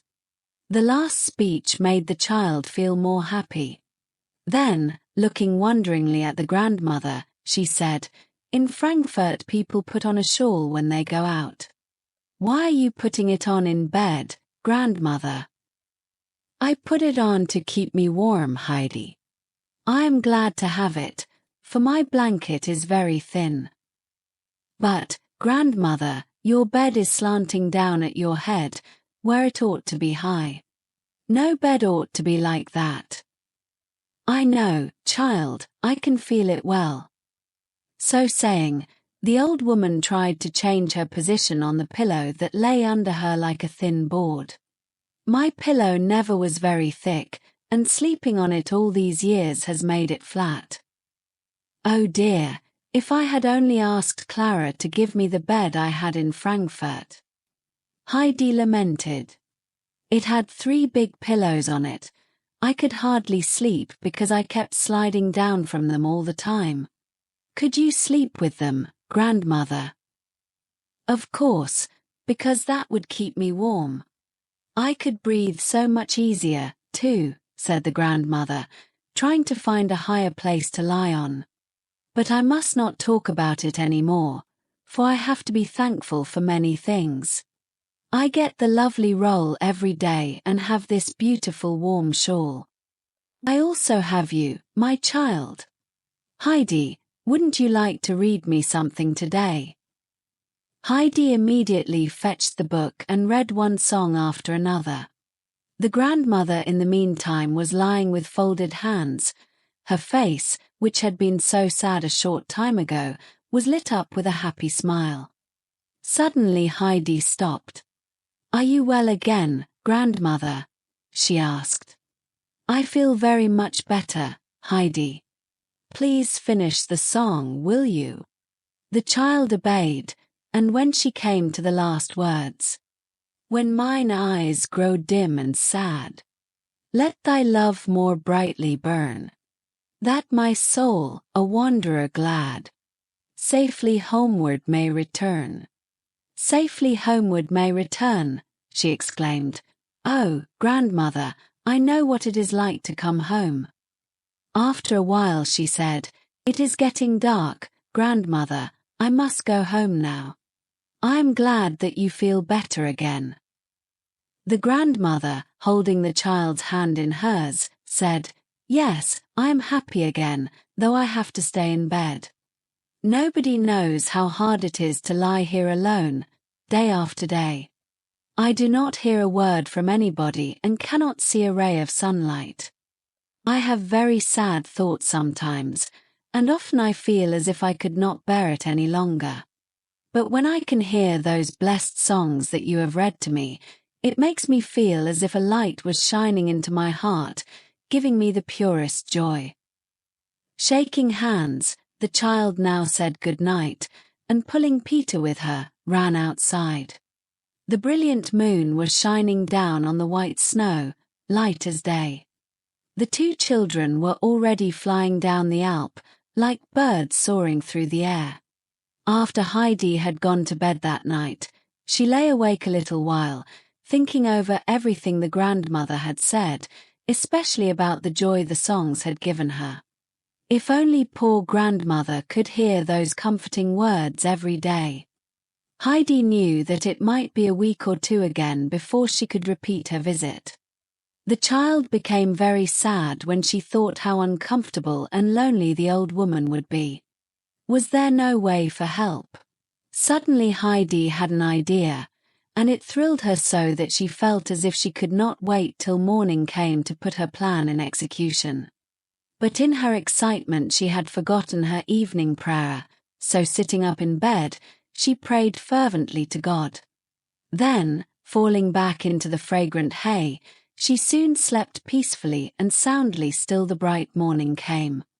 Peter arrived punctually at school next day. He had brought his lunch with him in a bag, for all the children that came from far away ate in school, while the others went home. In the evening Peter, as usual, paid his visit to Heidi. The minute he opened the door she ran up to him, saying, "Peter, I have to tell you something." "Say it," he replied. "You must learn to read now," said the child.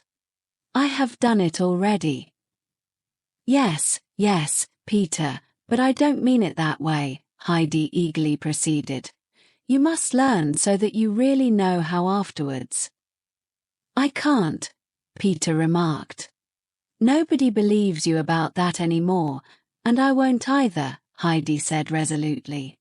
"When I was in Frankfurt, Grandmama told me that it wasn't true and that I shouldn't believe you." Peter's astonishment was great. "I'll teach you, for I know how. When you have learnt it, you must read 1 or 2 songs to grandmother every day." "I shan't," grumbled the boy. This obstinate refusal made Heidi very angry. With flaming eyes she planted herself before the boy and said, "I'll tell you what will happen if you don't want to learn. Your mother has often said that she'll send you to Frankfurt. Clara showed me the terrible, large boys' school there, where you'll have to go. You must stay there till you are a man, Peter. You mustn't think that there is only one teacher there, and such a kind one as we have here. No, indeed. There are whole rows of them, and when they are out walking they have high black hats on their heads. I saw them myself, when I was out driving." Cold shivers ran down Peter's back. "Yes, you'll have to go there, and when they find out that you can't read or even spell, they'll laugh at you." "I'll do it," said Peter, half angry and half frightened. "Oh, I am glad. Let us start right away," said Heidi joyfully, pulling Peter over to the table. Among the things that Clara had sent, Heidi had found a little book with the A, B, C and some rhymes. She had chosen this for the lessons. Peter, having to spell the first rhyme, found great difficulty, so Heidi said, "I'll read it to you, and then you'll be able to do it better. Listen. If A, B, C you do not know, before the school board you must go." "I won't go," said Peter stubbornly. "Where?" "Before the court." "Hurry up and learn the 3 letters, then you won't have to." Peter, beginning again, repeated the 3 letters till Heidi said, "Now you know them." Having observed the good result of the first rhyme, she began to read again. D, E, F you then must read. Or of misfortune take good heed. If H, I, J, K are forgot, adversity is on the spot. Who over L and M doth stumble, must pay a penance and feel humble. There's trouble coming, if you knew, you'd quickly learn N, O, P, Q. If still you halt on R, S, T, you'll suffer for it speedily." Heidi, stopping, looked at Peter, who was so frightened by all these threats and mysterious horrors that he sat as still as a mouse. Heidi's tender heart was touched, and she said comfortingly, "Don't be afraid, Peter. If you come to me every day, you'll soon learn all the letters and then those things won't happen. But come every day, even when it snows. Promise." Peter did so, and departed. Obeying Heidi's instructions, he came daily to her for his lesson. Sometimes the grandfather would sit in the room, smoking his pipe, Often the corners of his mouth would twitch as if he could hardly keep from laughing. He generally invited Peter to stay to supper afterwards, which liberally rewarded the boy for all his great exertions. Thus the days passed by. In all this time Peter had really made some progress, though the rhymes still gave him difficulty. When they had come to U, Heidi read, "Whoever mixes U and V will go where he won't want to be." And further, "If W you still ignore, look at the rod beside the door." Often Peter would growl and object to those measures, but nevertheless he kept on learning, and soon had but 3 letters left. The next few days the following rhymes, with their threats, made Peter more eager than ever. "Few the letter X forget, for you no supper will be set. If you still hesitate with Y, for shame you'll run away and cry." When Heidi read the last, "And he who makes his Z with blots must journey to the Hottentots," Peter sneered, "Nobody even knows where they are." "I am sure grandfather does," Heidi retorted, jumping up. "Just wait 1 minute and I shall ask him. He is over with the parson," and with that she had opened the door. "Wait!" shrieked Peter in great alarm, for he saw himself already transported to those dreadful people. "What is the matter with you?" said Heidi, standing still. "Nothing, but stay here. I'll learn," he blubbered. But Heidi, wanting to know something about the Hottentots herself, could only be kept back by piteous screams from Peter. So at last they settled down again, and before it was time to go, Peter knew the last letter, and had even begun to read syllables. From this day on he progressed more quickly. It was 3 weeks since Heidi had paid her last visit to the grandmother, for much snow had fallen since. One evening, Peter, coming home, said triumphantly, "I can do it." "What is it you can do, Peter?" asked his mother, eagerly. "Read." "What? Is it possible? Did you hear it, grandmother?" exclaimed Brigida. The grandmother also was curious to learn how this had happened. "I must read a song now, Heidi told me to," Peter continued. To the women's amazement, Peter began. After every verse his mother would exclaim, "Who would have ever thought it?" while the grandmother remained silent. One day later, when it happened that it was Peter's turn to read in school, the teacher said, "Peter, must I pass you by again, as usual? Or do you want to try, I shall not say to read, but to stammer through a line?" Peter began and read 3 lines without stopping. In dumb astonishment, the teacher, putting down his book, looked at the boy. "What miracle has happened to you?" he exclaimed. "For a long time I tried to teach you with all my patience, and you were not even able to grasp the letters, but now that I had given you up as hopeless, you have not only learned how to spell, but even to read. How did this happen, Peter?" "It was Heidi," the boy replied. In great amazement, the teacher looked at the little girl. Then the kind man continued, "I have noticed a great change in you, Peter. You used to stay away from school, sometimes more than a week, and lately you have not even missed a day. Who has brought about this change?" "The uncle." Every evening now Peter on his return home read one song to his grandmother, but never more. To the frequent praises of Brigida, the old woman once replied, "I am glad he has learnt something, but nevertheless I am longing for the spring to come. Then Heidi can visit me, for when she reads, the verses sound so different. I cannot always follow Peter, and the songs don't thrill me the way they do when Heidi says them." And no wonder, for Peter would often leave out long and difficult words. What did 3 or 4 words matter? So it happened sometimes that there were hardly any nouns left in the hymns that Peter read. May had come. Warm sunshine was bathing the whole Alp in glorious light, and having melted the last snow, had brought the first spring flowers to the surface. A merry spring wind was blowing, drying up the damp places in the shadow. High above in the azure heaven the eagle floated peacefully. Heidi and her grandfather were back on the Alp. The child was so happy to be home again that she jumped about among the beloved objects. Here she discovered a new spring bud, and there she watched the gay little gnats and beetles that were swarming in the sun.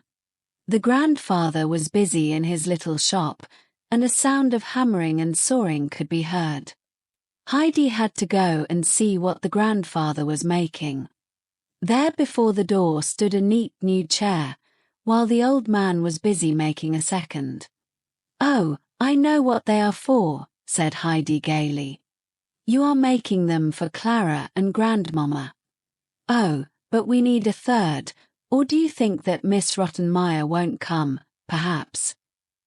"I really don't know," said Grandfather, "but it is safer to have a chair for her, if she should come." Heidi, thoughtfully looking at the backless chairs, remarked, "Grandfather, I don't think she would sit down on those."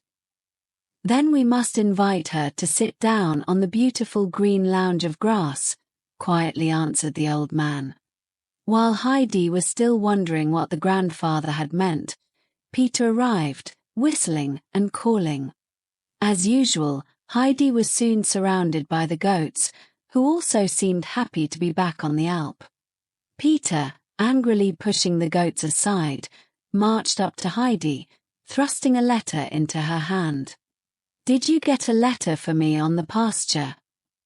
Heidi said, astonished. "No. Where did it come from?" "From my bag." The letter had been given to Peter the previous evening. Putting it in his lunch bag, the boy had forgotten it there till he opened the bag for his dinner. Heidi immediately recognized Clara's handwriting, and bounding over to her grandfather, exclaimed, "A letter has come from Clara. Wouldn't you like me to read it to you, Grandfather?"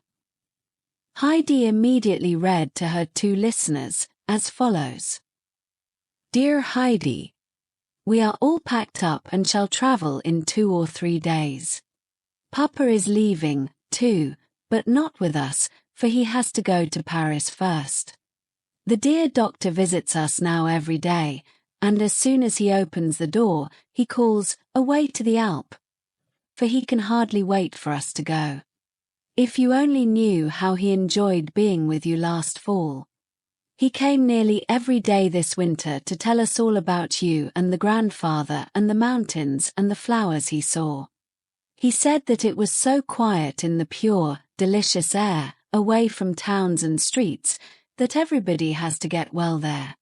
He is much better himself since his visit, and seems younger and happier. Oh, how I look forward to it all. The doctor's advice is that I shall go to Regat's first for about 6 weeks, then I can go to live in the village, and from there I shall come to see you every fine day. Grandmama, who is coming with me, is looking forward to the trip too. But just think, Miss Rottenmeier does not want to go. When Grandmama urges her, she always declines politely. I think Sebastian must have given her such a terrible description of the high rocks and fearful abysses, that she is afraid. I think he told her that it was not safe for anybody, and that only goats could climb such dreadful heights. She used to be so eager to go to Switzerland, but now neither Tinette nor she wants to take the risk. I can hardly wait to see you again. Goodbye, dear Heidi, with much love from Grandmama. I am your true friend, Clara." When Peter heard this, he swung his rod to right and left. Furiously driving the goats before him, he bounded down the hill. Heidi visited the grandmother next day, for she had to tell her the good news. Sitting up in her corner, The old woman was spinning as usual. Her face looked sad, for Peter had already announced the near visit of Heidi's friends, and she dreaded the result. After having poured out her full heart, Heidi looked at the old woman. "What is it, grandmother?" said the child. "Are you not glad?" "Oh yes, Heidi, I am glad, because you are happy." "But, grandmother, you seem so anxious. Do you still think Miss Rottenmeier is coming?" "Oh no, it is nothing. Give me your hand, for I want to be sure that you are still here. I suppose it will be for the best, even if I shall not live to see the day." "Oh, but then I would not care about this coming," said the child. The grandmother had hardly slept all night for thinking of Clara's coming. Would they take Heidi away from her, now that she was well and strong? But for the sake of the child she resolved to be brave. "Heidi," she said, "please read me the song that begins with 'God will see to it.'" Heidi immediately did as she was told. She knew nearly all the grandmother's favorite hymns by now and always found them quickly. "That does me good, child," the old woman said. Already the expression of her face seemed happier and less troubled. "Please read it a few times over, child," she entreated. Thus evening came, and when Heidi wandered homewards, one twinkling star after another appeared in the sky. Heidi stood still every few minutes, looking up to the firmament in wonder. When she arrived home, her grandfather also was looking up to the stars, murmuring to himself, "What a wonderful month, one day clearer than the other. The herbs will be fine and strong this year." The blossom month had passed, and June, with the long, long days, had come. Quantities of flowers were blooming everywhere, filling the air with perfume. The month was nearing its end, when one morning Heidi came running out of the hut, where she had already completed her duties. Suddenly she screamed so loud that the grandfather hurriedly came out to see what had happened. "Grandfather, come here. Look, look." A strange procession was winding up the Orme. First marched two men, carrying an open sedan chair with a young girl in it, wrapped up in many shawls. Then came a stately lady on horseback, who, talking with a young guide beside her, looked eagerly right and left. Then an empty rolling chair, carried by a young fellow, was followed by a porter who had so many covers, shawls and furs piled up on his basket that they towered high above his head. "They are coming! They are coming!" cried Heidi in her joy, and soon the party had arrived at the top. Great was the happiness of the children at seeing each other again. When Grandmamma had descended from her horse, she tenderly greeted Heidi first, and then turned to the uncle, who had approached the group. The two met like two old friends. They had heard so much about each other. After the first words were exchanged, the grandmother exclaimed, "My dear uncle, what a wonderful residence you have. Who would have ever thought it? Kings could envy you here. Oh, how well my Heidi is looking, just like a little rose," she continued, drawing the child closely to her side and patting her cheeks.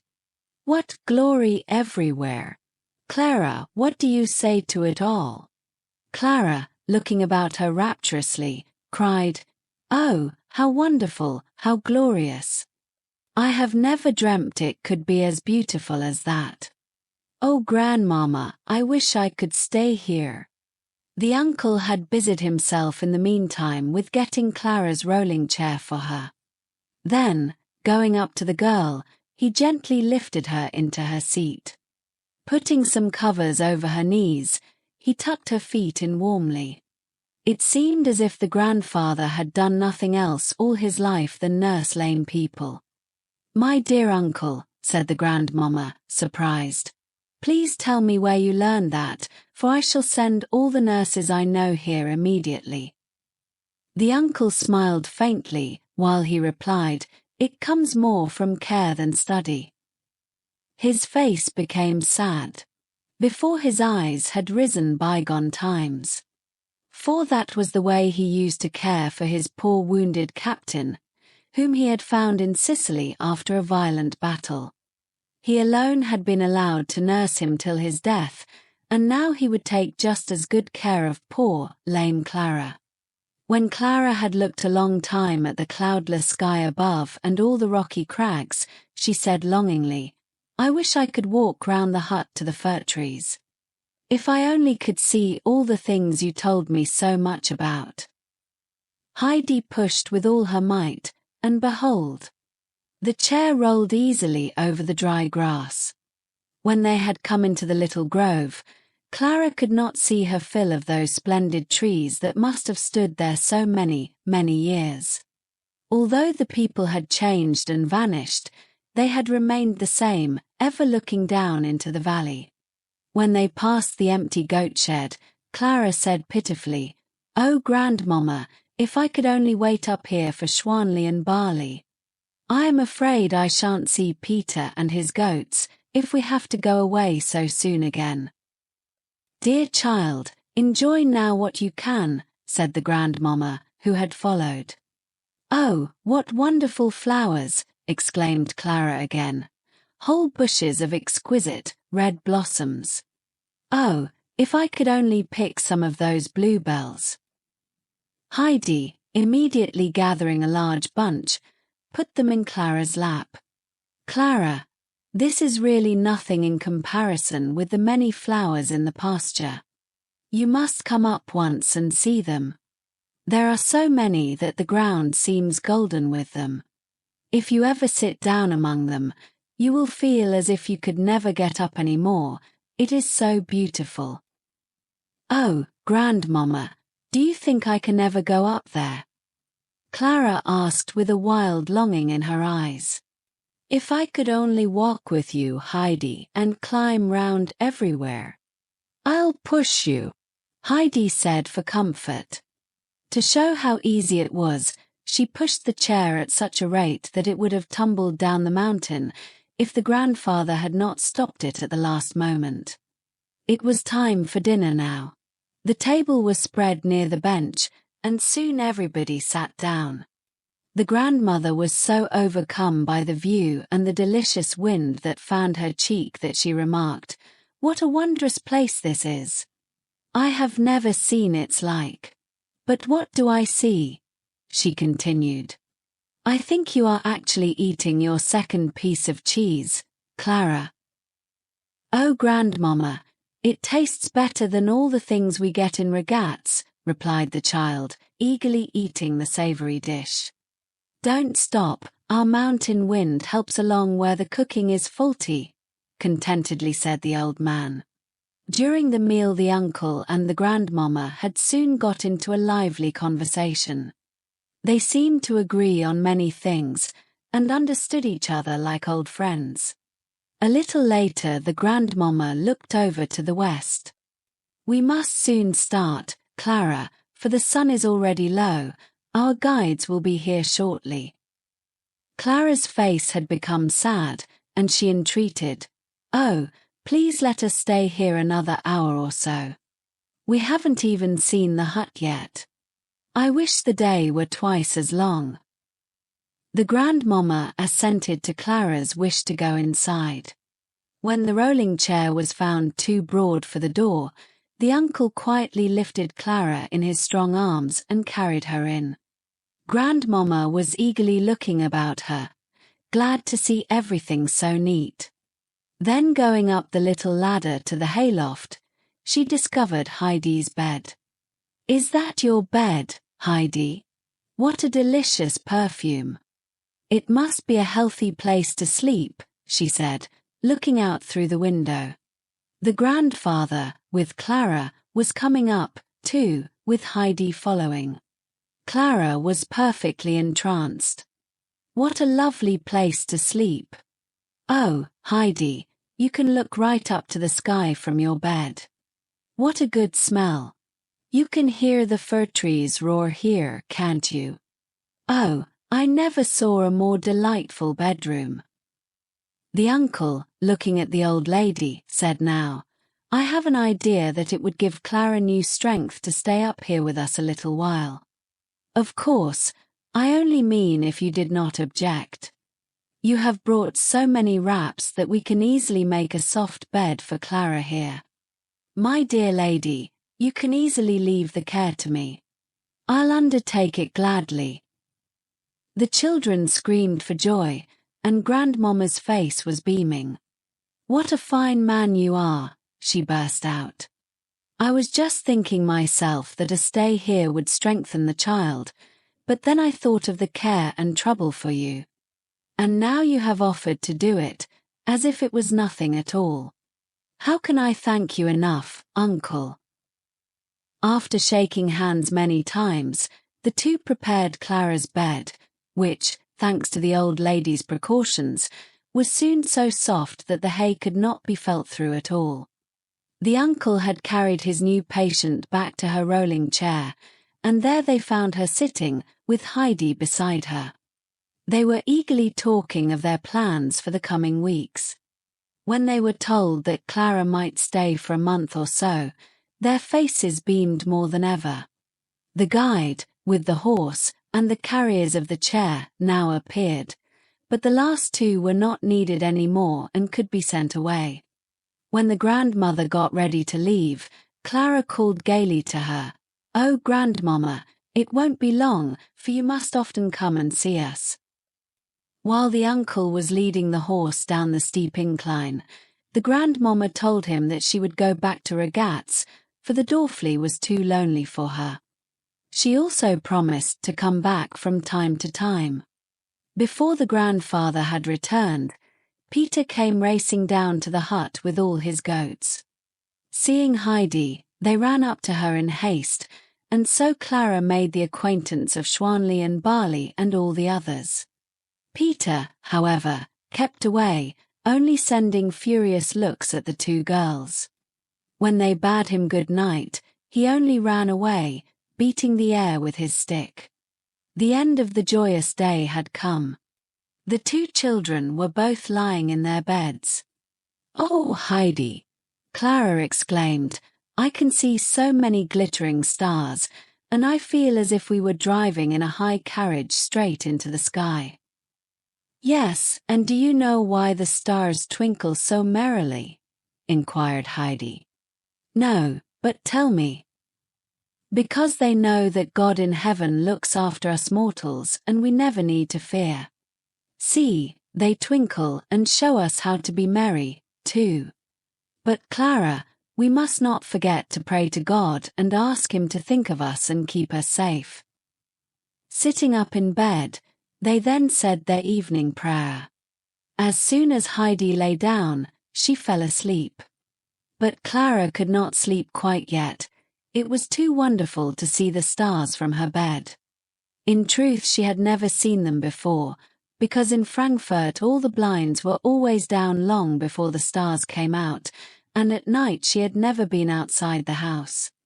She could hardly keep her eyes shut, and had to open them again and again to watch the twinkling, glistening stars, till her eyes closed at last and she saw two big, glittering stars in her dream.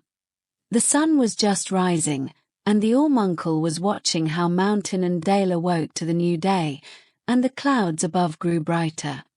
Next, the old man turned to go back into the hut, and softly climbed the ladder.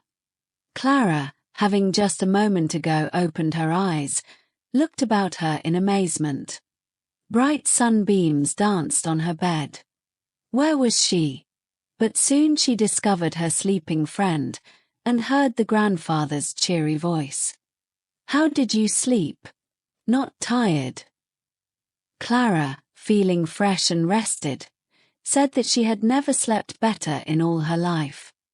Heidi was soon awake, too, and lost no time in coming down to join Clara, who was already sitting in the sun. A cool morning breeze fanned their cheeks, and the spicy fragrance from the fir trees filled their lungs with every breath. Clara had never experienced such well-being in all her life. She had never breathed such pure, cool morning air and never felt such warm, delicious sunshine on her feet and hands. It surpassed all her expectations. "Oh, Heidi, I wish I could always stay up here with you," she said.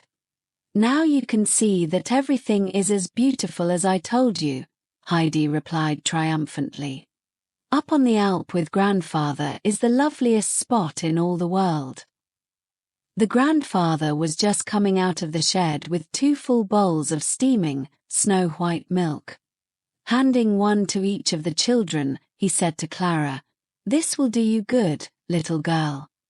It comes from Schwanli and will give you strength. To your health. Just drink it," he said encouragingly, for Clara had hesitated a little. But when she saw that Heidi's bowl was nearly empty already, she also drank without even stopping. Oh, how good it was! It tasted like cinnamon and sugar. "We'll take 2 tomorrow," said the grandfather. After their breakfast, Peter arrived. While the goats were rushing up to Heidi, bleating loudly, the grandfather took the boy aside. "Just listen, and do what I tell you," he said. "From now on you must let Schwanli go wherever she likes. She knows where to get the richest herbs, and you must follow her, even if she should go higher up than usual. It won't do you any harm to climb a little more, and will do all the others good. I want the goats to give me splendid milk, remember. What are you looking at so furiously?" Peter was silent, and without more ado started off, still angrily looking back now and then. As Heidi had followed a little way, Peter called to her, "You must come along, Heidi, Schwanli has to be followed everywhere." "No, but I can't," Heidi called back. "I won't be able to come as long as Clara is with me. Grandfather has promised, though, to let us come up with you once." With those words Heidi returned to Clara, while the goatherd was hurrying onward, angrily shaking his fists. The children had promised to write a letter to Grandmama every day, so they immediately started on their task. Heidi brought out her own little 3-legged stool, her school books, and her papers, and with these on Clara's lap they began to write. Clara stopped after nearly every sentence, for she had to look around. Oh, how peaceful it was with the little gnats dancing in the sun and the rustling of the trees. From time to time they could hear the shouting of a shepherd re-echoed from many rocks. The morning had passed, they knew not how, and dinner was ready. They again ate outside, for Clara had to be in the open air all day, if possible. The afternoon was spent in the cool shadow of the fir trees. Clara had many things to relate of Frankfurt and all the people that Heidi knew. It was not long before Peter arrived with his flock, but without even answering the girl's friendly greeting, he disappeared with a grim scowl. While Schwanli was being milked in the shed, Clara said, "Oh, Heidi, I feel as if I could not wait for my milk. Isn't it funny? All my life I have only eaten because I had to. Everything always tasted to me like cod liver oil, and I have often wished that I should never have to eat. And now I am so hungry." "Oh yes, I know," Heidi replied. She had to think of the days in Frankfurt when her food seemed to stick in her throat. When at last the full bowls were brought by the old man, Clara, seizing hers, eagerly drank the contents in one draught and even finished before Heidi. "Please, may I have a little more?" she asked, holding out the bowl.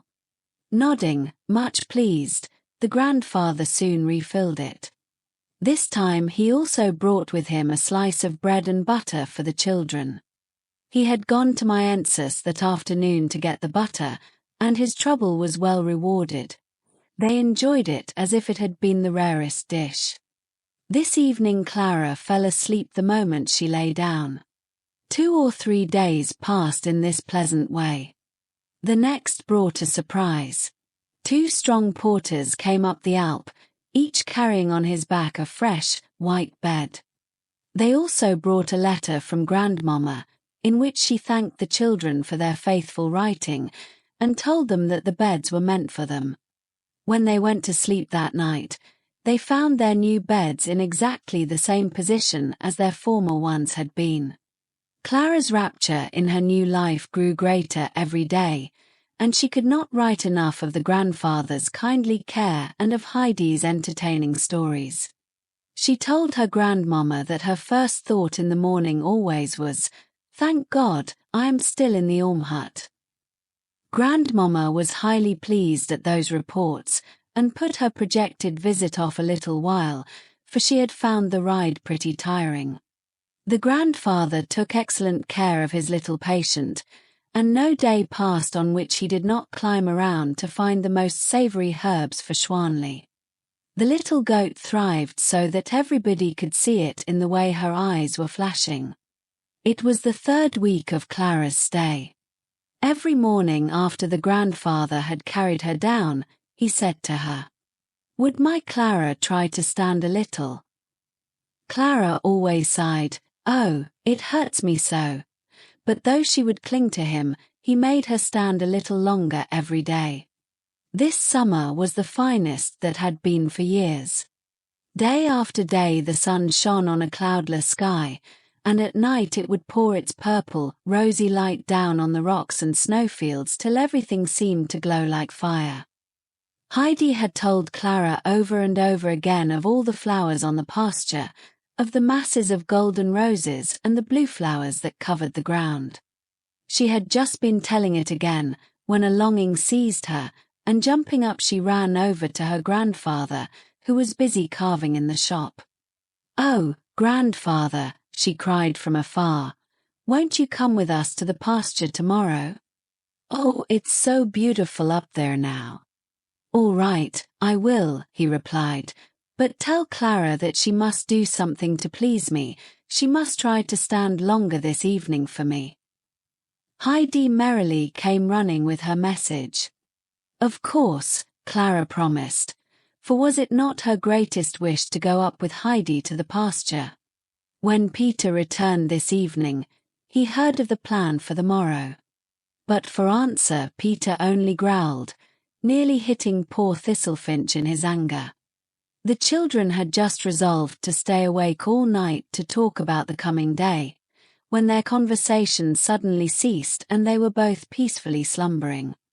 In her dreams Clara saw before her a field that was thickly strewn with light blue flowers, while Heidi heard the eagle scream to her from above, "Come, come, come." The next day dawned cloudless and fair. The grandfather was still with the children when Peter came climbing up. His goats kept at a good distance from him to evade the rod, which was striking right and left. The truth was that the boy was terribly embittered and angry by the changes that had come. When he passed the hut in the morning, Heidi was always busy with the strange child, and in the evening it was the same. All summer long Heidi had not been up with him a single time. It was too much.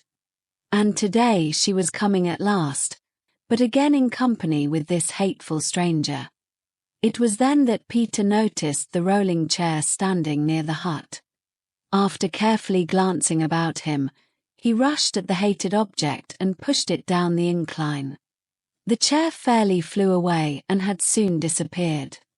Peter's conscience smote him now, and he raced up the Alp, not daring to pause till he had reached a blackberry bush. There he could hide, when the uncle might appear. Looking down, he watched his fallen enemy tumbling downwards, downwards. Sometimes it was thrown high up into the air, to crash down again the next moment harder than ever. Pieces were falling from it right and left, and were blown about.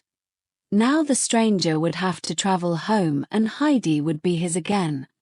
But Peter had forgotten that a bad deed always brings a punishment. Heidi just now came out of the hut. The grandfather, with Clara, followed. Heidi at first stood still, and then, running right and left, she returned to the old man. "What does this mean? Have you rolled the chair away, Heidi?" he asked. "I'm just looking for it everywhere, grandfather."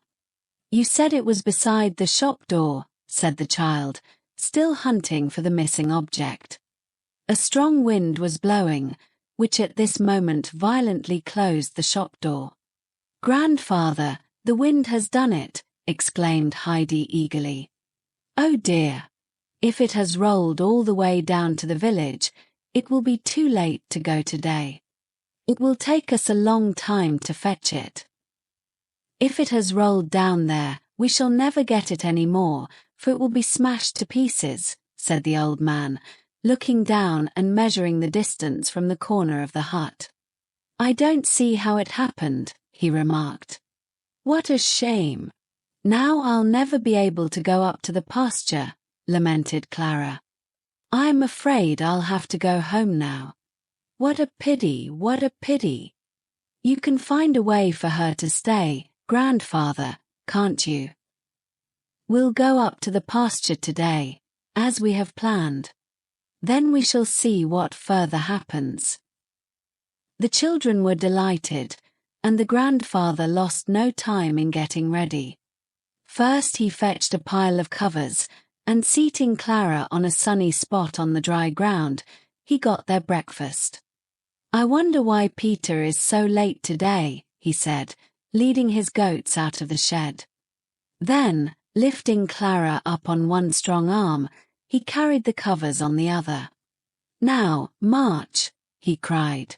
"The goats come with us."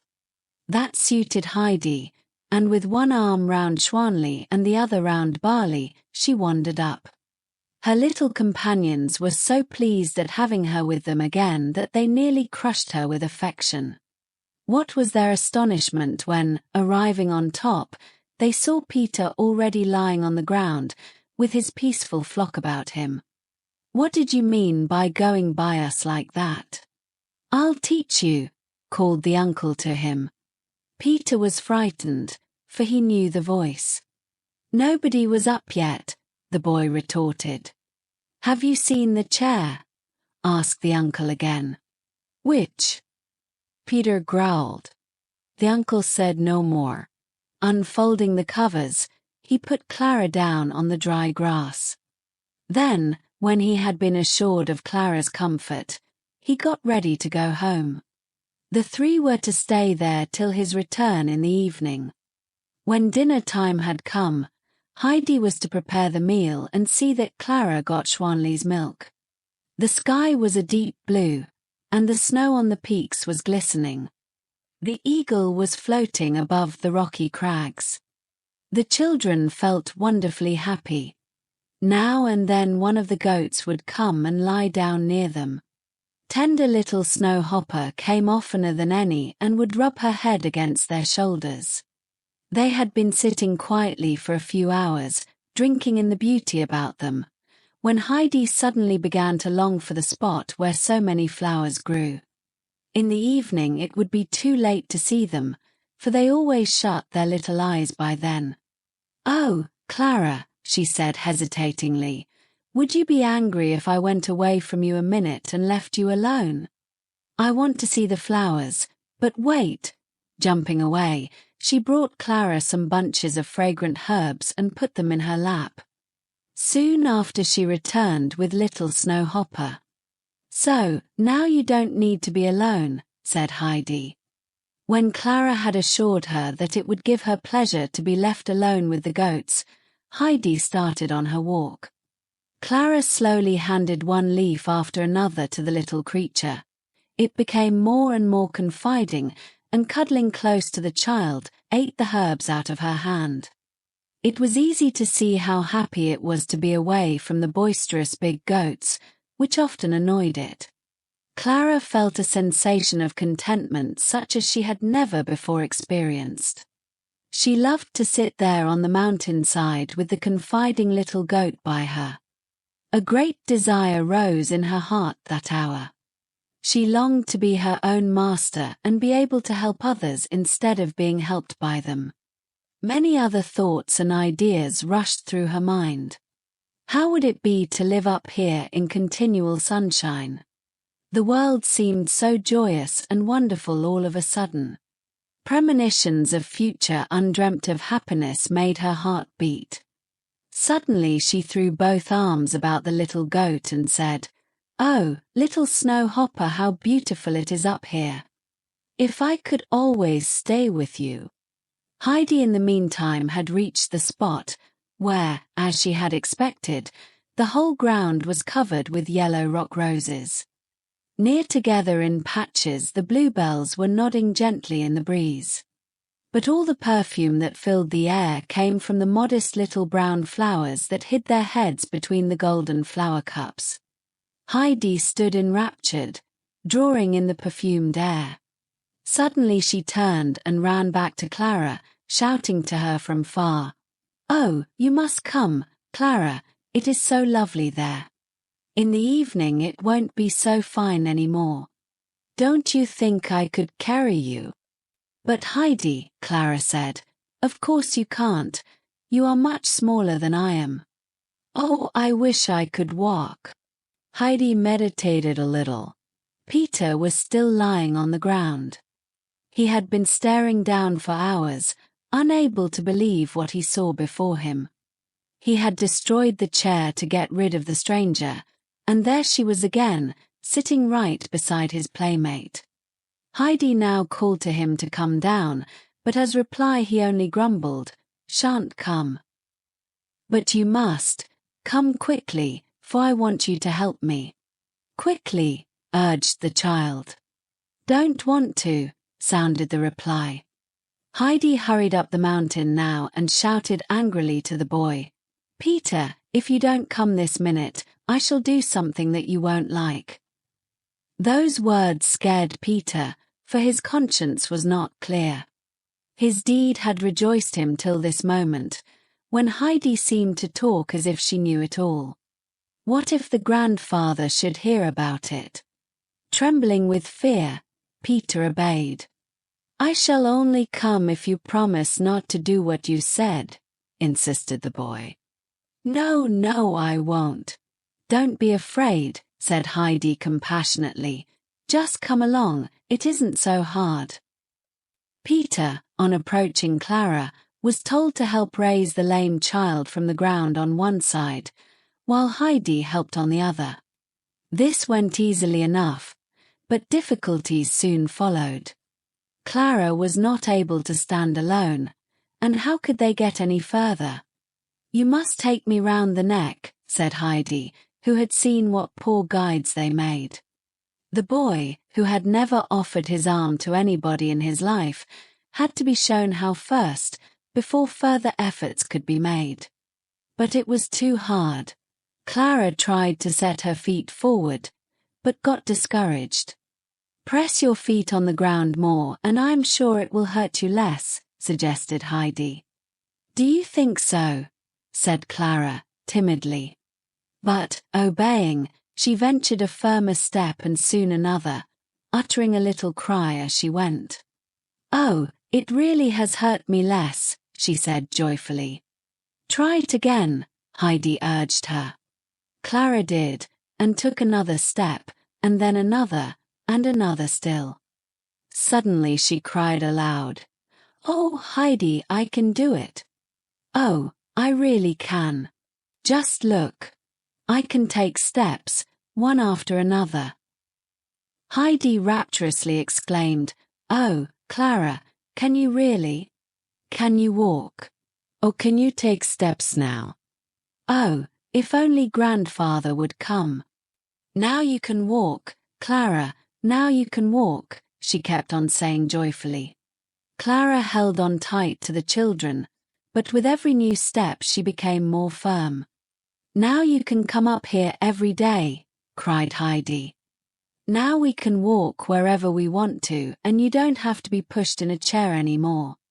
Now you'll be able to walk all your life." Oh, what joy! Clara's greatest wish, to be able to be well like other people, had been fulfilled at last. It was not very far to the flowering field. Soon they reached it and sat down among the wealth of bloom. It was the first time that Clara had ever rested on the dry, warm earth. All about them the flowers nodded and exhaled their perfume. It was a scene of exquisite beauty. The two children could hardly grasp this happiness that had come to them. It filled their hearts brimming full and made them silent. Peter also lay motionless, for he had gone to sleep. Thus the hours flew, and the day was long past noon. Suddenly all the goats arrived, for they had been seeking the children. They did not like to graze in the flowers, and were glad when Peter awoke with their loud bleating. The poor boy was mightily bewildered, for he had dreamt that the rolling chair with the red cushions stood again before his eyes. On awaking, he had still seen the golden nails, but soon he discovered that they were nothing but flowers. Remembering his deed, he obeyed Heidi's instructions willingly. When they came back to their former place, Heidi lost no time in setting out the dinner. The bag was very full today, and Heidi hurried to fulfill her promise to Peter, who with bad conscience had understood her threat differently. She made 3 heaps of the good things, and when Clara and she were through, there was still a lot left for the boy. It was too bad that all this treat did not give him the usual satisfaction, for something seemed to stick in his throat. Soon after their belated dinner, the grandfather was seen climbing up the Alp. Heidi ran to meet him, confusedly telling him of the great event. The old man's face shone at this news. Going over to Clara, he said, "So you have risked it. Now we have one." Then picking her up, he put one arm around her waist, and the other one he stretched out as support, and with his help she marched more firmly than ever. Heidi jumped and bounded gaily by their side. In all this excitement the grandfather did not lose his judgment, and before long lifted Clara on his arm to carry her home. He knew that too much exertion would be dangerous, and rest was needed for the tired girl. Peter, arriving in the village late that day, saw a large disputing crowd. They were all standing about an interesting object, and everybody pushed and fought for a chance to get nearest. It was no other than the chair. "I saw it when they carried it up," Peter heard the baker say. "I bet it was worth at least 500 francs. I should just like to know how it has happened." "The wind might have blown it down," remarked Barbara, who was staring open-mouthed at the beautiful velvet cushions. "The uncle said so himself." "It is a good thing if nobody else has done it," continued the baker. "When the gentleman from Frankfurt hears what has happened, he'll surely find out all about it, and I should pity the culprit. I am glad I haven't been up on the Orme for so long, else they might suspect me, as they would anybody who happened to be up there at the time." Many more opinions were uttered, but Peter had heard enough. He quietly slipped away and went home. What if they should find out he had done it? A policeman might arrive any time now, and they might take him away to prison. Peter's hair stood up on end at this alarming thought. He was so troubled when he came home that he did not answer any questions and even refused his dish of potatoes. Hurriedly creeping into bed, he groaned. "I am sure Peter has eaten sorrel again, and that makes him groan so," said his mother. "You must give him a little more bread in the morning, Brigida." "Take a piece of mine," said the compassionate grandmother. When Clara and Heidi were lying in their beds that night, glancing up at the shining stars, Heidi remarked, "Didn't you think today, Clara, that it is fortunate God does not always give us what we pray for fervently, because he knows of something better?" "What do you mean, Heidi?" asked Clara. "You see, when I was in Frankfurt I prayed and prayed to come home again, and when I couldn't, I thought he had forgotten me. But if I had gone away so soon, you would never have come here and would never have got well." Clara, becoming thoughtful, said, "But, Heidi, then we could not pray for anything any more, because we would feel that he always knows of something better." "But, Clara, we must pray to God every day to show we don't forget that all gifts come from him. Grandmama has told me that God forgets us if we forget him. But if some wish remains unfulfilled, we must show our confidence in him, for he knows best." "How did you ever think of that?" asked Clara. "Grandmama told me, but I know that it is so. We must thank God today that he has made you able to walk, Clara." "I am glad that you have reminded me, Heidi, for I have nearly forgotten it in my excitement." The children both prayed and sent their thanks up to heaven for the restoration of the invalid. Next morning a letter was written to Grandmama, inviting her to come up to the Alp within a week's time, for the children had planned to take her by surprise. Clara hoped then to be able to walk alone, with Heidi for her guide. The following days were happier still for Clara. Every morning she awoke with her heart singing over and over again, "Now I am well. Now I can walk like other people." She progressed, and took longer walks every day. Her appetite grew amazingly, and the grandfather had to make larger slices of the bread and butter that, to his delight, disappeared so rapidly. He had to fill bowl after bowl of the foaming milk for the hungry children. In that way they reached the end of the week that was to bring the grandmama. A day before her visit, the grandmama had sent a letter to announce her coming. Peter brought it up with him next morning. The grandfather was already before the hut with the children and his merry goats. His face looked proud as he contemplated the rosy faces of the girls and the shining hair of his 2 goats. Peter, approaching, neared the uncle slowly. As soon as he had delivered the letter, he sprang back shyly, looking about him as if he was afraid. Then with a leap he started off. "I should like to know why Peter behaves like the big Turk when he is afraid of the rod," said Heidi, watching his strange behavior. "Maybe Peter fears a rod that he deserves," said the old man. All the way Peter was tormented with fear. He could not help thinking of the policeman who was coming from Frankfurt to fetch him to prison. It was a busy morning for Heidi, who put the hut in order for the expected visitor. The time went by quickly, and soon everything was ready to welcome the good grandmama.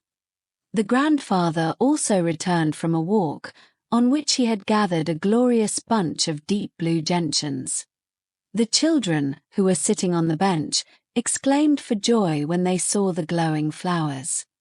Heidi, getting up from time to spy down the path, suddenly discovered Grandmama sitting on a white horse and accompanied by 2 men. One of them carried plenty of wraps, for without those the lady did not dare to pay such a visit. The party came nearer and nearer, and soon reached the top.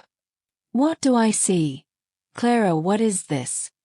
Why are you not sitting in your chair? How is this possible?" cried the grandmama in alarm, dismounting hastily. Before she had quite reached the children, she threw her arms up in great excitement. "Clara, is that really you? You have red, round cheeks, my child. I hardly know you any more." Grandmama was going to rush at her grandchild when Heidi slipped from the bench, and Clara, taking her arm, they quietly took a little walk. The grandmama was rooted to the spot from fear. What was this? Upright and firm, Clara walked beside her friend. When they came back, their rosy faces beamed. Rushing toward the children, the grandmother hugged them over and over again. Looking over to the bench, she beheld the uncle, who sat there smiling. Taking Clara's arm in hers, she walked over to him, continually venting her delight. When she reached the old man, she took both his hands in hers and said, "My dear, dear uncle, what have we to thank you for? This is your work, your care and nursing." "But our Lord's sunshine and mountain air," interrupted the uncle, smiling. Then Clara called, "Yes, and also Schwanley's good, delicious milk. Grandmama, you ought to see how much goat milk I can drink now. Oh, it is so good." "Indeed, I can see that from your cheeks," said the grandmama, smiling. "No, I hardly recognize you anymore. You have become broad and round. I never dreamt that you could get so stout and tall. Oh, Clara, is it really true? I cannot look at you enough. But now I must telegraph your father to come. I shan't tell him anything about you, for it will be the greatest joy of all his life. My dear uncle, how are we going to manage it? Have you sent the men away?" "I have, but I can easily send the goatherd." So they decided that Peter should take the message. The uncle immediately whistled so loud that it resounded from all sides. Soon Peter arrived, white with fear, for he thought his doom had come. But he only received a paper that was to be carried to the post office of the village. Relieved for the moment, Peter set out. Now all the happy friends sat down round the table, and Grandmama was told how the miracle had happened. Often the talk was interrupted by exclamations of surprise from Grandmama, who still believed it was all a dream.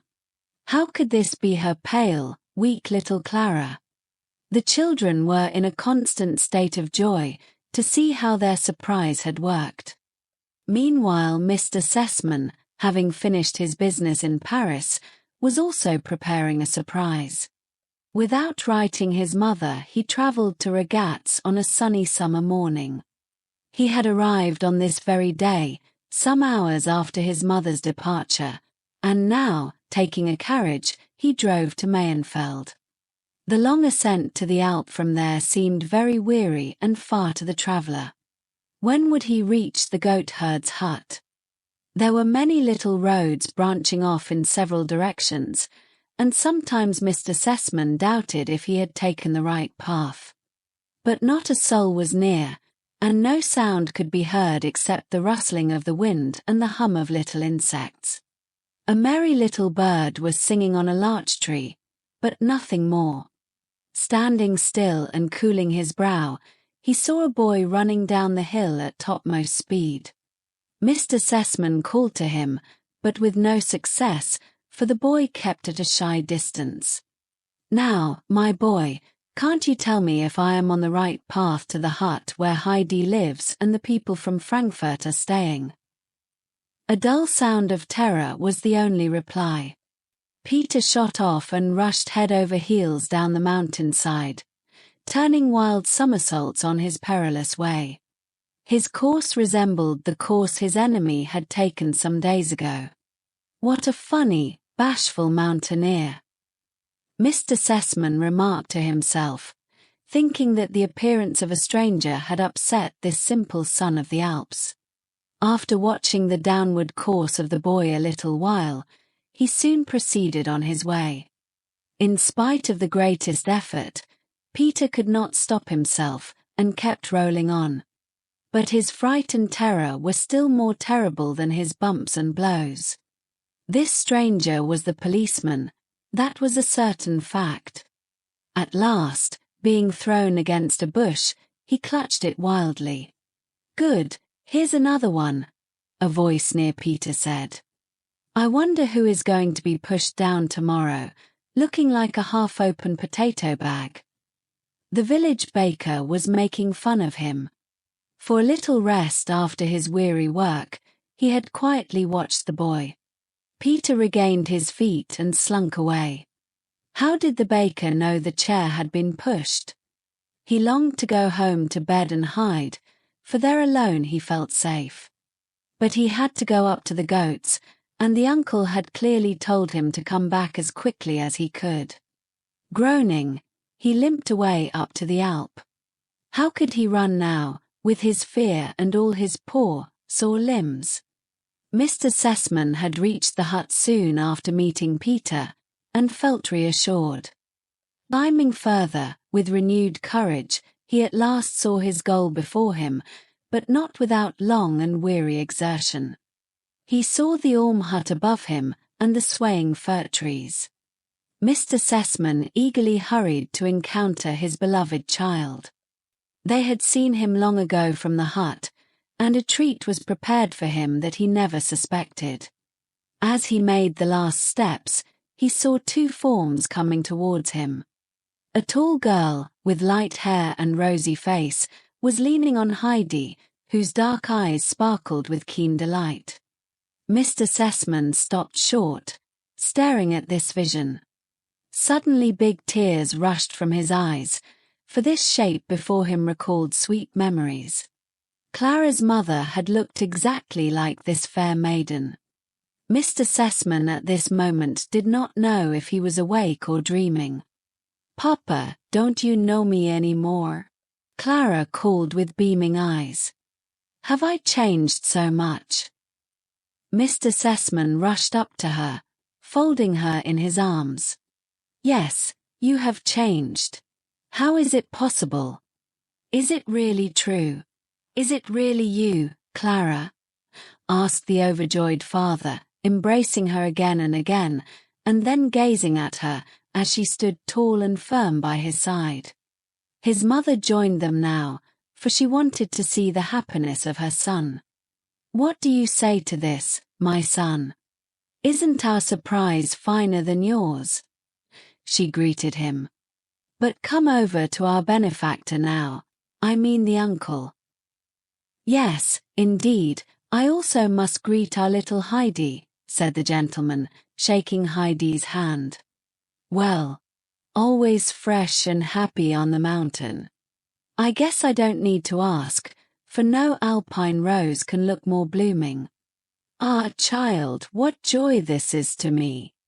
With beaming eyes the child looked at the kind gentleman who had always been so good to her.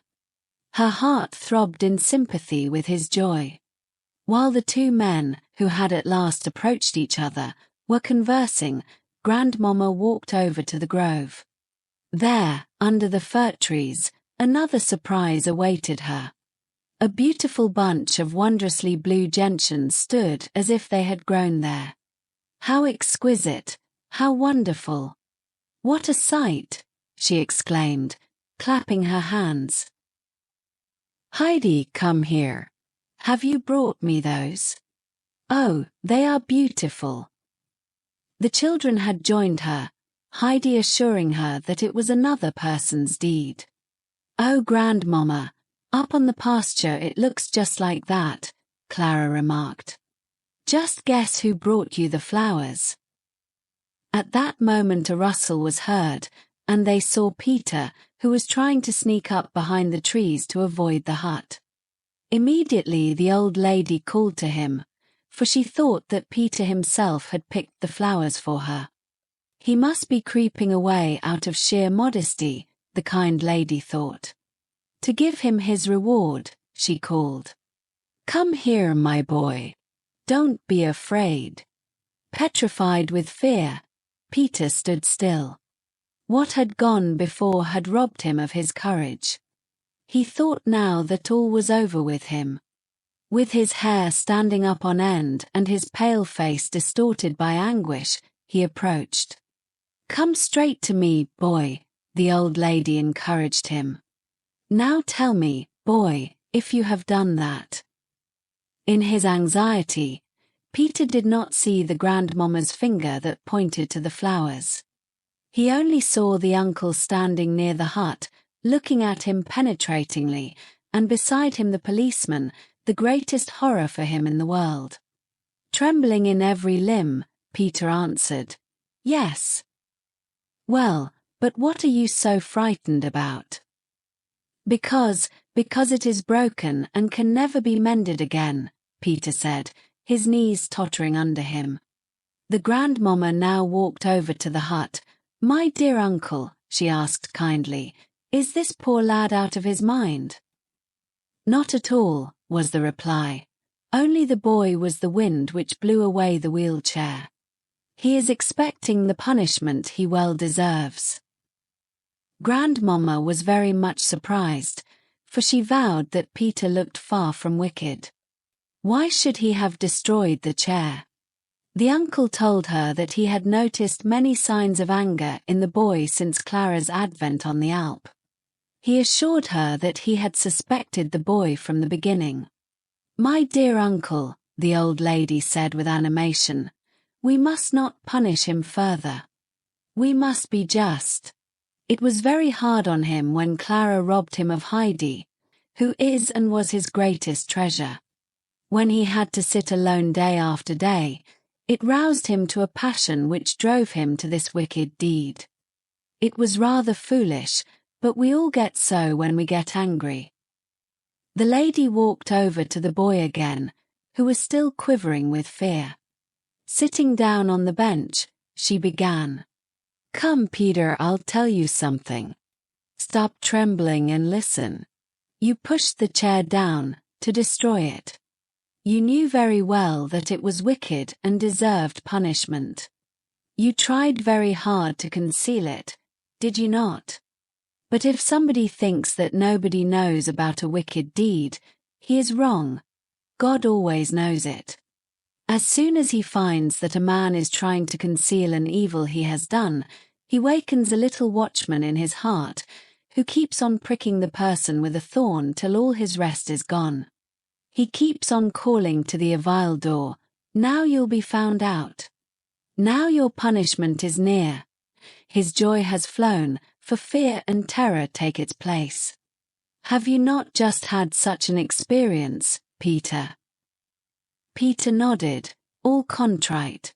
He certainly had experienced this. "You have made a mistake," the grandmamma continued, "by thinking that you would hurt Clara by destroying her chair. It has so happened that what you have done has been the greatest good for her. She would probably never have tried to walk if her chair had been there. If she should stay here, she might even go up to the pasture every single day.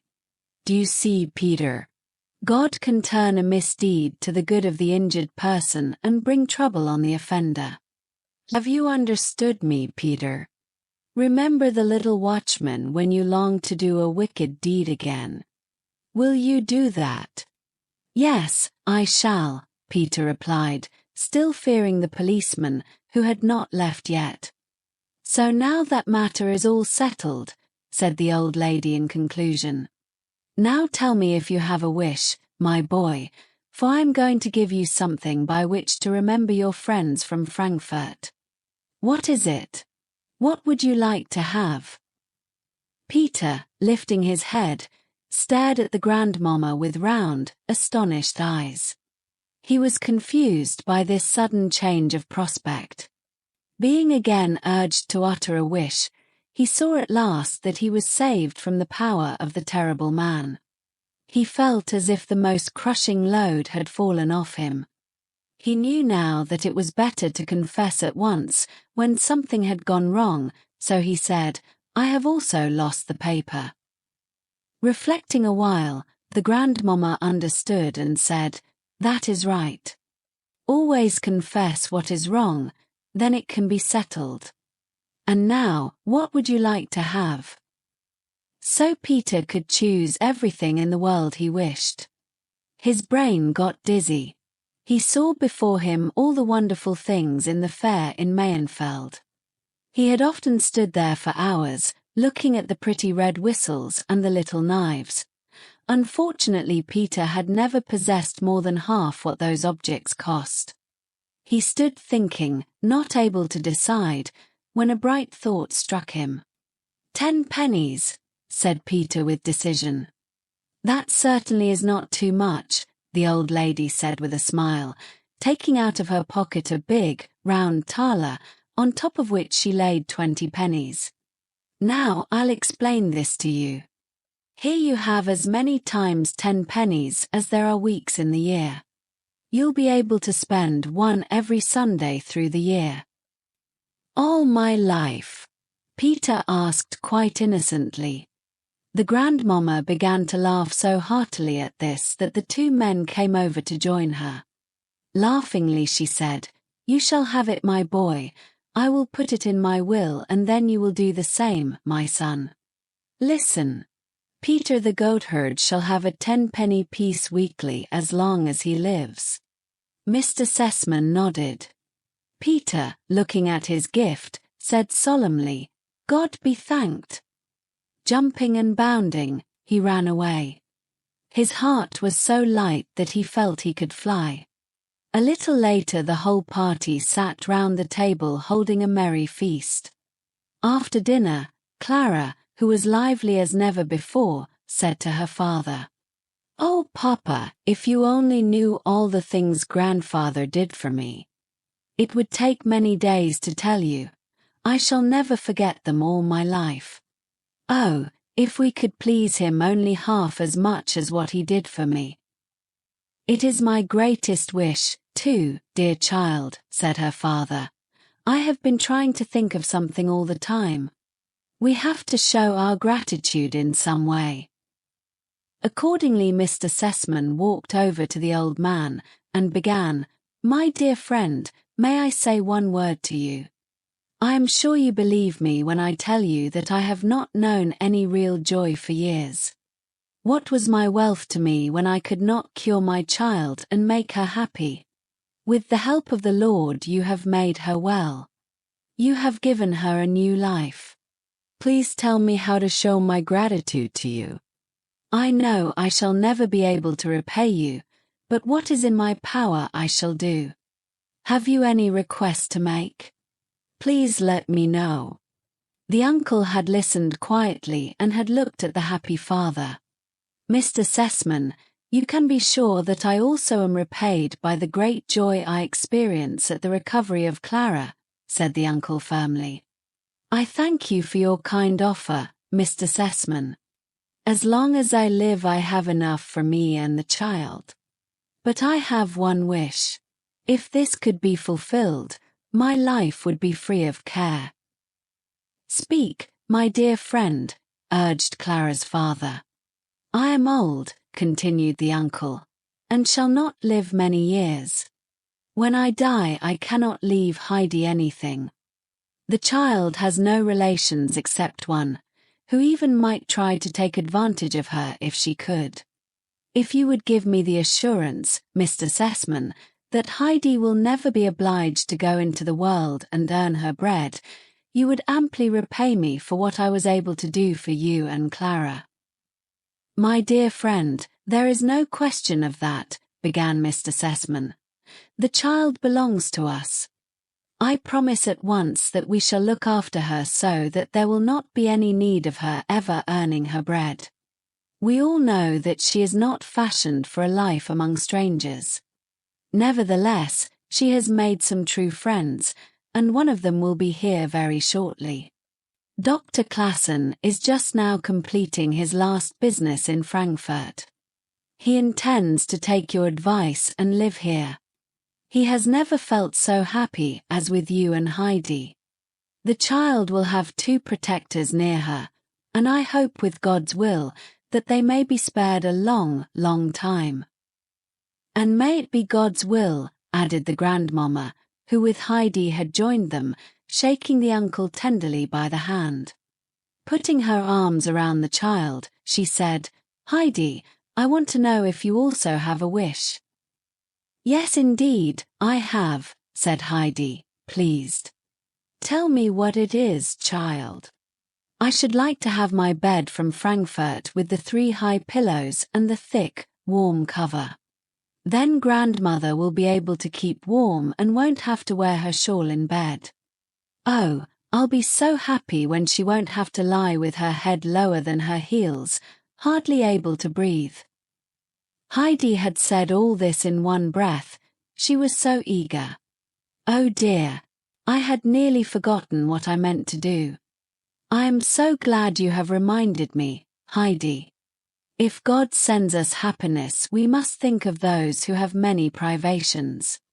I shall telegraph immediately for the bed, and if Miss Rottenmeier sends it off at once, it can be here in 2 days. I hope the poor blind grandmother will sleep better when it comes. Heidi, in her happiness, could hardly wait to bring the old woman the good news. Soon it was resolved that everybody should visit the grandmother, who had been left alone so long. Before starting, however, Mr. Sessman revealed his plans. He proposed to travel through Switzerland with his mother and Clara. He would spend the night in the village, so as to fetch Clara from the Ulm next morning for the journey. From there they would go first to Regatz and then further. The telegram was to be mailed that night. Clara's feelings were divided, for she was sorry to leave the Alp, but the prospect of the trip delighted her. When everything was settled, they all went down, the uncle carrying Clara, who could not have risked the lengthy walk. All the way down Heidi told the old lady of her friends in the hut, the cold they had to bear in winter and the little food they had. Brigida was just hanging up Peter's shirt to dry when the whole company arrived. Rushing into the house, she called to her mother, "Now they are all going away. Uncle is going, too, carrying the lame child." "Oh, must it really be?" sighed the grandmother. "Have you seen whether they took Heidi away? Oh, if she only could give me her hand once more. Oh, I long to hear her voice once more." The same moment the door was flung open and Heidi held her tight. "Grandmother, just think. My bed with the 3 pillows and the thick cover is coming from Frankfurt. Grandmama has said that it will be here in 2 days." Heidi thought that grandmother would be beside herself with joy, but the old woman, smiling sadly, said, "Oh, what a good lady she must be. I know I ought to be glad she is taking you with her, Heidi, but I don't think I shall survive it long." But nobody has said so, the grandmama, who had overheard those words, said kindly. Pressing the old woman's hand, she continued, "It is out of the question. Heidi will stay with you and make you happy. To see Heidi again, we will come up every year to the Ulm, for we have many reasons to thank the Lord there." Immediately the face of the grandmother lighted up, and she cried tears of joy. "Oh, what wonderful things God is doing for me," said the grandmother, deeply touched. "How good people are to trouble themselves about such a poor old woman as I. Nothing in this world strengthens the belief in a good Father in heaven more than this mercy and kindness shown to a poor, useless little woman like me." "My dear grandmother," said Mrs. Sessman, "before God in heaven we are all equally miserable and poor. Woe to us if he should forget us, but now we must say goodbye. Next year we shall come to see you just as soon as we come up the Alp. We shall never forget you." With that, Mrs. Sessman shook her hand. It was some time before she was allowed to leave, however, because the grandmother thanked her over and over again and invoked all heaven's blessings on her and her house. Mr. Sessman and his mother went on down, while Clara was carried up to spend her last night in the hut. Next morning, Clara shed hot tears at parting from the beloved place, where such gladness had been hers. Heidi consoled her with plans for the coming summer, that was to be even more happy than this one had been. Mr. Sessman then arrived, and a few last parting words were exchanged. Clara, half crying, suddenly said, "Please give my love to Peter and the goats, Heidi. Please greet Schwanli especially from me, for she has helped a great deal in making me well. What could I give her?" "You can send her salt, Clara. You know how fond she is of that," advised little Heidi. "Oh, I will surely do that," Clara assented. I'll send her 100 pounds of salt as a remembrance from me. It was time to go now, and Clara was able to ride proudly beside her father. Standing on the edge of the slope, Heidi waved her hand, her eyes following Clara till she had disappeared. The bed has arrived. Grandmother sleeps so well every night now, that before long she will be stronger than ever. Grandmama has not forgotten the cold winter on the Alp and has sent a great many warm covers and shawls to the goatherd's hut. Grandmother can wrap herself up now and will not have to sit shivering in a corner. In the village, a large building is in progress. The doctor has arrived and is living at present in his old quarters. He has taken the uncle's advice and has bought the old ruins that sheltered Heidi and her grandfather the winter before. He is rebuilding for himself the portion with the fine apartment already mentioned. The other side is being prepared for Heidi and her grandfather. The doctor knows that his friend is an independent man and likes to have his own dwelling. Barley and Schwanley, of course, are not forgotten. They will spend the winter in a good solid stable that is being built for them. The doctor and the Almuncle become better friends every day. When they overlook the progress of the building, they generally come to speak of Heidi. They both look forward to the time when they will be able to move into the house with their merry charge. They have agreed to share together the pleasure and responsibility that Heidi brings them. The uncle's heart is filled with gratitude too deep for any words when the doctor tells him that he will make ample provision for the child. Now her grandfather's heart is free of care, for if he is called away, another father will take care of Heidi and love her in his stead. At the moment when our story closes, Heidi and Peter are sitting in grandmother's hut. The little girl has so many interesting things to relate, and Peter is trying so hard not to miss anything, that in their eagerness they are not aware that they are near the happy grandmother's chair. All summer long they have hardly met, and very many wonderful things have happened. They are all glad at being together again, and it is hard to tell who is the happiest of the group.